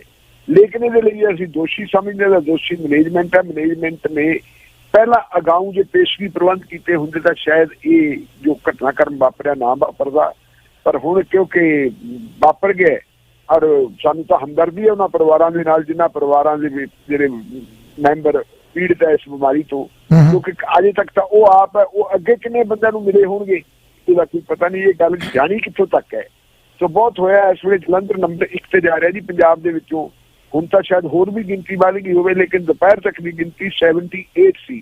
78 ਪੋਜ਼ਿਟਿਵ ਉੱਥੇ ਜਿਹੜੇ ਹੈਗੇ ਪੇਸ਼ੈਂਟ ਆ ਗਏ, ਔਰ ਉਹਦੇ ਵਿੱਚ ਕਾਫੀ ਗਿਣਤੀ ਅਖਬਾਰ ਵਾਲਿਆਂ ਦੀ ਹੈ ਜੀ। ਬਿਲਕੁਲ ਜੀ। ਇਸ ਦੇ ਨਾਲ ਮੈਂ ਅਪੀਲ ਕਰਦਾ ਜੀ, ਹਰਜਿੰਦਰ ਸਿੰਘ ਧੰਨਵਾਦ ਪ੍ਰੋਗਰਾਮ ਸੁਣਦੇ ਹੋਣ ਤੇ ਪਲੀਜ਼ ਕਾਲ ਕਰਨ, ਕਿਉਂਕਿ ਅਪਡੇਟ ਦੇ ਸਕਦੇ ਆ ਜੀ ਸਾਨੂੰ ਜਿਹੜੀ ਕਰੋਨਾ ਦੇ ਬਾਰੇ ਪੂਰੇ ਕੀ ਘਟਿਆ ਵਾਪਰਿਆ ਦੁਨੀਆ ਦੇ ਵਿੱਚ। ਹਰਜਿੰਦਰ ਸਿੰਘ ਧੰਨਵਾਦ ਜੀ ਸਾਨੂੰ ਸੁਣ ਰਿਹਾ ਤਾਂ ਪਲੀਜ਼ ਕਾਲ ਕਰਨ। ਵਨ ਟੱਚ ਕਮਿਊਨੀਕੇਸ਼ਨ ਦਾ ਦਾਵਾ ਜੀ, ਜੇ ਤੁਸੀਂ ਅਨਲਿਮਟਿਡ ਇੰਟਰਨੈਟ ਲੈਣਾ ਚਾਹੁੰਦੇ ਹੋ, ਬੜੀਆਂ ਸਸਤੀਆਂ ਡੀਲਾਂ ਲੱਗੀਆਂ ਜੀ, ਸਪੈਸ਼ਲ ਪਲਾਨ ਆਏ ਆ, ਤੇ ਤੁਸੀਂ ਕਾਲ ਕਰ ਸਕਦੇ ਹੋ 905 203 3636 ਦੇ ਸੁਖਦੇਵ ਠਾਪਰ ਉਹਨਾਂ ਨੂੰ। ਟਿਕਟਾਂ ਬਾਰੇ ਜਾਣਕਾਰੀ ਲੈਣੀ ਹੈ ਤਾਂ ਆਲ ਲਿੰਕ ਟਰੈਵਲ 416 293 8700। ਸਾਫ਼ ਸੁਥਰੀ ਗਰੋਸਰੀ ਲੈਣ ਵਾਸਤੇ ਏਸ਼ੀਅਨ ਫੂਡ ਦੇ ਕਿਸੇ ਵੀ ਨੇੜਲੇ ਸਟੋਰ ਤੇ ਜਾ ਸਕਦੇ ਹੋ। ਕਾਲ ਕਰ ਸਕਦੇ ਹੋ 416 543 7107 ਤੇ ਨਾਲ ਹੀ ਜੇ ਤੁਸੀਂ ਜੋਬ ਦੀ ਭਾਲ ਵਿੱਚ ਹੋ ਤਾਂ ਜੇਬੀ ਟਰਾਂਸਪੋਰਟ 905 792 5100 ਤੇ ਲਾਇਸੈਂਸ ਲੈਣ ਵਾਸਤੇ best Canadian truck driving school ਆ। ਜੇ ਤੁਸੀਂ ਕੋਈ ਗਰਾਜ ਜਾਂ ਫੈਕਟਰੀ ਲਾਉਣੀ ਚਾਹੁੰਦੇ ਹੋ, ਸਟੀਲ ਦਾ ਸਟਰਕਚਰ ਚਾਹੀਦਾ ਜੀ, ਅਕਾਲ ਸਟੀਲ 416 816 9333 ਤੇ ਜਸਵਿੰਦਰ ਸਿੰਘ ਨੂੰ ਕਾਲ ਕੀਤੀ ਜਾ ਸਕਦੀ ਆ। ਹਾਂਜੀ ਵੀਰ ਜੀ, ਸਵਾਗਤ ਹੈ ਤੁਹਾਡਾ 4373। ਹੈਲੋ ਡਾਕਟਰ ਸਾਹਿਬ, ਸਤਿ ਸ੍ਰੀ ਅਕਾਲ ਜੀ। ਸਤਿ ਸ੍ਰੀ ਅਕਾਲ ਵੀਰ ਜੀ, ਸਵਾਗਤ ਹੈ ਜੀ। ਹਾਂਜੀ, ਮੈਂ ਜੀ ਬਲਕਾਰ ਸਿੰਘ ਸਰਪੰਚ ਬੋਲਦਾ ਹਿਰਦੇਵਾਲ ਤੋਂ, ਬੱਤੀ ਮੁਲਤਾਨੀ ਤੇਰੇ ਪਿੰਡਾਂ ਤੋਂ। ਹਾਂਜੀ ਹਾਂਜੀ ਬਲਕਾਰ ਸਿੰਘ ਜੀ, ਬੜੀ ਦੂਰੋਂ ਕਾਲ ਕੀਤੀ। ਸਤਿ ਸ੍ਰੀ ਅਕਾਲ ਜੀ। ਸਤਿ ਸ੍ਰੀ ਅਕਾਲ। ਮੈਂ ਸਰੀ ਹਾਂ ਜੀ, ਇੱਥੇ ਬੈਠੇ ਅਸੀਂ ਜੀ ਜੀ। ਸਵਾਗਤ ਹੈ ਡਾਕਟਰ ਸਾਹਿਬ, ਪਰਿਵਾਰ ਠੀਕ ਹੈ ਜੀ? ਬਹੁਤ ਵਧੀਆ ਜੀ, ਬਹੁਤ ਵਧੀਆ, ਚੜ੍ਹਦੀ ਕਲਾ। ਹਾਂਜੀ, ਮੈਂ ਲਾਇਆ ਬਹੁਤ ਟਾਈਮ ਦਾ ਲਾਇਆ ਫੋਨ, ਮੈਂ ਕਿਹਾ ਅੱਜ ਗੱਲ ਕਰਕੇ ਫੇਰ ਹੀ ਕੱਟਣਾ ਜੀ। ਜੀ ਧੰਨਵਾਦ ਜੀ, ਧੰਨਵਾਦ। ਕੋਈ ਸਵਾਲ ਕਰਨਾ ਚਾਹੋਗੇ ਤੁਸੀਂ? ਬਸ ਜੀ, ਬਸ ਮਿਹਰ ਕਰੇ, ਕਿਰਪਾ ਕਰੇ ਬਾਬਾ ਨਾਨਕ ਨੇ ਕਰਨੀ, ਬਾਬੇ ਨਾਨਕ ਨੇ ਕਿਰਪਾ ਕਰਨੀ, ਫੇਰ ਹੀ ਹੋਣਾ ਕੰਮ ਆਪਣੇ ਕੋਲ। ਤੇ ਆਪਣੇ ਤੇ ਕੋਈ ਵੱਸ ਦੀ ਗੱਲ ਨਹੀਂ, ਆਪਾਂ ਤੇ ਸੇਫ ਹੀ ਰੱਖ ਸਕਦੇ। ਜੀ ਜੀ। ਬਲਕਾਰ ਸਿੰਘ ਜੀ, ਮੇਰਾ ਸੈੱਲਫੋਨ ਨੋਟ ਕਰ ਲਓ, 514। ਤੇ ਤੁਸੀਂ ਮੈਨੂੰ ਪ੍ਰੋਗਰਾਮ ਤੋਂ ਬਾਅਦ ਕਾਲ ਕਰਿਓ, ਆਪਾਂ ਕਰਦੇ ਹਾਂ। ਵੈਲਕਮ, ਤੁਸੀਂ ਕੈਨੇਡਾ ਆਏ ਹੋਏ ਪਹਿਲਾਂ ਤੇ? ਹਾਂਜੀ ਹਾਂਜੀ, ਵੈਲਕਮ ਜੀ। ਹੋ ਗਏ ਮੈਨੂੰ 2 ਸਾਲ ਹੋ ਗਏ ਇੱਥੇ। ਅੱਛਾ ਅੱਛਾ, ਤੇ ਕਾਲ ਕਰਿਓ 514 916 9593 ਤੇ। ਠੀਕ ਹੈ ਜੀ, ਠੀਕ ਹੈ ਜੀ। 514 916 9593। ਠੀਕ ਹੈ ਜੀ, ਧੰਨਵਾਦ ਜੀ। ਹਾਂਜੀ ਵੀਰ ਜੀ, ਸਵਾਗਤ ਹੈ ਤੁਹਾਡਾ 5000। ਹਾਂਜੀ, ਵਾਹਿਗੁਰੂ ਜੀ ਕਾ ਖਾਲਸਾ, ਵਾਹਿਗੁਰੂ ਜੀ ਕੀ ਫਤਿਹ। ਵਾਹਿਗੁਰੂ ਜੀ ਕਾ ਖਾਲਸਾ, ਵਾਹਿਗੁਰੂ ਜੀ ਕੀ ਫਤਿਹ। ਹਾਂਜੀ ਵੀਰ ਜੀ। ਅੱਜ ਮੈਂ ਢਿੱਲੋਂ ਸਾਹਿਬ ਤੋਂ ਪੁੱਛਣਾ ਚਾਹੁੰਦਾ ਸੀ ਕਿ ਮੋਹਨ ਭਾਰਗਵ ਜਿਹੜੇ ਨੇ ਉਹ RSS ਦੇ ਮੁਖੀ ਨੇ ਜੀ, ਤੇ ਜਿਸ ਤਰ੍ਹਾਂ ਕੱਲ ਉਹਨਾਂ ਨੇ ਸਪੀਚ ਕੀਤੀ ਹੈ ਤੇ ਸਾਰੇ ਜਿਹੜੇ ਨੈਸ਼ਨਲ ਟੀਵੀ ਚੈਨਲ ਨੇ ਉਹਨਾਂ ਨੇ ਆਪਣਾ ਪ੍ਰੋਗਰਾਮ ਰੋਕ ਕੇ ਉਹਨਾਂ ਦੀ ਸਪੀਚ ਜਿਹੜੀ ਟੈਲੀਕਾਸਟ ਕੀਤੀ ਹੈ ਜੀ, ਕੀ ਇਹ ਜਾਇਜ਼ ਹੈ? ਮੈਂ ਇਹਨਾਂ ਪੁੱਛਣਾ ਚਾਹੁੰਦਾ ਜੀ। ਧੰਨਵਾਦ ਵੀਰ ਜੀ। ਜੀ ਢਿੱਲੋਂ ਸਾਹਿਬ। ਬਿਲਕੁਲ ਜੀ, ਮੈਂ ਸਹਿਮਤ ਹਾਂ, ਟੋਟਲ ਨਜਾਇਜ਼ ਹੈ। ਕਿਉਂਕਿ ਮੋਹਨ ਭਾਗਵਤ ਸਰਕਾਰੀ ਬੰਦਾ ਨਹੀਂ ਜੀ। ਪ੍ਰਧਾਨ ਮੰਤਰੀ ਹੋਵੇ, ਗ੍ਰਹਿ ਮੰਤਰੀ ਹੋਵੇ, ਕਿਸੇ ਸੂਬੇ ਦਾ ਮੁੱਖ ਮੰਤਰੀ ਹੋਵੇ, ਉਹਨੇ ਕੋਈ ਜ਼ਰੂਰੀ ਅਨਾਉਂਸਮੈਂਟ ਕਰਨੀ ਹੋਵੇ, ਦੇਸ਼ ਨੂੰ ਖਿਤਾਬ ਕਰਨਾ ਹੋਵੇ, ਲੋਕਾਂ ਨਾਲ ਗੱਲ ਕਰਨੀ ਹੋਵੇ, ਉਸ ਵੇਲੇ ਉਹ ਆਪਣਾ ਪ੍ਰੋਗਰਾਮ ਰੋਕ ਕੇ ਬਾਕੀ ਸਾਰੇ ਪ੍ਰੋਗਰਾਮਾਂ ਨੂੰ ਰੋਕ ਕੇ ਖਾਸ ਕਰਕੇ ਪ੍ਰਧਾਨ ਮੰਤਰੀ ਦੇ ਪ੍ਰੋਗਰਾਮ ਨਸ਼ਰ ਕਰਦੇ ਹੈ। ਹਰ ਐਤਵਾਰ ਨੂੰ ਪ੍ਰਧਾਨ ਮੰਤਰੀ ਸਾਹਿਬ ਮਨ ਕੀ ਬਾਤ ਕਰਦੇ ਹੁੰਦੇ ਹੈ, ਔਰ ਉਹ ਚੈਨਲ ਵੀ, ਉਹ ਟੀਵੀ ਚੈਨਲ ਵੀ ਜਿਹੜੇ ਆਲੋਚਕ ਹੈ ਪ੍ਰਧਾਨ ਮੰਤਰੀ ਸਾਹਿਬ ਦੀਆਂ ਨੀਤੀਆਂ ਦੇ, ਉਹ ਵੀ ਉਸ ਦਿਨ ਮਜਬੂਰ ਹੁੰਦੇ, ਉਹਨਾਂ ਨੂੰ ਵੀ ਕਰਨਾ ਪੈਂਦਾ ਜੀ ਪ੍ਰਧਾਨ ਮੰਤਰੀ ਸਾਹਿਬ ਨੇ ਮਨ ਕੀ ਬਾਤ ਕਰਨੀ, ਆਪਾਂ ਇਹ ਰੋਕ ਕੇ ਕਰ ਲਈਏ ਜੀ। ਲੇਕਿਨ ਮੋਹਨ ਭਾਗਵਤ ਇੱਕ ਆਰਗੇਨਾਈਜੇਸ਼ਨ ਦਾ ਮੁਖੀ ਹੈ ਜਿਹੜੀ ਸਰਕਾਰੀ ਨਹੀਂ। ਇਹ ਵੱਖਰੀ ਗੱਲ ਹੈ ਕਿ ਉਹਨਾਂ ਦੀ ਬਗਲ ਬੱਚੀ ਭਾਰਤੀ ਜਨਤਾ ਪਾਰਟੀ ਪਾਵਰ ਦੇ ਵਿੱਚ ਹੈ ਜੀ, ਲੇਕਿਨ ਜੇ ਅਸੀਂ ਉਸ ਆਰਗੇਨਾਈਜੇਸ਼ਨ ਦਾ ਪਿਛੋਕੜ ਦੇਖੀਏ ਤਾਂ ਉਹ ਪਿਛੋਕੜ ਕੋਈ ਬਹੁਤਾ ਚੰਗਾ ਨਹੀਂ। ਠੀਕ ਹੈ, ਇੱਕ ਭਾਈਚਾਰੇ ਨੂੰ ਚੰਗੇ ਲੱਗਦੇ ਹੋ ਸਕਦੇ ਆ, ਉਹ ਉਹਨਾਂ ਦੇ ਨਾਲ ਖੜੇ ਹੋ। ਲੇਕਿਨ ਟੀਵੀ ਚੈਨਲਾਂ ਨੇ ਜਿਸ ਢੰਗ ਦੇ ਨਾਲ ਮਤਲਬ ਪ੍ਰੋਗਰਾਮ ਰੋਕ ਕੇ ਤੇ ਉਹਨਾਂ ਦਾ ਬਿਆਨ ਜਿਹੜਾ ਹੈਗਾ ਜਾਂ ਜਿਹੜਾ ਉਹਨਾਂ ਦਾ ਭਾਸ਼ਣ ਹੈ ਉਹਨੂੰ ਨਸ਼ਰ ਕੀਤਾ, ਇਹ ਜਿਹੜੀ ਅਸੀਂ ਕਹਿ ਸਕਦੇ ਹਾਂ ਪੱਤਰਕਾਰਤਾ ਦੀ ਨੈਤਿਕਤਾ, ਉਹਦੀ ਘੋਰ ਉਲੰਘਣਾ ਹੈ। ਇਸੇ ਆਪਾਂ ਨੂੰ ਭੁੱਲਣਾ ਨਹੀਂ ਚਾਹੀਦਾ। ਇਸ ਵੇਲੇ ਜ਼ਿਆਦਾਤਰ ਜਿਹੜਾ ਹੈਗਾ ਭਾਰਤ ਦਾ ਮੀਡੀਆ, ਉਹ ਮੀਡੀਆ ਗੋਦੀ ਮੀਡੀਆ ਬਣ ਚੁੱਕਾ ਹੈ। ਉਹ ਮੀਡੀਆ ਜਿਹੜਾ ਹੈਗਾ ਇਸ ਢੰਗ ਦੇ ਨਾਲ ਕੰਮ ਕਰ ਰਿਹਾ ਕਿ ਉਹ ਤਾਂ ਇਉਂ ਪ੍ਰਭਾਵ ਦੇ ਰਿਹਾ ਕਿ ਜਿਵੇਂ ਬਾਕੀ ਭਾਰਤ ਦੇ ਸਾਰੇ ਲੋਕ ਇੱਕ ਪਾਸੇ ਹੋਣ ਤੇ ਭਾਰਤੀ ਜਨਤਾ ਪਾਰਟੀ ਤੇ ਉਹ ਇੱਕ ਪਾਸੇ ਹੋਣ। ਉਹ ਭਾਰਤੀ ਜਨਤਾ ਪਾਰਟੀ ਤੇ RSS ਦੇ ਪ੍ਰਚਾਰਕ ਬਣੇ ਹੋਏ ਹੈ ਜੀ। ਤੁਸੀਂ ਦੇਖਿਓ ਨਾ ਪਿਛਲੇ ਦਿਨਾਂ ਦੇ ਵਿੱਚ ਅਰਨਵ ਗੋਸਵਾਮੀ, ਉਹਦਾ ਐਪੀਸੋਡ ਦੇਖਿਆ ਹੋਣਾ, ਕਿਸ ਢੰਗ ਦੇ ਨਾਲ ਉਹਨੇ ਬਕਵਾਸਬਾਣੀ ਕੀਤੀ ਹੈ, ਕਿੰਨੀ ਉਹਨੇ ਮਤਲਬ ਸਾਰਾ ਕੁਛ ਕੀਤਾ ਕਰਾਇਆ, ਔਰ ਕਿਵੇਂ ਜਦੋਂ ਉਹਦੇ ਤੇ ਅਟੈਕ ਨਹੀਂ ਹੋਇਆ, ਜਿਹੜੀ 2 ਮੁੰਡਿਆਂ ਨੇ ਉਹਦੇ ਤੇ ਸਿਆਹੀ ਡੋਲੀ ਹੈ, ਸਿਆਹੀ ਨੂੰ ਅਟੈਕ ਦਿਖਾਇਆ ਗਿਆ ਤੇ ਸਾਰੀ ਭਾਰਤੀ ਜਨਤਾ ਪਾਰਟੀ ਦੇ ਵੱਡੇ ਵੱਡੇ ਲੀਡਰ ਇਨਕਲੂਡਿੰਗ ਜਿਹੜਾ ਇਨਫੋਰਮੇਸ਼ਨ ਔਰ ਬ੍ਰਾਡਕਾਸਟਿੰਗ ਮਿਨਿਸਟਰੀ ਦਾ ਵਜ਼ੀਰ ਹੈ, ਉਹਨੇ ਵੀ ਕਿਹਾ ਵੀ ਇਹ ਹਮਲਾ ਹੋਇਆ ਹੈ। ਹਾਲਾਂਕਿ ਉਹ ਤੋਂ ਪਹਿਲਾਂ ਅਸੀਂ ਦੇਖੀਏ ਅਰਵਿੰਦ ਕੇਜਰੀਵਾਲ ਦੇ ਮੂੰਹ ਤੇ ਵੀ ਸਿਆਹੀ ਡੋਲੀ ਗਈ ਹੈ, ਸ਼ਰਦ ਪਵਾਰ ਤੇ ਵੀ ਸਿਆਹੀ ਡੋਲੀ ਗਈ ਹੈ, ਹੋਰਾਂ ਤੇ ਵੀ ਸਿਆਹੀ ਡੋਲੀ ਗਈ ਹੈ ਜੀ। ਸੋ ਗੋਦੀ ਮੀਡੀਆ ਜੀ, ਗੋਦੀ ਮੀਡੀਆ ਤਾਂ ਇਹ ਤੋਂ ਆਸ ਹੀ ਹੈ ਨਹੀਂ ਹੁਣ ਆਪਾਂ ਨੂੰ, ਹੋਰ ਮੈਂ ਤਾਂ ਇੰਨੀ ਕੀ ਕਹਿ ਸਕਦਾ ਜੀ। ਬਿਲਕੁਲ ਜੀ, ਆਪਾਂ ਸਾਰੀਆਂ ਕਾਲਾਂ ਜਿਹੜੀਆਂ ਔਨ ਏਅਰ ਕਰਦੇ ਹਾਂ। ਢਿੱਲੋਂ ਸਾਹਿਬ ਹਰਜਿੰਦਰ ਸਿੰਘ ਧਨੋਆ ਆਪਣੇ ਨਾਲ ਜੁੜ ਚੁੱਕੇ, ਉਹਨਾਂ ਨੂੰ ਵੀ ਨਾਲ ਲੈ ਲਈਏ ਜੀ। ਹਾਂਜੀ ਹਰਜਿੰਦਰ ਜੀ, ਸਵਾਗਤ ਹੈ ਤੁਹਾਡਾ। ਸਤਿ ਸ਼੍ਰੀ ਅਕਾਲ ਜੀ। ਸੁਖਿੰਦਰ ਜੀ, ਸੁਖਦੇਵ ਸਾਹਿਬ ਪਰ ਗੱਲ ਕਰ ਰਿਹਾ ਜੀ। ਸੌਰੀ, ਹਾਂਜੀ ਥਾਪਰ ਸਾਹਿਬ, ਸੌਰੀ। ਹਾਂਜੀ ਹਾਂਜੀ। ਸੋ ਮੈਂ ਕੁਝ ਡੀਲ ਜਿਹੜੀਆਂ ਮੈਂ ਦੱਸ ਦਵਾਂ ਜੀ। High speed internet, fibre internet ਦੇ ਬਹੁਤ ਹੀ ਵਧੀਆ ਪਲਾਨ ਆਪਣੇ ਕੋਲ ਇਸ ਵਕਤ ਚੱਲਦੇ ਪਏ ਨੇ ਜੀ। ਔਰ ਫਾਈਬਰ ਇੰਟਰਨੈਟ ਦੇ ਹਮੇਸ਼ਾ ਕਹਿੰਦਾ ਹੁੰਦਾ ਕਿ ਜਿਹੜੇ ਪਲਾਨ ਦੀ ਸਪੀਡ ਹੁੰਦੀ ਹੈ ਜੀ ਬੜੀ ਕੰਸਿਸਟੈਂਟ ਹੁੰਦੀ ਹੈ। ਸੋ ਜ਼ਰੂਰ ਟਰਾਈ ਕਰਨਾ ਚਾਹੀਦਾ। ਫਾਈਬਰ ਇੰਟਰਨੈਟ ਅਨਲਿਮਿਟਡ ਪਲਾਨ ਹੈਗਾ ਆਪਣੇ ਕੋਲ ਤੇ ਰੇਟ ਵੀ ਬਹੁਤ ਘੱਟ ਨੇ। ਤੇ ਨਾਲ ਹੀ ਮੈਂ ਸੈਲਫੋਨ ਦੇ ਜਿਹੜੇ ਅੱਜ ਸਪੈਸ਼ਲ ਪਲਾਨ ਹੈਗਾ ਜੀ ਆਪਣੇ ਕੋਲ $52 ਦੇ ਵਿੱਚ 20 GB ਡਾਟਾ ਕੈਨੇਡਾ ਵਾਈਜ਼, ਉਸ ਤੋਂ ਬਾਅਦ ਡਾਟਾ ਬਿਲਕੁਲ ਅਨਲਿਮਿਟਡ ਹੋ ਜਾਊਗਾ। ਇਹ ਸਪੈਸ਼ਲ ਡੀਲ ਅੱਜ ਆਪਣੇ ਕੋਲ ਸੈਲਫੋਨ ਦੀ। ਤੇ ਜਾਂ ਫਿਰ ਜਿਹੜਾ ਬਹੁਤ ਹੀ GB ਡਾਟਾ ਚਾਹੀਦਾ ਜਿਹੜਾ US ਤੇ ਕੈਨੇਡਾ ਵਾਸਤੇ, ਤੇ ਉਹ ਆਪਣੇ ਕੋਲ 101 ਵਿੱਚ 50 GB ਡਾਟਾ ਕੈਨੇਡੀਅਨ ਨੰਬਰ ਦੇ ਉੱਤੇ, ਉਸ ਤੋਂ ਬਾਅਦ ਡਾਟਾ ਜਿਹੜਾ ਬਿਲਕੁਲ ਅਨਲਿਮਿਟਡ ਹੋ ਜਾਊਗਾ। ਤੇ ਜਾਂ ਫਿਰ ਆਪਣੇ ਕੋਲ ਸਸਤੀ ਜੀ ਡੀਲ ਹੈ ਜੀ $25 ਦੇ ਵਿੱਚ ਪੂਰੇ Canada wide unlimited talk text 1 GB ਦਾ ਡਾਟਾ। ਸੋ ਅਗਰ ਕਿਸੇ ਵੀ ਸਰੋਤੇ ਦਾ ਸੈਲਫੋਨ ਦਾ ਬਿੱਲ ਬਹੁਤ ਜ਼ਿਆਦਾ ਆ ਰਿਹਾ, ਸਰੋਤੇ ਸੰਪਰਕ ਕਰ ਸਕਦੇ ਨੇ। ਪੂਰੀ ਕੋਸ਼ਿਸ਼ ਕੀਤੀ ਜਾਊਗੀ ਉਹਨਾਂ ਦਾ ਬਿੱਲ ਘੱਟ ਕਰਨ ਦੀ। ਤੇ ਨਾਲ ਹੀ ਆਪਣੇ ਕੋਲ ਜਿਹੜਾ ਜੀ ਹੋਮ ਫੋਨ ਆ, ਕਿਸੇ ਵੀ ਪ੍ਰੋਵਿੰਸ ਤੋਂ ਸਰੋਤੇ ਰੇਡੀਓ ਪ੍ਰੋਗਰਾਮ ਦੇ ਨਾਲ ਜੁੜੇ ਹੋਏ ਨੇ ਜੀ, ਉਹ ਸਾਨੂੰ ਕਾਲ ਕਰਕੇ ਹੋਮ ਫੋਨ ਲੌਂਗ ਡਿਸਟੈਂਸ ਦਾ ਲੈ ਸਕਦੇ ਨੇ। ਸੋ ਪਹਿਲਾਂ ਦਾ ਨੰਬਰ ਲੱਗਾ ਹੋਇਆ ਤੇ ਡੀਲ ਪਹਿਲਾਂ ਦੀ ਹੈ $20 ਤੋਂ ਜ਼ਿਆਦਾ ਬਿੱਲ ਹੋ ਚੁੱਕਾ ਜੀ, ਤੇ ਉਹ ਆਪਣੇ ਨਾਲ ਸੰਪਰਕ ਕਰ ਸਕਦੇ ਆ। ਬਿੱਲ ਦੀ ਗਰੰਟੀ ਕਰਾਂਗੇ, ਸੋ ਬਿੱਲ ਬਾਰ-ਬਾਰ ਨਹੀਂ ਵਧੂਗਾ ਜੀ। ਨੰਬਰ ਆਪਾਂ ਸੇਮ ਰੱਖਾਂਗੇ, ਡੱਬੀ ਆਪਾਂ ਬਿਲਕੁਲ ਫੋਨ ਦੀ ਫ੍ਰੀ ਦੇਵਾਂਗੇ। ਸੋ ਇੱਕ ਬਹੁਤ ਸਪੈਸ਼ਲ ਡੀਲ ਹੈ ਜੀ। ਸਾਡੇ ਪਟਾ ਸਾਹਿਬ ਵੀ ਉਹਨਾਂ ਦੇ ਵੀ ਕਿਹਾ ਸੀਗਾ ਵੀ ਇਹ ਡੀਲ ਜ਼ਰੂਰ ਦੱਸਿਆ ਕਰੋ। ਆਪਣੇ ਕੋਲ ਸੈੱਲਫੋਨ ਦਾ ਇੱਕ $50 ਦਾ ਪਲਾਨ ਆ ਚੰਦੀ ਸਾਹਿਬ, ਜਿਸ ਦੇ ਵਿੱਚ 8 GB ਡਾਟਾ ਹੋਊਗਾ, ਔਰ ਇਸ ਦੇ ਵਿੱਚ ਜਿਹੜੀ ਕਾਲਿੰਗ ਹੈਗੀ ਆ USA ਨੰਬਰ ਤੇ ਕੈਨੇਡੀਅਨ ਨੰਬਰ ਦੇ ਉੱਤੇ ਉਹ ਸਰੋਤੇ ਸਾਨੂੰ ਕਾਲ ਕਰ ਸਕਦੇ ਨੇ, ਔਰ USA ਨੰਬਰ ਤੇ ਅਨਲਿਮਿਟਿਡ ਕਾਲ ਆ। ਸੋ ਜਿਹੜੇ ਰੇਡੀਓ ਸਟੇਸ਼ਨ ਨੇ ਬਹੁਤ ਸਾਰੇ ਅੱਜਕੱਲ US ਵਾਲੇ ਨੰਬਰ ਨੇ, ਸੋ ਉਹਦੇ ਉੱਤੇ ਜਿਹੜੇ ਫੋਨਾਂ ਦੇ ਉੱਤੇ ਫਿਰ ਇਸ ਡੀਲ ਦੇ ਉੱਤੇ ਜਿਹੜੇ ਆ ਉਹ ਨੰਬਰ ਲਾਈਵ ਰੇਡੀਓ ਜਿਹੜੇ ਨੇ ਉਹ ਸੁਣ ਸਕਦੇ ਨੇ $50 ਦੀ ਡੀਲ ਦੇ ਨਾਲ। ਸੋ ਇਹ ਬੜਾ ਜ਼ਬਰਦਸਤ ਪਲਾਨ ਹੈਗਾ ਜੀ। ਇਸ ਦੇ ਨਾਲ ਬਿਜ਼ਨਸ ਫੋਨ ਲਾਈਨ ਜਿਹੜੀ ਹੈਗੀ ਆ ਆਪਣੇ ਆਫਿਸ ਦੀ ਕੋਈ ਸ਼ਾਪ ਹੈ ਜੀ, ਉਹ ਨੰਬਰ ਹੈ ਆਪਣੇ ਕੋਲ ਤੇ $19.95 ਚ ਨਾਰਥ ਅਮਰੀਕਾ ਸਾਰੇ ਕਾਲਿੰਗ ਫੀਚਰ ਨਾਲ, ਔਰ ਇੱਕ ਫ੍ਰੀ ਐਪ ਜਿਹੜੀ ਆ ਬਿਜ਼ਨਸ ਦੀ ਸੈੱਲ ਫੋਨ ਦੇ ਵਿੱਚ ਵੀ ਪਾ ਕੇ ਦੇਵਾਂਗੇ, ਜਿੱਥੋਂ ਬਿਜ਼ਨਸ ਦੀਆਂ ਕਾਲਾਂ ਸਰੋਤੇ ਕਰ ਵੀ ਸਕਦੇ ਨੇ ਤੇ ਲੈ ਵੀ ਸਕਦੇ ਨੇ। ਸੋ ਵਧੇਰੇ ਜਾਣਕਾਰੀ ਵਾਸਤੇ ਨੰਬਰ ਹੈ ਜੀ ਸਾਡਾ 905 203 3636 905 203 3636 905 203 3636 ਤੇ ਕਾਲ ਕੀਤੀ ਜਾ ਸਕਦੀ ਹੈ ਜੀ। ਧੰਨਵਾਦ ਚੰਦੀ ਸਾਹਿਬ। ਬਿਲਕੁਲ ਜੀ, ਧੰਨਵਾਦ ਥਾਪਰ ਸਾਹਿਬ। 905 203 3636 ਤੇ ਜਿਹੜੀ $50 ਵਾਲੀ ਡੀਲ ਆ ਬਹੁਤ ਵਧੀਆ ਜੀ, ਕਿਉਂਕਿ ਜਿਹੜੇ ਲਿਸਨ ਲਾਈਵ ਨੰਬਰ ਆ ਉਹ ਕੈਨੇਡਾ ਵਾਲੇ ਬੰਦ ਆ ਤੇ USA ਵਾਲੇ ਨੰਬਰ ਆ ਜੀ, ਜਿੱਦਾਂ ਚੱਲਦੇ ਹੁੰਦੇ ਤੇ USA ਨੂੰ ਫੋਨ ਫ੍ਰੀ ਆ, ਤੁਸੀਂ ਬਿਲਕੁਲ ਡੀਲ ਲੈ ਸਕਦੇ ਹੋ। $50 ਦੇ ਵਿੱਚ ਅਨਲਿਮਟਿਡ ਕਾਲਾਂ USA ਨੂੰ ਤੇ ਅਨਲਿਮਟਿਡ ਕੈਨੇਡਾ ਨੂੰ ਆ ਜੀ। ਤੇ USA ਨੰਬਰ ਲਿਸਨ ਲਾਈਵ ਨੰਬਰ ਆ 515 605 9560 ਤੇ ਤੁਸੀਂ ਸੁਣ ਵੀ ਸਕਦੇ ਹੋ। ਚੱਲਦੇ ਜੀ ਆਪਾਂ ਨੈਕਸਟ ਕਾਲ ਤੇ। ਹਾਂਜੀ ਵੀਰ ਜੀ, ਸਵਾਗਤ ਹੈ ਤੁਹਾਡਾ 2940। ਸਤਿ ਸ੍ਰੀ ਅਕਾਲ ਚੰਦੀ ਸਾਹਿਬ, ਢਿੱਲੋਂ ਸਾਹਿਬ ਸਤਿ ਸ੍ਰੀ ਅਕਾਲ। ਸਤਿ ਸ੍ਰੀ ਅਕਾਲ ਵੀਰ ਜੀ, ਸਵਾਗਤ ਹੈ ਜੀ। ਸਤਿ ਸ੍ਰੀ ਅਕਾਲ ਜੀ। ਸਤਿ ਸ੍ਰੀ ਅਕਾਲ। ਸਤਿ ਸ੍ਰੀ ਅਕਾਲ ਜੀ। ਉਹ ਅਖਬਾਰ ਦਾ ਨਾਂ ਜੀ ਪੰਜਾਬ ਕੇਸਰੀ ਜੀ, ਹਿੰਦੀ ਜਿਹੜਾ ਅਖਬਾਰ ਕੱਢਿਆ ਸੀ ਨਾ ਆਪਣਾ, ਸੋ ਉਹਨਾਂ ਨੇ ਮਾਸ਼ਿਆਂ ਨੇ ਜਗ ਬਾਣੀ ਵਾਲਿਆਂ ਨੇ ਪੰਜਾਬ ਕੇਸਰੀ ਸੀਗਾ। ਤੇ ਬਾਕੀ ਜਿਹੜੇ ਇਹ ਰਫੇਲ ਦਾ ਵੀ ਉਹ ਫਿਰ ਸੁਪਰੀਮ ਕੋਰਟ ਦੇ ਜਿਹੜਾ ਜੱਜ ਉਹ ਤਾਂ ਜਾ ਕੇ ਬਹਿ ਗਿਆ ਰਾਜ ਸਭਾ 'ਚ ਤੇ ਫੈਸਲੇ ਨਹੀਂ, ਇਨਸਾਫ ਸਾਨੂੰ ਕਿੱਥੋਂ ਮਿਲੂਗਾ? ਤੇ ਫਿਰ ਇੰਟਰਨੈਸ਼ਨਲ ਜਸਟਿਸ ਕੋਰਟ 'ਚ ਨਹੀਂ ਜਾ ਸਕਦੇ ਜੀ, ਇਹ ਕਿੱਥੋਂ ਆਪਣਾ ਇਨਸਾਫ ਮਿਲੂਗਾ? ਜੋ ਸੁਪਰੀਮ ਕੋਰਟ ਦਾ ਜੱਜ ਹੀ ਜਾ ਕੇ ਰਾਜ ਸਭਾ 'ਚ ਬਹਿ ਕੇ ਤੇ ਇਨਸਾਫ ਤਾਂ ਕਿੱਥੇ? ਸੁਪਰੀਮ ਕੋਰਟ ਹੈਗੀ ਹੈ ਹਿੰਦੁਸਤਾਨ ਦੀ ਕਿ ਨਹੀਂ? ਸਤਿ ਸ਼੍ਰੀ ਅਕਾਲ ਜੀ। ਸਤਿ ਸ਼੍ਰੀ ਅਕਾਲ ਜੀ। ਜੀ ਢਿੱਲੋਂ ਸਾਹਿਬ। ਬਿਲਕੁਲ ਜੀ, ਜਿਹੜਾ ਇੰਟਰਨੈਸ਼ਨਲ ਕੋਰਟ ਆਫ ਜਸਟਿਸ ਹੈ ਉਹਦੇ ਵਿੱਚ ਅੰਦਰੂਨੀ ਮਾਮਲੇ ਜਿਹੜੇ ਹੈਗੇ, ਅੰਦਰੂਨੀ ਮਾਮਲਿਆਂ ਨੂੰ ਮੇਰਾ ਖਿਆਲ ਉਠਾਉਣ ਦਾ ਕੋਈ ਬਹੁਤਾ ਹੈ ਨਹੀਂ ਹਿਸਾਬ ਕਿਤਾਬ। ਜਿੱਥੇ ਮਨੁੱਖੀ ਅਧਿਕਾਰਾਂ ਦੀ ਉਲੰਘਣਾ ਹੁੰਦੀ ਹੋਵੇ ਉਹ ਇਹਦੇ ਮਾਮਲੇ ਵਿੱਚ ਉਠਾਏ ਜਾ ਸਕਦੇ ਹੈ ਜੀ। ਲੇਕਿਨ ਸਵਾਲ ਇਹ ਪੈਦਾ ਹੁੰਦਾ ਕਿ ਆਮ ਸਧਾਰਨ ਬੰਦਾ ਜਿਹੜਾ ਪਹਿਲਾਂ ਹੀ ਨਪੀੜਿਆ ਜਾ ਚੁੱਕਾ ਉਹ ਇੰਟਰਨੈਸ਼ਨਲ ਕੋਰਟ ਆਫ ਜਸਟਿਸ ਵਿੱਚ ਪਹੁੰਚੂਗਾ ਕਿ ਨਹੀਂ ਜੀ? ਉੱਥੇ ਜਿਹੜੇ ਵਕੀਲ ਹੁੰਦੇ ਉਹਨਾਂ ਵਕੀਲਾਂ ਦੀ ਤਨਖਾਹ ਜਿਹੜੀ ਹੈਗੀ ਹੈ ਡਾਲਰਾਂ ਤੇ ਪਾਉਂਡਾਂ 'ਚ ਹੁੰਦੀ ਆ। ਹੁਣ ਭਾਰਤ ਦੇ ਲੋਕ ਜਿਨ੍ਹਾਂ ਨੂੰ ਰੁਪਈਏ ਵੀ ਨਸੀਬ ਨਹੀਂ ਹੁੰਦੇ, ਉਹ ਕਿੱਥੋਂ ਉਹਨਾਂ ਦੀਆਂ ਫੀਸਾਂ ਉਤਾਰਨਗੇ? ਸੋ ਸਭ ਤੋਂ ਵੱਡੀ ਗੱਲ ਤਾਂ ਇਹ ਕਿ ਆਪਣੇ ਦੇਸ਼ ਦੇ ਪ੍ਰਬੰਧ ਨੂੰ ਹੀ ਠੀਕ ਕੀਤਾ ਜਾਵੇ।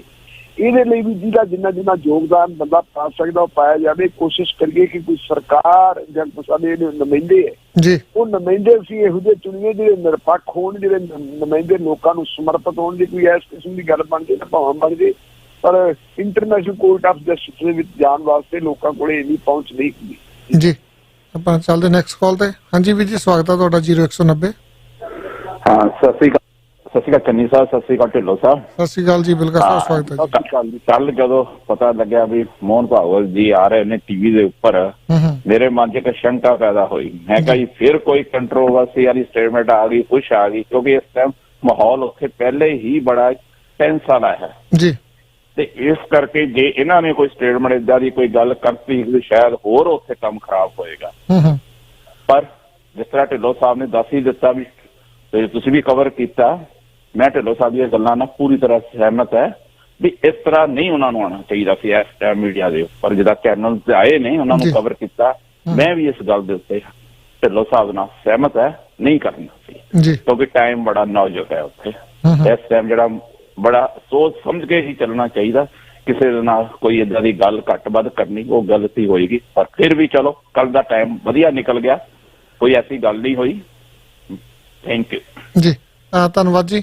ਬਿਲਕੁਲ ਜੀ, ਜੇ ਸਟੂਡੀਓ 'ਚ ਕਾਲ ਕਰਨੀ ਹੈ 905 405 0002 ਤੇ ਕਾਲ ਕੀਤੀ ਜਾ ਸਕਦੀ। 905 405 0002 ਤੇ ਕਾਲ ਤੁਸੀਂ WhatsApp ਤੇ ਵੀ ਕਰ ਸਕਦੇ, ਦੁਨੀਆ ਦੇ ਕਿਸੇ ਹਿੱਸੇ ਦੇ ਵਿੱਚੋਂ ਵੀ। ਢਿੱਲੋਂ ਸਾਹਿਬ, ਆਰਥਿਕ ਹਲਾਰੇ ਦੇ ਸੁਝਾਅ ਤਿਆਰ ਕਰਨ ਵਾਲੇ ਅਫਸਰਾਂ ਨੂੰ ਦੋਸ਼ੀ ਕਰਾਰ।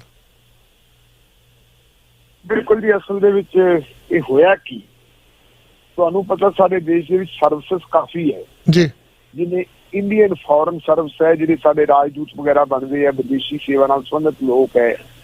ਫਿਰ ਇੰਡੀਅਨ ਐਡਮਿਨਿਸਟ੍ਰੇਸ਼ਨ ਸਰਵਿਸ ਹੈ, ਜਿਹੜੀ ਸਾਡੇ ਪ੍ਰਸ਼ਾਸਨ ਦੇ ਨਾਲ ਸੰਬੰਧਿਤ ਹੈ ਜੀ, ਥੱਲੇ ਤੋਂ ਲੈ ਕੇ ਆਮ ਇੱਕ ਜਿਹੜਾ ਹੈਗਾ SDM ਤੋਂ ਲੈ ਕੇ ਕੈਬਨਿਟ ਸੈਕਟਰੀ ਤੱਕ ਦਾ ਜਿਹੜਾ ਰੈਂਕ ਹੈ, ਇਹ ਰੈਂਕ ਵਾਲੇ ਜਿਹੜੇ ਅਫਸਰ ਆ, ਇਹ ਸਾਰੇ ਉਹ ਹੁੰਦੇ ਆ ਜਿਨ੍ਹਾਂ ਨੂੰ ਅਸੀਂ IAS ਕਹਿ ਦਿੰਦੇ ਹਾਂ ਜੀ। ਪੁਲਿਸ ਮਹਿਕਮੇ ਦਾ ਜਿਹੜਾ ਹੈਗਾ ਸਾਰਾ ਸਰੋਕਾਰ ਜਿਹੜਾ ਨੈਸ਼ਨਲ ਲੈਵਲ ਦਾ, ਉਹਨੂੰ ਅਸੀਂ ਇੰਡੀਅਨ ਪੁਲਿਸ ਸਰਵਿਸ ਕਹਿ ਦਿੰਦੇ ਹਾਂ ਜੀ। ਏਦਾਂ ਹੀ ਜਿਹੜਾ ਰੈਵਨਿਊ ਦਾ ਕਾਰੋਬਾਰ ਚਲਾਉਣ ਵਾਸਤੇ ਜਿਹੜਾ ਸਾਡਾ ਸਿਸਟਮ ਬਣਿਆ ਹੋਇਆ ਹੈ, ਉਹਦੇ ਅਫਸਰਾਂ ਨੂੰ ਅਸੀਂ IRS ਕਹਿ ਦਿੰਦੇ ਹਾਂ, ਇੰਡੀਅਨ ਰੈਵਨਿਊ ਸਰਵਿਸ ਜੀ। ਹੁਣ ਜਿਵੇਂ ਕਰੋਨਾ ਵਾਇਰਸ ਨੇ ਸਾਰੀ ਦੁਨੀਆ ਨੂੰ ਆਪਣੇ ਕਲਾਵੇ ਦੇ ਵਿੱਚ ਲਿਆ ਹੋਇਆ, ਆਪਣੀ ਜਕੜ ਦੇ ਵਿੱਚ ਲਿਆ ਹੋਇਆ ਜੀ।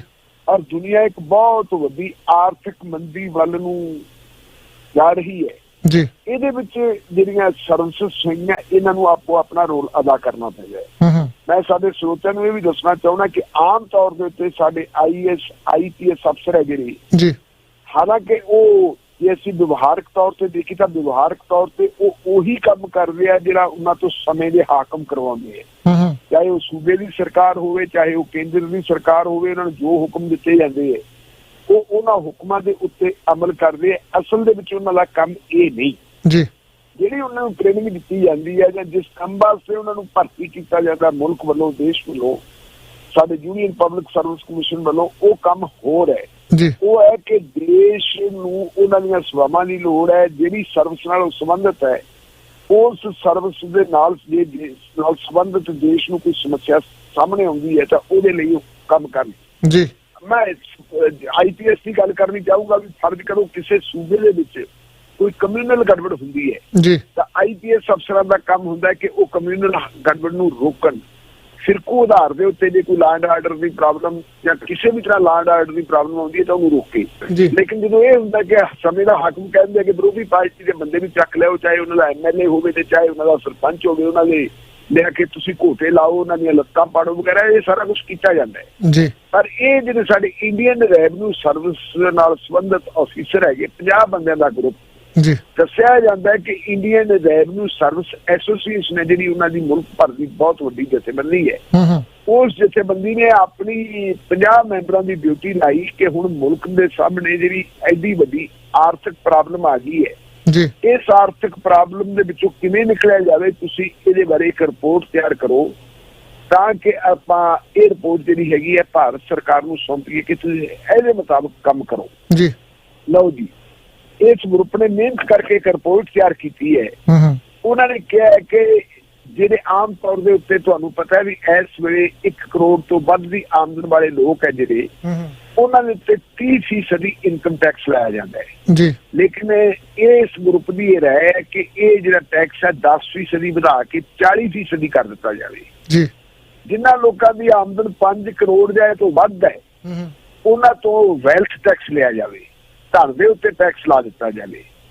ਔਰ ਜਿਹੜੇ ਲੋਕਾਂ ਦੀ ਇਨਕਮ 10 ਲੱਖ ਵਾਲਿਆਂ ਤੋਂ 10 ਲੱਖ ਹੈ ਜੀ, ਉਹਨਾਂ ਤੋਂ ਕਹਿੰਦੇ ਵੀ ਇਨਕਮ ਟੈਕਸ ਜਿਹੜਾ ਹੈਗਾ 4% ਹੀ ਲਿਆ ਜਾਂਦਾ ਹੈ ਤੇ ਉਹਨਾਂ ਤੋਂ ਵਨ ਟਾਈਮ ਜਿਹੜਾ ਹੈਗਾ ਇਨਕਮ ਟੈਕਸ ਲੈ ਲਿਆ ਜਾਵੇ, ਇੱਕੇ ਵੇਲੇ ਲੈ ਲਿਆ ਜਾਵੇ ਤਾਂ ਕਿ ਇਕੱਠਾ ਲੈ ਕੇ ਉਹਨਾਂ ਨੂੰ ਵੀ ਕੁਝ ਫਾਇਦਾ ਹੋ ਜਾਏ ਤੇ ਉਹਨੂੰ ਵਰਤਿਆ ਜਾਵੇ ਜੀ।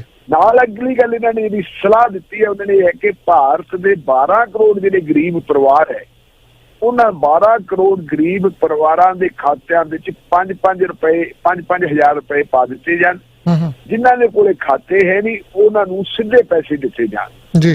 ਭਾਵ ਕੀ ਹੈ ਕਿ ਜੇ ਉਹਨਾਂ ਕੋਲ 5-5 ਰੁਪਇਆ ਆ ਜਾਊਗਾ ਤਾਂ ਉਹ ਉਹਦੇ ਨਾਲ ਖਰੀਦਦਾਰੀ ਕਰਨਗੇ। ਜਦੋਂ ਖਰੀਦਦਾਰੀ ਕਰਨਗੇ ਉਹ ਬਾਜ਼ਾਰ ਜਾਣਗੇ, ਬਾਜ਼ਾਰ ਜਿਹੜੇ ਹੁਣ ਇਸ ਵੇਲੇ ਬਾਜ਼ਾਰ ਸੁੰਨੇ ਪਏ ਹੈ ਬਿਲਕੁਲ, ਅਗਰ ਉਹ ਬਾਜ਼ਾਰਾਂ ਜਾਣਗੇ ਜਾ ਕੇ ਕੁਝ ਖਰੀਦਣਗੇ ਤਾਂ ਬਾਜ਼ਾਰ ਥੋੜਾ ਜਿਹਾ ਉੱਠਣਗੇ, ਪੈਸੇ ਦੀ ਸਰਕੂਲੇਸ਼ਨ ਹੈ ਜਿਹੜੀ ਉਹ ਹੋਊਗੀ। 12 ਕਰੋੜ ਬੰਦਿਆਂ ਨੂੰ 5-5 ਕਰੋੜ ਰੁਪਇਆ ਦੇਣਾ ਹੈ ਜੀ। ਇਹਦੇ ਨਾਲ ਇੰਨਾ ਪੈਸਾ ਜੀ, ਇਹ ਪੈਸਾ ਮਾਰਕੀਟ ਦੇ ਵਿੱਚ ਜਾਊਗਾ ਔਰ ਇਹ ਪੈਸਾ ਇੱਕ ਚੱਕਰ ਕੱਢੂਗਾ ਜੀ, ਤਾਂ ਉਹਦੇ ਨਾਲ ਸਾਡੀ ਜਿਹੜੀ ਆਰਥਿਕਤਾ ਚੱਲ ਪੈਣੀ ਹੈ। ਇਹ ਗੱਲ ਉਹਨਾਂ ਨੇ ਆਪਣੀ ਰਿਪੋਰਟ ਦੇ ਵਿੱਚ ਕਹੀ ਹੈ ਜੀ। ਔਰ ਇਹ ਰਿਪੋਰਟ ਉਹਨਾਂ ਨੇ ਸਿੱਧੀ ਭਾਰਤ ਸਰਕਾਰ ਦੇ ਨਾਲ ਇੱਕ ਉਹਨਾਂ ਦਾ ਜਿਹੜਾ ਅਦਾਰਾ ਹੈ CBDT, central board for direct tax, ਸਿੱਧੇ ਟੈਕਸਾਂ ਨਾਲ ਸੰਬੰਧਿਤ ਜਿਹੜਾ ਸੈਂਟਰਲ ਬੋਰਡ ਹੈ, ਉਸ ਕੇਂਦਰੀ ਬੋਰਡ ਨੂੰ ਉਹਨਾਂ ਨੇ ਆਪਣੀ ਇਹ ਰਿਪੋਰਟ ਸੌਂਪਤੀ ਜੀ। ਪਰ ਹੁਣ ਸਵਾਲ ਇਹ ਪੈਦਾ ਹੋ ਗਿਆ, ਇਹ ਜਿਹੜਾ ਸਿੱਧੇ ਟੈਕਸਾਂ ਬਾਰੇ ਬੋਰਡ ਹੈ ਜੀ, ਇਹ ਕਹਿੰਦਾ ਕਿ ਉਹਨਾਂ ਨੇ ਤਾਂ ਜੀ ਅਨੁਸ਼ਾਸਨਹੀਨਤਾ ਕਰਤੀ। ਜਿਹੜਾ ਕੰਮ ਕਹਿੰਦੇ ਉਹਨਾਂ ਨੂੰ ਕਿਹਾ ਹੀ ਨਹੀਂ ਗਿਆ, ਉਹਨਾਂ ਨੇ ਇਹ ਕੰਮ ਕੀਤਾ ਕਿਉਂ ਹੈ ਜੀ? ਕਿਉਂਕਿ ਇੱਥੇ ਪੀੜ ਲੱਗਦੀ ਹੈ। ਜਿਹੜੀ ਸੈਂਟਰ ਸਰਕਾਰ ਦਾ ਜਿਹੜਾ ਬੋਰਡ ਹੈ, ਜਿਹੜੇ ਸੈਂਟਰ ਸਰਕਾਰ ਦੇ ਅਧਿਕਾਰੀ ਹੈ, ਜਾਂ ਆਪਾਂ ਕਹਿ ਸਕਦੀ ਹੈ ਹਾਕਮ ਹੈ, ਹਾਕਮਾਂ ਨੂੰ ਦਰਦ ਹੋਣ ਲੱਗ ਗਿਆ ਜੀ ਕਿ ਜਿਨ੍ਹਾਂ ਲੋਕਾਂ ਦੇ ਉੱਤੇ ਇਹ ਟੈਕਸ ਲਾਉਣ ਦੀ ਗੱਲ ਕਰਦੇ, ਇਹ ਤਾਂ ਉਹ ਲੋਕ ਹੈ ਜਿਹੜੇ ਸਰਕਾਰਾਂ ਬਣਾਉਣ ਵਾਲੇ ਹੈ। ਇਹਨਾਂ ਦੇ ਟੈਕਸ ਕਿਉਂ ਲੱਗੇ, ਪੈਸੇ ਇਹਨਾਂ ਤੋਂ ਕਿਉਂ ਵਸੂਲੇ ਜਾਣ? ਇਹ ਬੋਝ ਜਿਹੜਾ ਹੈਗਾ ਆਮ ਲੋਕਾਂ ਤੇ ਪੈਂਦਾ, ਪੈਦਾਰ ਹੈ। ਪਰ ਇਹ ਜਿਹੜੇ 50 ਅਫਸਰਾਂ ਦਾ ਗਰੁੱਪ ਹੈ, ਇਸ ਗਰੁੱਪ ਨੇ ਉਹ ਕੁਛ ਕੀਤਾ, ਉਹ ਕੰਮ ਕੀਤਾ ਹੈ ਜਿਹੜਾ ਕੰਮ ਉਹਨਾਂ ਤੋਂ ਸਾਡਾ ਸੰਵਿਧਾਨ, ਸਾਡਾ ਸਿਸਟਮ ਡਿਮਾਂਡ ਕਰਦਾ ਹੈ। ਜੋ ਉਹਨਾਂ ਨੂੰ ਟ੍ਰੇਨਿੰਗ ਦਿੱਤੀ ਜਾਂਦੀ ਹੈ ਉਦੋਂ ਤੋਂ ਉਹ ਕੰਮ ਉਹਨਾਂ ਨੇ ਮੰਗਿਆ ਹੈ ਔਰ ਉਹਨਾਂ ਨੇ ਉਹ ਕੰਮ ਕੀਤਾ ਹੈ। ਜੇ ਉਹਨਾਂ ਨੇ ਕੰਮ ਕੀਤਾ ਤਾਂ ਮੈਂ ਸਮਝਦਾ ਉਹਨਾਂ ਨੇ ਆਪਣੀ ਡਿਊਟੀ ਨਿਭਾਈ ਹੈ। ਉਹਨਾਂ ਦੀ ਗੱਲ ਮੰਨਣੀ ਜਾਂ ਨਾ ਮੰਨਣੀ ਇਹ ਸਰਕਾਰ ਦੀ ਮਰਜ਼ੀ ਹੈ, ਲੇਕਿਨ ਉਹਨਾਂ ਨੂੰ ਇਹ ਕਹਿਣਾ ਕਿ ਤੁਸੀਂ ਅਨੁਸ਼ਾਸਨਹੀਨਤਾ ਕੀਤੀ ਹੈ, ਇਹਦਾ ਮਤਲਬ ਉਹਨਾਂ ਨੇ ਕੋਈ ਬਹੁਤ ਵੱਡਾ ਗੁਨਾਹ ਕਰ ਲਿਆ ਜੀ। ਮੇਰਾ ਖਿਆਲ ਹੈ ਵੀ ਇਹ ਉਹਨਾਂ ਨਾਲ ਬੇਇਨਸਾਫੀ ਹੈ, ਉਹਨਾਂ ਨਾਲ ਵੀ ਬੇਇਨਸਾਫੀ ਹੈ ਤੇ ਦੇਸ਼ ਨਾਲ ਵੀ ਬੇਇਨਸਾਫੀ ਹੈ ਜੀ। ਹਾਂ, ਬਿਲਕੁਲ ਵਾਕਿਆ ਗੱਲ ਸਹੀ ਹੈ ਜੀ। ਨਾਲ ਹੀ ਮੈਂ ਜਾਣਕਾਰੀ ਦੇਣੀ ਚਾਹੁੰਦਾ ਜੀ, ਫਸਟ ਜਾਂ ਸੈਕੰਡ ਮੌਰਗੇਜ ਲੈਣੀ ਹੈ ਤੇ ਨੰਬਰ ਹੈ 416 710 20 ਤੇ ਤੁਸੀਂ ਕਿਰਨ ਕੌਰ ਪੱਡਾ ਨੂੰ ਕਾਲ ਕਰ ਸਕਦੇ ਹੋ। ਨਾਲ ਹੀ ਜੇ ਵਧੀਆ ਘੜੀਆਂ ਲੈਣੀਆਂ ਚਾਹੁੰਦੇ ਹੋ ਜਾਂ ਘੜੀਆਂ ਠੀਕ ਕਰਾਉਣੀਆਂ ਚਾਹੁੰਦੇ ਹੋ, Somal watch clock and parts ਆਪਣੇ ਨਾਂ ਦਾ ਤੁਸੀਂ ਵਾਲ ਕਲੌਕ ਬਣਾ ਸਕਦੇ ਹੋ, ਆਪਣੀ ਕੰਪਨੀ ਦੇ ਨਾਂ ਦਾ, ਟਰਾਂਸਪੋਰਟ ਦੇ ਨਾਂ ਦਾ ਜਾਂ ਕਿਸੇ ਫੈਕਟਰੀ ਦੇ ਨਾਂ ਦਾ। 905 790 2188 ਤੇ ਨਾਲ ਹੀ ਜੇ ਤੁਸੀਂ ਟੋਰਾਂਟੋ ਤੋਂ ਮੌਂਟਰੀਅਲ ਜਾਂ ਮੌਂਟਰੀਅਲ ਤੋਂ ਟੋਰਾਂਟੋ ਜਾਣਾ ਤਾਂ best Canadian ride service 514 560 6613। FBI high school ਦਾ ਆਵਾਜੀ ਕਹਿੰਦੇ ਜੇ ਆਪਣੇ ਬੱਚੇ ਨੂੰ ਵਧੀਆ ਭਵਿੱਖ ਬਣਾਉਣਾ ਚਾਹੁੰਦੇ ਹੋ, ਵਧੀਆ ਪੰਜਾਬੀ ਵੀ ਸਿਖਾਉਣੀ ਚਾਹੁੰਦੇ ਹੋ ਤਾਂ ਨਾਲ 905 791 4600 ਕੈਲਕੂਲੇਟਰ ਦੇ ਨਾਲ ਫੋਨ ਜਿਹੜੇ ਉਹ ਅੰਦਰ ਨਹੀਂ ਜਾਣ ਦਿੱਤੇ ਜਾਂਦੇ। ਤੇ ਨਾਲ ਹੀ ਜੇ ਸੋਫਾ ਸਟੂਡੀਓ ਤੋਂ ਸ਼ਗਨਦੀਪ ਹੋਣਾ ਦਾ ਦਾਵਾ ਜੀ, L shape custom made round sofa best quality ਦੇ ਵਿੱਚ ਬਣਾਉਣਾ ਤਾਂ ਤੁਸੀਂ ਅਪਾਇੰਟਮੈਂਟ ਬਣਾ ਕੇ ਆ ਸਕਦੇ ਹੋ। 905 799 8877। ਤੇ ਜੇ ਕਿਸੇ ਤਰ੍ਹਾਂ ਦੀ ਰੈਨੋਵੇਸ਼ਨ ਕਰਾਉਣੀ ਆ, ਬੇਸਮੈਂਟ ਬਣਾਉਣੀ, ਵਾਸ਼ਰੂਮ ਬਣਾਉਣਾ ਜਾਂ ਬੇਸਮੈਂਟ ਲੀਗਲ ਕਰਾਉਣੀ ਆ ਤੇ ਨੰਬਰ ਆ ਹਰਦਿਆਲ ਸਿੰਘ ਚੀਤਾ ਦਾ 647 409 99 15। ਆਪਾਂ ਕਾਲ ਲੈ ਲਈਏ ਜੀ। ਤੇ ਕਾਲਾਂ ਪਲੀਜ਼ ਜਦ ਤੁਸੀਂ ਕਰਦੇ ਹੁੰਦੇ ਹੋ ਤੇ ਆਟੋਮੈਟਿਕ ਹੋਲਡ ਹੋ ਜਾਂਦੀ ਹੈ ਜੀ, ਕਾਲ ਥੋੜੀ ਹੋਲਡ ਰੱਖਿਆ ਕਰੋ ਕਿਉਂਕਿ ਜਿਹੜੀ ਖਬਰ ਆ ਪੂਰੀ ਕਰਨ ਤੋਂ ਬਾਅਦ ਹੀ ਅਸੀਂ ਤੁਹਾਡੀ ਕਾਲ ਲੈ ਸਕਦੇ ਹੋ। ਤੁਸੀਂ ਦੁਬਾਰਾ ਹੁਣ ਸਟੂਡੀਓ 'ਚ ਕਾਲ ਕਰ ਸਕਦੇ ਹੋ। ਹਾਂਜੀ ਵੀਰ ਜੀ, ਸਵਾਗਤ ਹੈ ਤੁਹਾਡਾ 0033। ਹਾਂਜੀ ਭਾਈ ਸਤਿ ਸ੍ਰੀ ਅਕਾਲ ਤੇ ਢਿੱਲੋਂ ਭਾਜੀ ਸਤਿ ਸ੍ਰੀ ਅਕਾਲ ਜੀ। ਸਤਿ ਸ੍ਰੀ ਅਕਾਲ ਜੀ। ਹਾਂਜੀ ਮੈਂ ਢਿੱਲੋਂ ਭਾਜੀ ਨੂੰ ਪੁੱਛਣਾ ਚਾਹੁੰਦਾ, ਜਿਵੇਂ ਹੁਣ ਕੁਦਰਤੀ ਆਫਤ ਆਈ ਆ ਨਾ, ਹਰ ਇੱਕ ਕੰਟਰੀ ਕੋਲ ਕੁਦਰਤੀ ਆਫਤ ਵਾਲੇ ਪੈਕੇਜ ਹੁੰਦੇ ਆ। ਜਿਵੇਂ ਆਪਾਂ ਇੰਡੀਆ ਦੀ ਗੱਲ ਕਰ ਲਈਏ, ਰਿਜ਼ਰਵ ਬੈਂਕ ਕੋਲ ਪੈਸੇ ਆਏ ਸੀ ਮਤਲਬ 2-3 ਲੱਖ ਕਰੋੜ ਰੁਪਇਆ ਨਾ, ਕਿਉਂ ਗਵਰਨਮੈਂਟ ਜਿਵੇਂ ਉਹਨੂੰ ਪੈਸੇ ਨੂੰ ਹੁਣ ਲੋਕਾਂ 'ਚ ਫੰਡੇ ਤੇ ਕੁਦਰਤੀ ਆਫਤ ਪੈਕੇਜ ਰੱਖਿਆ ਹੁੰਦਾ ਜਿਹੜਾ ਲੋਕਾਂ ਨੂੰ ਸਹਾਰਾ ਮਿਲਿਆ ਨਾ। ਮੈਂ ਸੁਣਨ ਚ ਵੀ ਜਿਵੇਂ ਆਏ ਦੀ ਪਿੱਛੇ ਮੋਦੀ ਸਰਕਾਰ ਨੇ ਉਹ ਪੈਸੇ ਵਰਤੇ ਆ, ਉਸ ਬਾਰੇ ਮਾੜਾ ਡਿਕਲੇਅਰ ਕਰਨਾ ਢਿੱਲੋਂ ਭਾਜੀ ਨੂੰ ਦੱਸਣਾ ਨਾ। ਤੇ ਕਿਉਂ ਨਹੀਂ ਉਹ ਪੈਸੇ ਥੋੜੇ ਜਿਵੇਂ ਹੁਣ ਕਿਸਾਨਾਂ ਹੁਣ ਜਿਵੇਂ ਮੀਂਹ ਆਇਆ ਉਹ 'ਚ ਪਾ ਕੇ ਬਹੁਤ ਬੋਨਸ ਤੇ ਇੰਡਸਟਰੀ ਏਰੀਆ ਜਿਵੇਂ ਗਰੀਬ ਆ ਉਹਨਾਂ ਨੂੰ ਦਿੱਤੇ ਜਾਂ ਤਾਂ ਕਿ ਸਾਰੀ ਮਦਦ ਹੋ ਜਾਵੇ। ਕਿਉਂਕਿ ਉਹ ਪੈਸੇ ਤਾਂ ਹੀ ਆ ਰਿਜ਼ਰਵ ਬੈਂਕ ਰੱਖਦੀ ਆ ਵੀ ਜੇ ਲੋਕਾਂ ਦੀ ਭਲਾਈ ਵਾਸਤੇ ਜਾਂ ਕੁਦਰਤੀ ਆਫਤ ਆਉਂਦੀ ਆ। ਚਲੋ ਪਹਿਲੀ ਵਾਰੀ ਕੁਦਰਤੀ ਆਫਤ ਆਈ ਹੈ ਬਹੁਤ ਚਿਰ ਬਾਅਦ, ਉਹਨੂੰ ਵੰਡੇ ਜਾਣ ਆਣਾ ਤੇ ਲੋਕਾਂ ਦਾ ਫਾਇਦਾ ਹੋਵੇ। ਇਹਦੇ ਬਾਰੇ ਜੀ ਧੰਨਵਾਦ ਵੀਰ ਜੀ। ਹਾਂ ਜੀ ਢਿੱਲੋਂ ਸਾਹਿਬ। ਮੇਰਾ ਖਿਆਲ ਚੰਡੀ ਸਾਹਿਬ ਵੀਰ ਜੀ ਦੀ ਨਾ ਮਾਈਕ ਤੋਂ ਜਿਹੜਾ ਮੂੰਹ ਥੋੜਾ ਜਿਹਾ ਪਾਸੇ ਸੀ, ਮੈਨੂੰ ਇਹਨਾਂ ਦੀ ਆਵਾਜ਼ ਸਮਝ ਹੀ ਨਹੀਂ ਆਈ। ਉਹਨਾਂ ਨੇ ਪੁੱਛਿਆ ਜੀ ਜਿਹੜੇ ਦੇਸ਼ਾਂ ਦੇ ਵਿੱਚ ਜਾਂ ਜਿਹੜਾ ਭਾਰਤ ਸਾਰੇ ਕੰਟਰੀਆਂ ਦੇ ਕੋਲ ਜਿਹੜੇ ਐਮਰਜੈਂਸੀ ਵਾਸਤੇ ਫੰਡ ਰੱਖੇ ਹੁੰਦੇ ਆ, ਜਿੱਦਾਂ ਕੈਨੇਡਾ ਦੇ ਵਿੱਚ ਉਹ ਵੀ ਦੇ ਰਹੇ ਆ, ਭਾਰਤ ਦੇ ਕੋਲ ਵੀ ਕਈ ਹਜ਼ਾਰ ਲੱਖ ਡਾਲਰ ਜਿਹੜਾ ਪਿਆ ਹੁੰਦਾ, ਉਹ ਜਿਹੜਾ ਐਮਰਜੈਂਸੀ ਆਫਤ ਵਾਸਤੇ ਫੰਡ ਰੱਖਿਆ ਕਿਉਂ ਨਹੀਂ ਉਹ ਲੋਕਾਂ 'ਚ ਤਕਸੀਮ ਕੀਤੇ ਜਾਂਦੇ? ਹੁਣ ਐਡੀ ਵੱਡੀ ਆਫਤ ਆਈ ਹੋਈ ਆ ਭਾਰਤ ਦੇ ਪੂਰੀ ਦੁਨੀਆ ਦੇ ਵਿੱਚ। ਬਿਲਕੁਲ ਜੀ, ਭਾਰਤ ਦੇ ਕੋਲੇ ਪੈਸੇ ਦੀ ਕੋਈ ਕਮੀ ਨਹੀਂ ਜੀ। ਭਾਰਤ ਦੇ ਕੋਲੇ ਵਿਦੇਸ਼ੀ ਜਿਹੜੇ ਹੈਗਾ ਕਰੰਸੀ ਦਾ ਵੀ ਇੱਕ ਬਹੁਤ ਵੱਡਾ ਭੰਡਾਰ ਹੈ। ਜਿਹੜੀ reserve bank of India, reserve bank of India ਕੋਲੇ ਰਿਜ਼ਰਵ ਪੈਸਾ ਪਿਆ ਹੈ, ਜਿਹੜਾ ਪੈਸਾ ਸਿਰਫ ਤੇ ਸਿਰਫ ਐਮਰਜੈਂਸੀ ਹਾਲਾਤਾਂ ਦੇ ਦੌਰਾਨ ਇਸਤੇਮਾਲ ਕੀਤਾ ਜਾ ਸਕਦਾ ਹੈ ਜੀ। ਇਸੇ ਤਰ੍ਹਾਂ ਪ੍ਰਾਈਮ ਮਿਨਿਸਟਰ ਰਿਲੀਫ ਫੰਡ ਹੈ, ਪ੍ਰਾਈਮ ਮਿਨਿਸਟਰ ਰਿਲੀਫ ਫੰਡ ਦੇ ਕੋਲੇ ਵੀ ਪੈਸਾ ਪਿਆ, ਕੋਈ ਲੋੜ ਨਹੀਂ। ਮੇਰਾ ਖਿਆਲ 2000 ਕਰੋੜ ਰੁਪਇਆ ਉੱਥੇ ਵੀ ਪਿਆ, ਜਿਹੜੇ ਪਹਿਲੇ ਦਿਨਾਂ ਦੇ ਵਿੱਚ ਖਬਰਾਂ ਆਈਆਂ ਸੀ।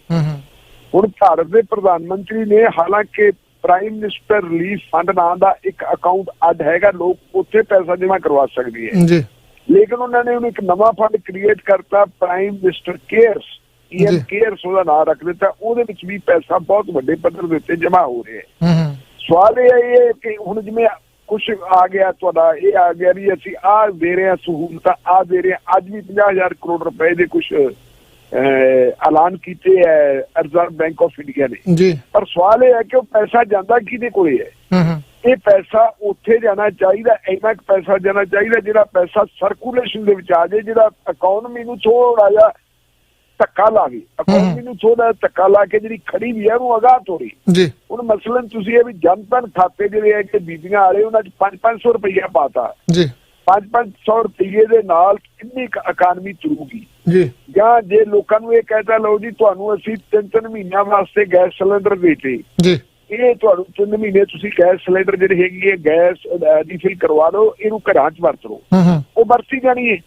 ਵੱਡੀ ਗੱਲ ਇਹ ਹੈ ਕਿ ਜਿਹੜੇ ਆਮ ਲੋਕ ਹੈ, ਜਿਹੜੇ ਗਰੀਬ ਗੁਰਬੇ ਹੈ, ਭਾਵੇਂ ਉਜਵਲ ਯੋਜਨਾ ਦੇ ਤਹਿਤ ਉਹਨਾਂ ਨੂੰ ਸਿਲੰਡਰ ਦੇ ਦਿੱਤੇ ਗਏ ਸੀ, ਲੇਕਿਨ ਉਹਨਾਂ ਦੀ ਇਕਨੋਮੀ ਅਲਾਉ ਹੀ ਨਹੀਂ ਕਰ ਰਹੀ। ਇੱਕ ਵਾਰੀ ਭਰੇ ਸਿਲੰਡਰ ਦੇ ਤੇ ਦੂਜੀ ਵਾਰੀ ਤਾਂ ਉਹਨਾਂ ਕੋਲੇ ਭਰਵਾਉਣ ਦੇ ਪੈਸੇ ਹੀ ਨਹੀਂ ਰਹੇ।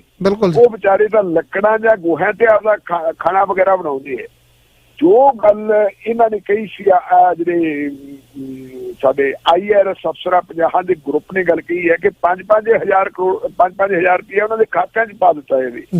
5,000 ਰੁਪਈਆ ਜੇ ਆਊਗਾ 12,000 ਪਰਿਵਾਰਾਂ ਕੋਲੇ, ਉਹ ਤਾਂ ਥੋੜਾ ਜਿਹਾ ਚੱਲ ਸਕਦਾ ਹੈ, ਲੇਕਿਨ ਇਹ ਤਾਂ ਜਿਵੇਂ ਆਪਾਂ ਕਹਿ ਦਈਏ ਵੀ ਉੱਠਦੇ ਮੂੰਹ ਦੇ ਵਿੱਚ ਜੀਆ, ਉਹਦਾ ਕੀ ਬਣੂਗਾ? ਇਹ ਤਾਂ ਕੋਈ ਗੱਲ ਨਹੀਂ ਨਾ ਬਣਦੀ। ਪੈਸਾ ਜਿੱਥੇ ਦੇਣਾ ਚਾਹੀਦਾ ਹੈ ਉੱਥੇ ਪੈਸਾ ਨਹੀਂ ਦੇ ਰਹੀ। ਆਹੀ ਗੱਲ ਹੈ ਨਾ ਕਿ ਸਰਕਾਰ ਅਸਲ ਦੇ ਵਿੱਚ ਲੋਕਾਂ ਦੀ ਨਹੀਂ, ਚੁਣੀ ਲੋਕਾਂ ਦੁਆਰਾ। ਸਾਡੀ ਸਰਕਾਰ ਬਾਰੇ ਸਾਡਾ ਲੋਕਤੰਤਰ ਇਹ ਕਹਿੰਦਾ ਹੈ ਕਿ ਲੋਕਾਂ ਦੁਆਰਾ ਚੁਣੀ ਹੋਈ ਸਰਕਾਰ ਜਿਹੜੀ ਲੋਕਾਂ ਲਈ ਹੋਵੇ ਉਹ ਹੋਣੀ ਚਾਹੀਦੀ ਹੈ। ਪਰ ਇੱਥੇ ਫਿਰ ਸਥਿਤੀ ਹੈ ਕਿ ਚੁਣਦੇ ਸਰਕਾਰ, ਲੋਕ ਸਰਕਾਰ ਚੁਣਦੇ ਹੈ, ਉਹ ਲੋਕਾਂ ਦੇ ਹਿੱਤਾਂ ਦੀ ਰਾਖੀ ਕਰਨ ਦੀ ਬਜਾਏ ਸਰਕਾਰ ਜੋਕਾਂ ਨਾਲ ਖੜ ਜਾਂਦੀ ਹੈ, ਕਿਉਂਕਿ ਜੋਕਾਂ ਤੋਂ ਚੰਦੇ ਮਿਲਦੇ ਹੈ, ਜੋਕਾਂ ਹੀ ਉਹਨਾਂ ਨੂੰ ਚਲਾਉਂਦੀਆਂ। ਜਿਹੜੇ ਵੱਡੇ ਲੋਕ ਆ ਉਹ ਵੱਡੇ ਲੋਕਾਂ ਨੂੰ ਦਿੰਦੇ। ਹੁਣ ਵੀ ਤਾਂ ਦਰਦ ਆਹੀ ਹੋਇਆ ਨਾ ਜਿਹੜਾ ਇਹਨਾਂ ਨੇ ਕਿਹਾ ਸੀਗਾ ਕਿ ਇਹਨਾਂ ਤੋਂ ਤੁਸੀਂ ਟੈਕਸ ਲੈ ਲਓ। ਜਿੱਥੇ ਜੇ ਲਹੂ ਜਿਸ ਸਰੀਰ ਦੇ ਵਿੱਚ ਹੋਵੇ ਉਹੀ ਬੰਦਾ ਦਾਨ ਕਰ ਸਕਦਾ, ਜਾਂ ਉਹਦਾ ਲਹੂ ਜ਼ਬਰਦਸਤੀ ਲਿਆ ਵੀ ਜਾ ਸਕਦਾ ਹੈ। ਜਿਹਦੇ ਪਹਿਲਾਂ ਆਪਦੇ ਹੀ ਨਾਲਾਂ 'ਚ ਲਹੂ ਹੈ ਜੀ, ਉਹਦਾ ਤੁਸੀਂ ਕੀ ਕੱਢੋਗੇ? ਸੋ ਜਿਨ੍ਹਾਂ ਦੇ ਕੋਲੇ ਪੈਸਾ ਪਿਆ ਹੈ, ਸਿਸਟਮ ਦੇ ਰਾਹੀਂ ਉਹਨਾਂ ਨੇ ਪੈਸਾ ਕਮਾਇਆ ਹੈ, ਸਾਡੇ ਦੇਸ਼ ਦਾ ਪੈਸਾ ਹੈ, ਦੇਸ਼ ਦੇ ਵਿੱਚੋਂ ਕਮਾਇਆ। ਜੇ ਉਹਨਾਂ ਦੇ ਵਿੱਚ ਹੁਣ ਮੁਸੀਬਤ ਵੇਲੇ ਅਸੀਂ ਪੈਸਾ ਲੈ ਲਵਾਂਗੇ ਉਹ ਵੀ ਲਿਆ ਜਾ ਸਕਦਾ। ਜਿਹੜਾ ਰਿਜ਼ਰਵ ਪੈਸਾ ਪਿਆ ਉਹ ਪੈਸਾ ਵੀ ਦਿਓ ਤੁਸੀਂ, ਪਰ ਉਹ ਰਿਜ਼ਰਵ ਪੈਸਾ ਜਿਹੜੇ ਲੋੜਵੰਦ ਬੰਦੇ ਉਹਨਾਂ ਨੂੰ ਨਹੀਂ ਦੇ ਰਹੇ, ਤਾਂ ਉਹਨਾਂ ਨੂੰ ਦਿੰਦੇ ਹੈ ਜਿਹੜੇ ਜਿਨ੍ਹਾਂ ਦੇ ਘਰ ਪਹਿਲਾਂ ਹੀ ਭਰੇ ਹੋਏ ਹੈ। ਬਿਲਕੁਲ ਜੀ। ਚੱਲਦੇ ਜੀ ਆਪਾਂ ਨੈਕਸਟ ਕਾਲ ਤੇ। ਹਾਂਜੀ 0190 ਸਵਾਗਤ ਹੈ ਜੀ। ਹਾਂਜੀ ਸਤਿ ਸ੍ਰੀ ਅਕਾਲ ਢਿੱਲੋਂ ਸਾਹਿਬ। ਸਤਿ ਸ੍ਰੀ ਅਕਾਲ ਜੀ। ਹਾਂ ਆਹ ਸਵਾਲ ਜਿਹੜਾ ਸੀ ਨੀ ਕੁਝ ਦਿਨ ਪਹਿਲਾਂ ਵੀ ਤੁਸੀਂ ਡਿਸਕਸ ਕੀਤਾ ਸੀ ਤੇ ਮੈਂ ਉਸ ਦਿਨ ਵੀ ਇਹੀ ਗੱਲ ਕੀਤੀ ਸੀ। ਮੈਂ ਜਦੋਂ ਇਹਨਾਂ ਨੇ ਫਾਈਨੈਂਸ਼ੀਅਲ ਪੈਕੇਜ ਬੈਂਕਾਂ ਨੂੰ ਜਾਂ ਫਾਈਨੈਂਸ਼ੀਅਲ ਇੰਸਟੀਚਿਊਟ ਨੂੰ ਦਿੱਤਾ ਸੀ, ਮੈਂ ਕਿਹਾ ਸੀ ਇਹ ਪੈਸਾ ਜਿਹੜਾ ਇਹਨਾਂ ਨੂੰ ਜਾ ਰਿਹਾ, ਇਹਨਾਂ ਦੀ ਬਜਾਏ ਡਾਇਰੈਕਟਲੀ ਲੋਕਾਂ ਨੂੰ ਮਿਲੇ ਕੋਈ ਇਸ ਤਰ੍ਹਾਂ ਦਾ ਪ੍ਰੋਗਰਾਮ ਗਵਰਨਮੈਂਟ ਬਣਾਉਂਦੀ ਉਹ ਜ਼ਿਆਦਾ ਵਧੀਆ ਸੀ। ਹੁਣ ਅੱਜ ਵੀ 50,000 ਇਹਨਾਂ ਨੇ ਜਿਹੜਾ ਕਰੋੜ ਦਿੱਤਾ ਉਹਨਾਂ ਨੂੰ ਰੁਪਈਆ ਮਿਊਚੁਅਲ ਫੰਡ ਵਾਲਿਆਂ ਨੂੰ, ਤੇ ਉਹ ਵੀ ਤਾਂ ਮਿਊਚੁਅਲ ਫੰਡਾਂ ਕੋਲ ਜਾਣਾ, ਉੱਥੇ ਆਮ ਲੋਕਾਂ ਨੂੰ ਕਿੱਥੇ ਜਾਣਾ? ਕਿਉਂਕਿ ਉੱਥੇ ਇੱਕ ਕੰਪਨੀ ਹੈ, ਮੈਂ ਨਾਮ ਤਾਂ ਨਹੀਂ ਲਵਾਂਗਾ, ਉਸ ਕੰਪਨੀ ਦੇ 6 ਡੈਟ ਫੰਡ ਬੰਦ ਹੋ ਗਏ ਨੇ। ਉਹਨਾਂ ਨੂੰ ਹੈਲਪ ਕਰਨ ਲਈ ਉਹ 50,000 ਕਰੋੜ ਕਰਤਾ ਉਧਰ ਨੂੰ ਰਿਜ਼ਰਵ ਬੈਂਕ। ਅਸੀਂ ਇਹੀ ਤਾਂ ਗੱਲ ਅਸੀਂ ਕਹਿੰਦੇ ਹਾਂ ਵੀ ਇੰਡੀਆ ਦੇ ਕੋਲ ਪੈਸਾ ਤਾਂ ਬਹੁਤ ਹੈ, ਪੈਸੇ ਦੀ ਤਾਂ ਕੋਈ ਕਮੀ ਨਹੀਂ, ਪਰ ਉੱਥੇ ਦੇ ਲੋਕ ਗਰੀਬ ਹੈ। ਫਿਰ ਉੱਥੇ ਲੋਕਾਂ ਨੂੰ ਹੈਲਪ ਕਰੋਗੇ ਨਹੀਂ, ਕੋਈ ਇਸ ਤਰ੍ਹਾਂ ਦੇ ਫੰਡ ਦਿੱਤੇ ਜਾਣ ਉਹਨਾਂ ਨੂੰ ਬੈਨੀਫਿਟ ਜਿਹੜੇ ਲੋਕਾਂ ਦੇ ਸਿੱਧੇ ਜਾਣ ਉਹਨਾਂ ਦੇ ਅਕਾਊਂਟ ਦੇ ਵਿੱਚ। ਜਿਹੜੇ ਗਰੀਬ ਗੁਰਵੇ ਹੈ ਜਿਨ੍ਹਾਂ ਕੋਲ ਇਸ ਟਾਈਮ ਨੌਕਰੀਆਂ ਨਹੀਂ ਜਾਂ ਕੰਮਕਾਰ ਤੋਂ ਬੈਠੇ ਨੇ ਵਿਹਲੇ, ਉਹਨਾਂ ਨੂੰ ਦਿੱਤਾ ਜਾਵੇ। ਇਹ ਗਵਰਨਮੈਂਟ ਕੀ ਕਰਦੀ? ਥਰੂ ਏਜੰਸੀਆਂ ਜਾਂਦੀ ਹੈ, ਪੈਸਾ ਦਿੰਦੀ ਹੈ, ਕਦੀ ਫਾਈਨੈਂਸ਼ੀਅਲ ਵਾਲਿਆਂ ਨੂੰ ਦੇ ਦਿੰਦੀ, ਕਦੀ ਬੈਂਕਾਂ ਨੂੰ ਦੇ ਦਿੰਦੀ, ਕਦੀ ਕਿਸੇ ਨੂੰ ਦੇ ਦਿੰਦੀ। ਉਹ ਪੈਸਾ ਨੇ ਪਹੁੰਚਣਾ ਨਹੀਂ ਪਹੁੰਚਣਾ ਪਤਾ ਹੀ ਨਹੀਂ ਲੱਗਣਾ, ਕਿਉਂਕਿ ਉਹਨਾਂ ਦੀ ਉਹ ਫਿਰ ਉਹ ਜਿਹੜੀ ਜਿਸ ਸੰਸਥਾਵਾਂ ਜਿਹੜੀਆਂ ਫਾਈਨੈਂਸ਼ੀਅਲਾਂ ਨੂੰ ਦਿੰਦੇ ਹੁੰਦੇ ਤੁਸੀਂ ਪੈਸੇ, ਉਹ ਅੱਗੋਂ ਤਾਂ ਫਿਰ ਉਹਨਾਂ ਦੀ ਮਰਜ਼ੀ ਹੈ ਕਿ ਨਹੀਂ ਵੀ ਅੱਗੋਂ ਪਾਸ ਆਨ ਕਰਨ ਨਾ ਕਰਨ। ਇਹੀ ਗੱਲ ਅਸੀਂ ਪਹਿਲੇ ਵੀ ਕੀਤੀ ਸੀ, ਉਸ ਦਿਨ ਵੀ ਮੈਂ ਢਿੱਲੋਂ ਸਾਹਿਬ ਨਾਲ ਇਹੀ ਡਿਸਕਸ ਕਰ ਰਿਹਾ ਸੀ ਵੀ ਮੈਂ ਇਸ ਕਰਕੇ ਗਵਰਨਮੈਂਟ ਦੇ ਇਸ ਪੈਕੇਜ ਨੂੰ ਸਕੀਮ ਨੂੰ ਨਹੀਂ ਅੱਛਾ ਸਮਝਦਾ। ਥੈਂਕ ਯੂ ਜੀ। ਧੰਨਵਾਦ ਵੀਰ ਜੀ। ਵਾਕਿਆ ਜਿੱਦਾਂ ਕੈਨੇਡਾ ਗਵਰਨਮੈਂਟ ਨੇ ਦਿੱਤੇ ਜੀ, ਜਿੱਦਾਂ ਡਾਇਰੈਕਟ ਅਕਾਊਂਟ ਦੇ ਖਾਤਿਆਂ ਦੇ ਵਿੱਚ ਪੈਣੇ ਚਾਹੀਦੇ ਆ। ਹਾਂਜੀ ਵੀਰ ਜੀ, 7141 ਸਵਾਗਤ ਹੈ ਜੀ। ਹੈਲੋ ਸਤਿ ਸ਼੍ਰੀ ਅਕਾਲ ਜੀ। ਟਾਂਡੀ ਮੰਗਦਾ ਬੋਲਦਾ ਵੈਨਕੂਵਰ ਤੋਂ। ਜੀ ਟਾਂਡੀ ਵੀਰ ਜੀ ਸਵਾਗਤ ਹੈ ਤੁਹਾਡਾ। ਸਤਿ ਸ਼੍ਰੀ ਅਕਾਲ ਜੀ। ਦੇਖੋ ਜੀ, ਆਹ ਜਿੱਦਾਂ ਕਰੋਨਾ ਵਾਇਰਸ ਹੈ ਨਾ ਇੰਡੀਆ ਦੇ ਵਿੱਚ, ਉਹ ਬਹੁਤ ਜ਼ਿਆਦਾ ਆ ਜੀ, ਤੇ ਜਿਹੜਾ ਉੱਥੇ ਦਾ ਮੀਡੀਆ ਆ ਉਹ ਸਾਰਾ ਗਵਰਨਮੈਂਟ ਮੀਡੀਆ ਆ, ਜਿੱਦਾਂ ਕਹ ਲਓ ਉਹ ਝੂਠੀਆਂ ਰਿਪੋਰਟਾਂ ਪੇਸ਼ ਕਰਦਾ, ਹਿੰਦੀ ਮੀਡੀਆ ਵੀ ਪੰਜਾਬੀ ਮੀਡੀਆ ਵੀ ਜੀ। ਵੀ ਉਹ ਜਿਹੜੀ ਵਿਚਲੀ ਗੱਲ ਆ ਤੇ ਉਹ ਉੱਭਰ ਕੇ ਸਾਹਮਣੇ ਨਹੀਂ ਆ ਰਹੀ। ਜਿੱਦਾਂ ਉਹ ਗਵਰਨਮੈਂਟ ਕਹਿੰਦੀ ਉਦਾਂ ਹੀ ਚੱਲੀ ਜਾਂਦਾ ਮੀਡੀਆ ਜੀ, ਤੇ ਝੂਠੀਆਂ ਰਿਪੋਰਟਾਂ ਜਿਹੜੀਆਂ ਉਹ ਪੇਸ਼ ਕਰ ਰਿਹਾ ਹੂੰ ਬਈ ਉਹ ਜਾਂ ਤਾਂ ਇਹ ਤੁਹਾਡੇ ਨੁਮਾਇੰਦੇ ਨੂੰ ਵੀ ਨਹੀਂ ਪਤਾ ਵੀ ਕਰੋਨਾ ਵਾਇਰਸ ਦਾ ਜਿਹੜਾ ਆ ਕਾਫੀ ਅਸਰ ਆ ਲੋਕਾਂ ਤੇ ਅਪੋਜ਼ਿਟ ਜ਼ਿਆਦਾ ਆ, ਜਿੱਦਾਂ ਟੈਸਟ ਨਹੀਂ ਹੋ ਰਹੇ ਜੀ, ਤੇ ਲੋਕ ਉੱਥੇ ਮਤਲਬ ਆਉਣ ਵਾਲੇ ਸਮੇਂ 'ਚ ਬਹੁਤ ਭਿਆਨਕ ਬਿਮਾਰੀ ਹੋ ਜਾਣੀ ਆ। ਤੇ ਉੱਥੇ ਦਾ ਜਿੱਦਾਂ ਸਿਸਟਮ ਆ ਵੀ ਲੋਕ ਇੱਕ ਦੂਜੇ ਨਾਲ ਦੇਖ ਲਓ ਅੰਮ੍ਰਿਤਸਰ ਮੰਡੀ ਦੇ ਵਿੱਚ ਕਿੱਦਾਂ ਲੋਕਾਂ ਨੇ ਢਹਾਈ ਪਾਈ ਉਸ ਦੀ ਹਨਾ, ਤੇ ਉਹ ਕਿੱਦਾਂ ਕਿਹੜਾ ਬੰਦਾ ਕਦੋਂ ਬਿਮਾਰ ਆ ਪਤਾ ਨਹੀਂ ਕਿਸੇ ਨੂੰ ਹਨਾ। ਤੇ ਉਹ ਮੀਡੀਆ ਜਿਹੜਾ ਆ ਉਹ ਸਾਰਾ ਹੀ ਮਤਲਬ ਖਰੇ ਤਾਂ ਇਹਨਾਂ ਨੂੰ ਸਪੈਸ਼ਲ ਪੇ ਮੋਦੀ ਨੇ ਲਾਤੀ ਆ ਜਾਂ ਓਪੋਜੀਸ਼ਨ ਨੇ ਲਾਤੀ ਆ ਵੀ ਇਹ ਜਿੱਦਾਂ ਕਹ ਲਓ ਵੀ ਇਹ ਬੋਲਦਾ ਹੀ ਨਹੀਂ, ਜਿੱਦਾਂ ਪੰਜਵਾਂ ਥੰਮ ਕਿਹਾ ਜਾਂਦਾ। ਤੇ ਇਹ ਮੀਡੀਆ ਤੇ ਦੋਸ਼ ਆ ਜਿੱਦਾਂ ਪੀਲੀ ਪੱਤਰਕਾਰੀ ਲੱਗਦੀ ਆ। ਤੁਹਾਡੇ ਨੁਮਾਇੰਦੇ ਤੇ ਵੀ ਮੈਨੂੰ ਲੱਗਦਾ ਕਿ ਪੀਲੀ ਪੱਤਰਕਾਰੀ ਹੈਗੀ ਆ ਇਹਨਾਂ ਦੇ ਵਿੱਚ ਵੀ, ਕਿਉਂਕਿ ਕਾਹਦੇ ਦੀ ਰਿਪੋਰਟਾਂ ਦੇ ਰਹੇ ਇਹ ਇਹਨਾਂ ਨੂੰ ਸਵਾਲ ਆ ਜੀ। ਹਾਂ ਜੀ, ਸੁਣ ਰਹੇ ਜੀ, ਆਪਾਂ ਪੁੱਛ ਲੈਂਦੇ ਜੀ ਢਿੱਲੋਂ ਸਾਹਿਬ। ਵੈਸੇ ਬਹੁਤ ਧੰਨਵਾਦ ਜੀ, ਸਰਟੀਫਿਕੇਟ ਦਿੱਤਾ ਹੈ ਗਾਂਧੀ ਸਾਹਿਬ ਨੇ ਜੀ। ਤੇ ਮੈਂ ਤਾਂ ਭਾਰਤ ਦੇ ਵਿੱਚ ਬੈਠ ਕੇ ਉਹ ਗੱਲਾਂ ਕਹਿ ਰਿਹਾ ਤੇ ਕਹਿ ਚੁੱਕਿਆ ਜੀ, ਕਹਿੰਦਾ ਰਹੂੰਗਾ ਜਿਹੜੀਆਂ ਗੱਲਾਂ ਮੈਨੂੰ ਅਗਲੇ ਘਰ ਪਹੁੰਚਾ ਸਕਦੀਆਂ ਜੀ। ਪਰ ਜਿਹੜੀ ਗੱਲ ਹੋਈ ਵਾਪਰੀ ਨਹੀਂ, ਮੈਂ ਕਿਵੇਂ ਕਹਿ ਦਿਆਂ ਕਿ ਭਾਰਤ ਦੇ ਲੋਕ ਮਰੀ ਜਾਂਦੇ, ਮੈਂ ਕਿਵੇਂ ਕਹਿ ਦਿਆਂ ਕਿ ਪਲੇਗ ਵਾਂਗੂ ਇੱਕ ਲਾਸ਼ ਫੂਕ ਕੇ ਆ ਰਹੇ ਤੇ ਦੂਜੀਆਂ, ਮੈਂ ਭਵਿੱਖਬਾਣੀ ਤਾਂ ਕਰ ਨਹੀਂ ਸਕਦਾ ਕਿ ਜੀ ਭਾਰਤ ਦੇ ਵਿੱਚ। ਮੇਰੀ ਤਾਂ ਸਮਝ ਇਹ ਹੈ ਕਿ ਤੁਸੀਂ ਜਿਨ੍ਹਾਂ ਦੇਸ਼ਾਂ ਦੇ ਵਿੱਚੋਂ ਬੈਠੇ ਹੋ ਅਜੇ ਤੱਕ ਭਾਰਤ ਦੀ ਹਾਲਤ ਉਹਨਾਂ ਦੇਸ਼ਾਂ ਵਰਗੀ ਨਹੀਂ ਹੋਈ ਜੀ। ਅਮਰੀਕਾ ਇਸ ਵੇਲੇ ਨੰਬਰ 1 ਤੇ ਜਾ ਰਿਹਾ, ਜਿਹੜਾ ਦੁਨੀਆ ਦਾ ਸਭ ਤੋਂ ਵੱਡਾ ਵਿਕਸਿਤ ਦੇਸ਼ ਹੈ। ਕੈਨੇਡਾ ਦੇ ਵਿੱਚ ਵੀ ਜਿਹੜੀ ਹੈਗੀ ਹੈ ਹਾਲਤ ਕੋਈ ਬਹੁਤੀ ਵੱਖਰੀ ਨਹੀਂ ਭਾਰਤ ਨਾਲੋਂ। ਬਿਲਕੁਲ ਜੀ। ਭਾਰਤ ਦੇ ਵਿੱਚ ਜੇ ਕੁਝ ਸਾਹਮਣੇ ਕੋਈ ਚੀਜ਼ ਹੋਊਗੀ ਤਾਂ ਜ਼ਰੂਰ ਅਸੀਂ ਕਹਾਂਗੇ, ਕਹਿੰਦੇ ਆ ਜੋ ਕੁਝ ਹੁੰਦਾ ਵਾਪਰਦਾ ਜੀ। ਚਲੋ ਮੈਂ ਸਰਟੀਫਿਕੇਟ ਬਾਈ ਨੇ ਦਿੱਤਾ ਹੈ, ਬਹੁਤ ਬਹੁਤ ਧੰਨਵਾਦ ਜੀ, ਮਿਹਰਬਾਨੀ ਇਹਨਾਂ ਦੀ ਤੇ ਸ਼ੁਕਰੀਆ। ਹਾਂ ਜੀ ਜੀ, ਬਿਲਕੁਲ ਜੀ, ਬਿਲਕੁਲ। ਆਪਾਂ ਨੈਕਸਟ ਕਾਲ ਲੈ ਲਈਏ। ਹਾਂਜੀ ਵੀਰ ਜੀ, ਸਵਾਗਤ ਹੈ ਤੁਹਾਡਾ 3515। ਹਾਂਜੀ ਭਾਜੀ, ਸਤਿ ਸ਼੍ਰੀ ਅਕਾਲ ਜੀ। ਪ੍ਰੋਗਰਾਮ ਤੁਹਾਡਾ ਰਜਾਵੇਂ ਸੁਣਦਾ, ਕਾਲ ਤਾਂ ਕਰੀ ਦੀ ਹੈ ਜੀ। ਜੀ ਜੀ, ਧੰਨਵਾਦ ਜੀ। ਸੁਣਨ ਚ ਵੱਧ ਵਿਸ਼ਵਾਸ ਰੱਖੀਦਾ। ਹੁਣ ਟਾਂਡੀ ਮੰਗਟ ਬਾਈ ਜੀ ਨੇ ਕਿਹਾ, ਮੈਂ ਇਹਨਾਂ ਨੂੰ ਖੈਰ ਸਿਆਣੇ ਸੁਲਝੇ ਸੱਜਣ ਸਮਝਦਾ ਇਹਨਾਂ ਨੂੰ ਜੀ, ਪਰ ਕਦੇ ਕਦੇ ਟਾਂਡੀ ਮੰਗਟ ਵੀ ਮੇਰੇ ਖਿਆਲ ਜਬੜੀਆਂ ਮਾਰ ਜਾਂਦਾ ਬਾਈ, ਸੁਣਦੇ ਹੋਣਗੇ ਹਨਾ। ਜਿਹੜਾ ਹੁਣ ਹੁਣੀ ਰੇਜ਼ ਕੀਤਾ ਕੁਐਸਚਨ ਵੀ ਉੱਥੇ, ਤੇ ਜੇ ਟਾਂਡੀ ਮੰਗਟ ਬਾਈ ਜੀ ਦੇ ਕੋਲੇ ਕੋਈ ਪ੍ਰਤੱਖਤਾ ਤੌਰ ਤੇ ਕੋਈ ਸਬੂਤ ਆ, ਪ੍ਰੂਫ ਹੈ ਵੀ ਉੱਥੇ ਇੰਨੇ ਮਰੀਜ਼ ਹੋ ਗਏ ਆ ਤੇ ਇੰਨੇ ਹੈ, ਤੇ ਗੌਰਮੈਂਟ, ਪੰਜਾਬ ਗੌਰਮੈਂਟ ਜਾਂ ਸੈਂਟਰ ਗੌਰਮੈਂਟ ਜਾਂ ਹਰਿਆਣਾ ਗੌਰਮੈਂਟ ਉਹਨਾਂ ਨੂੰ ਹਾਈਡ ਕਰ ਰਹੀ ਹੈ, ਤੇ ਬਾਈ ਜੀ ਮੈਂ ਕਹਿੰਦਾ ਉਹਨਾਂ ਨੂੰ 5 ਮਿੰਟ ਦਿਓ, ਡਾਟੇ ਪੇਸ਼ ਕਰ ਦੇਣ। ਮੈਂ ਤਾਂ ਇਹੀ ਕਹਿਣਾ ਚਾਹੁੰਦਾ। ਸਤਿ ਸ਼੍ਰੀ ਅਕਾਲ। ਧੰਨਵਾਦ ਜੀ, ਵਾਕਿਆ ਗੱਲ ਸਹੀ ਹੈ ਵੀਰ ਜੀ। ਹਾਂਜੀ ਵੀਰ ਜੀ, ਸਵਾਗਤ ਹੈ ਤੁਹਾਡਾ 5006। ਸਤਿ ਸ਼੍ਰੀ ਅਕਾਲ ਜੈਨੀ ਸਾਹਿਬ ਤੇ ਢਿੱਲੋਂ ਸਾਹਿਬ। ਸਤਿ ਸ਼੍ਰੀ ਅਕਾਲ ਢਿੱਲੋਂ ਸਾਹਿਬ। ਬਾਕੀ ਕੋਈ ਗੱਲ ਨਹੀਂ, ਜਿਹੜੇ ਕੁਝ ਲੋਕ ਹੁੰਦੇ ਨਾ ਇਹਨਾਂ ਦਾ ਗੁੱਸਾ ਕਰਨ ਦੀ ਲੋੜ ਨਹੀਂ ਹੁੰਦੀ। ਇਹ ਬੰਦੇ ਨੇ ਆਪ $2000 ਲੈਣਾ ਆ, ਆਪ ਲਈ ਜਾਂਦਾ ਆ। ਗੱਲ ਮੁੱਕਦੀ ਇਹ ਆ ਕਿ ਢਿੱਲੋਂ ਸਾਹਿਬ ਨੂੰ ਇੰਨੇ ਚਿਰ ਦੇ ਸੁਣਦੇ ਆ, ਬੜਾ ਸੋਹਣਾ ਸਰਟੀਫਿਕੇਟ ਦੇ ਗਿਆ, ਤੇਰੇ ਤੋਂ ਹੈ ਹੀ ਉਮੀਦ ਇਹੋ ਆ। ਇੱਕ ਚੌਥੇ ਪਿੰਡੋਂ ਤੋਂ ਫੋਨ ਕਰਦਾ, ਨਾ ਸੁਣਿਆ ਕਰ ਤੂੰ ਢਿੱਲੋਂ ਸਾਹਿਬ ਨੂੰ। ਸੁਣ ਮੇਰੇ ਕੋਲ ਹੁਣ ਕੀ ਕਹਾਂ ਤੈਨੂੰ ਮੈਂ, ਸ਼ਰਮ ਬੰਦਾ। ਕੋਈ ਨਹੀਂ ਵੀਰ ਜੀ, ਉਹਨਾਂ ਦੇ ਵਿਚਾਰ। ਹਾਂਜੀ ਵੀਰ ਜੀ, ਸਤਿ ਸ਼੍ਰੀ ਅਕਾਲ, ਸਵਾਗਤ ਹੈ ਤੁਹਾਡਾ ਜੀ। ਸਤਿ ਸ੍ਰੀ ਅਕਾਲ ਚੰਦੀ ਸਾਹਿਬ, ਢਿੱਲੋਂ ਸਾਹਿਬ ਸਤਿ ਸ੍ਰੀ ਅਕਾਲ ਜੀ। ਸਤਿ ਸ਼੍ਰੀ ਅਕਾਲ ਜੀ। ਸਤਿ ਸ਼੍ਰੀ ਅਕਾਲ ਜੀ ਬਾਜਵਾ ਸਾਹਿਬ, ਸਤਿ ਸ਼੍ਰੀ ਅਕਾਲ। ਮੈਂ ਮੂੰਹ ਬੰਨਿਆ, ਥੋੜੀ ਜਿਹੀ ਆਵਾਜ਼ ਬਦਲੀ ਉਦਾਂ ਆਇਆ ਜੀ। ਮੈਂ ਵੀ ਇਹ ਗੱਲ ਕਹਾਂਗਾ ਵੀ ਜਿਹੜਾ ਢਿੱਲੋਂ ਸਾਹਿਬ ਤੇ ਕਿਸੇ ਨੇ ਸ਼ੱਕ ਕਰਨਾ ਨਾ, ਉਹ ਬਿਨਾਂ ਸਰ ਸੁਣਨਾ ਤੇ ਨਾ ਸੁਣੇ। ਢਿੱਲੋਂ ਸਾਹਿਬ ਨੰਬਰ 1 ਨਿਰਪੱਖ, ਇੱਕ ਥਾਂ ਨਹੀਂ। ਢਿੱਲੋਂ ਸਾਹਿਬ ਹਰ ਟੀਵੀ ਤੇ ਜਿੱਥੇ ਵੀ ਪ੍ਰੋਗਰਾਮ ਕਰਦੇ ਨੇ ਨਾ, ਢਿੱਲੋਂ ਸਾਹਿਬ ਤੇ ਉਂਗਲ ਉਠਾਉਣੀ ਜਾਂ ਢਿੱਲੋਂ ਸਾਹਿਬ ਤੇ ਕਿੰਤੂ ਪਰੰਤੂ ਕਰਨਾ, ਮੈਂ ਸਮਝਾਂਗਾ ਵੀ ਇਹ ਬਹੁਤ ਮਤਲਬ ਸੋਚਣ ਸਮਝਦੀ ਘਾਟ ਹੈ। ਅਗਲੀ ਗੱਲ ਹੈ ਕਿ ਜੇ ਆਪਾਂ ਧੱਕੇ ਨਾ ਕਹੀ ਜੀ, ਜੇ ਉੱਥੇ ਬੜਾ ਜੀ, ਉੱਥੇ ਬੜਾ ਕਰੋਨਾ ਜੀ, ਉਹ ਬਚ ਨਹੀਂ ਸਕਦਾ ਜੀ। ਮੈਂ ਕਹਿੰਦਾ ਕਿ ਬਾਕੀ ਦੇਸ਼ਾਂ ਦੇ ਬਰਾਬਰ ਤੇ ਸਾਡਾ ਦੇਸ਼, ਜਿੱਥੇ ਜਿਹੜੀ ਮਿੱਟੀ ਨਾਲ ਸਾਨੂੰ ਪਿਆਰ ਹੈ, ਜਿੱਥੋਂ ਅਸੀਂ ਜੰਮੇ ਪਲੇ ਆ, ਖੇਡੇ ਆ, ਉਹ ਦੇਸ਼ ਦਾ ਹੋਰ ਤੇ ਕਿਸੇ ਤੇ ਭਰੋਸਾ ਨਾ ਕਰੀਏ। ਪਰ ਇਹ ਪੰਜਾਬ ਵਸਦਾ ਗੁਰਾਂ ਦੇ ਨਾਂ ਤੇ ਇਹਨੂੰ ਕਦੀ ਨਾ ਐਡੀਆਂ ਆਫਤਾਂ ਆਈਆਂ ਨੇ, ਨਾ ਤੱਤੀ ਵਾਹ ਲੱਗੀ ਹੈ ਤੇ ਨਾ ਲੱਗੀ। ਦੂਜੀਆਂ ਸਾਰੀਆਂ ਜਿੰਨੀਆਂ ਕੰਟਰੀਆਂ ਨੇ ਇਸ ਵੇਲੇ, ਉਹਨਾਂ ਦੇ ਮੁਕਾਬਲੇ ਸਾਡਾ ਦੇਸ਼ ਅਜੇ ਵੀ ਮੈਂ ਸਮਝਦਾ ਕਿ ਜ਼ੀਰੋ ਤੇ ਖੜਾ, ਤੇ ਮਹਾਰਾਜ ਕਿਰਪਾ ਕਰੇ ਇਹਦਾ ਨਾ ਹੀ ਵਧੇ। ਇਸ ਕਰਕੇ ਵਿਚਾਰ ਬਹੁਤ ਵਧੀਆ ਨੇ ਤੇ ਢਿੱਲੋਂ ਸਾਹਿਬ ਚੜ੍ਹਦੀ ਕਲਾ ਪ੍ਰੋਗਰਾਮ ਕਰੋ ਤੁਸੀਂ, ਮਿਹਰਬਾਨੀ। ਸਤਿ ਸ਼੍ਰੀ ਅਕਾਲ ਜੀ। ਸਤਿ ਸ਼੍ਰੀ ਅਕਾਲ ਜੀ। ਹਾਂਜੀ ਵੀਰ ਜੀ, WhatsApp ਤੇ ਕਾਲ ਕਰ ਰਹੇ ਹੋ ਤੁਸੀਂ ਇੰਡੀਆ ਤੋਂ। ਹਾਂਜੀ, ਸਵਾਗਤ ਹੈ ਤੁਹਾਡਾ।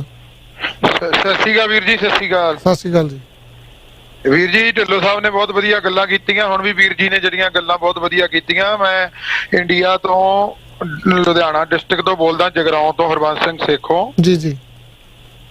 ਕੋਈ ਐਸੀ ਗੱਲ ਨਹੀਂ ਹੈ ਜਿਸ ਤਰ੍ਹਾਂ ਟਾਂਡੀ ਮੰਗਤਾ ਕਹਿ ਕੇ ਗਿਆ, ਕੋਈ ਇਦਾਂ ਦੀ ਕੋਈ ਗੱਲ ਨਹੀਂ ਹੈ। ਬਹੁਤ ਨਾਰਮਲ ਕੰਮ ਚੱਲ ਰਿਹਾ, ਤੁਹਾਨੂੰ ਪਤਾ ਹੀ ਹੈ, ਤੁਸੀਂ ਪੱਤਰਕਾਰ ਹੋ, ਚੈਨਲ ਚਲਾਉਂਦੇ ਹੋ, ਤੁਹਾਡੇ ਕੋਲ ਸਭ ਖਬਰਾਂ ਹੁੰਦੀਆਂ, ਇਹੋ ਜੀ ਕੋਈ ਗੱਲ ਨਹੀਂ ਹੈ। ਇੰਡੀਆ 'ਚ ਚੈਨਲ ਜਿਹਦੇ ਮਰਜ਼ੀ ਖਰੀਦੇ ਹੋਣ, ਉਹ ਗੱਲ ਜੇ ਕਰੋਨਾ 2 ਨੂੰ ਹੋਇਆ ਉਹਨੂੰ 2 ਕਹਿਣਾ ਹੀ ਪੈਣਾ, ਉਹਨੂੰ ਕਿਹੜੀ ਕੀ ਦਿੱਕਤ ਹੁੰਦੀ ਹੈ? ਕੋਈ ਐਸੀ ਗੱਲ ਨਹੀਂ ਹੁੰਦੀ। ਉਹ ਇੱਕ ਦਿਨ ਲਕੋ ਲੂਗਾ, ਦੂਜੇ ਚੈਨਲ ਸਾਰੇ ਥੋੜੀ ਲੋਕਾਂ ਦੇ ਖਰੀਦੇ ਹੋਏ ਆ। ਬਿਲਕੁਲ ਜੀ।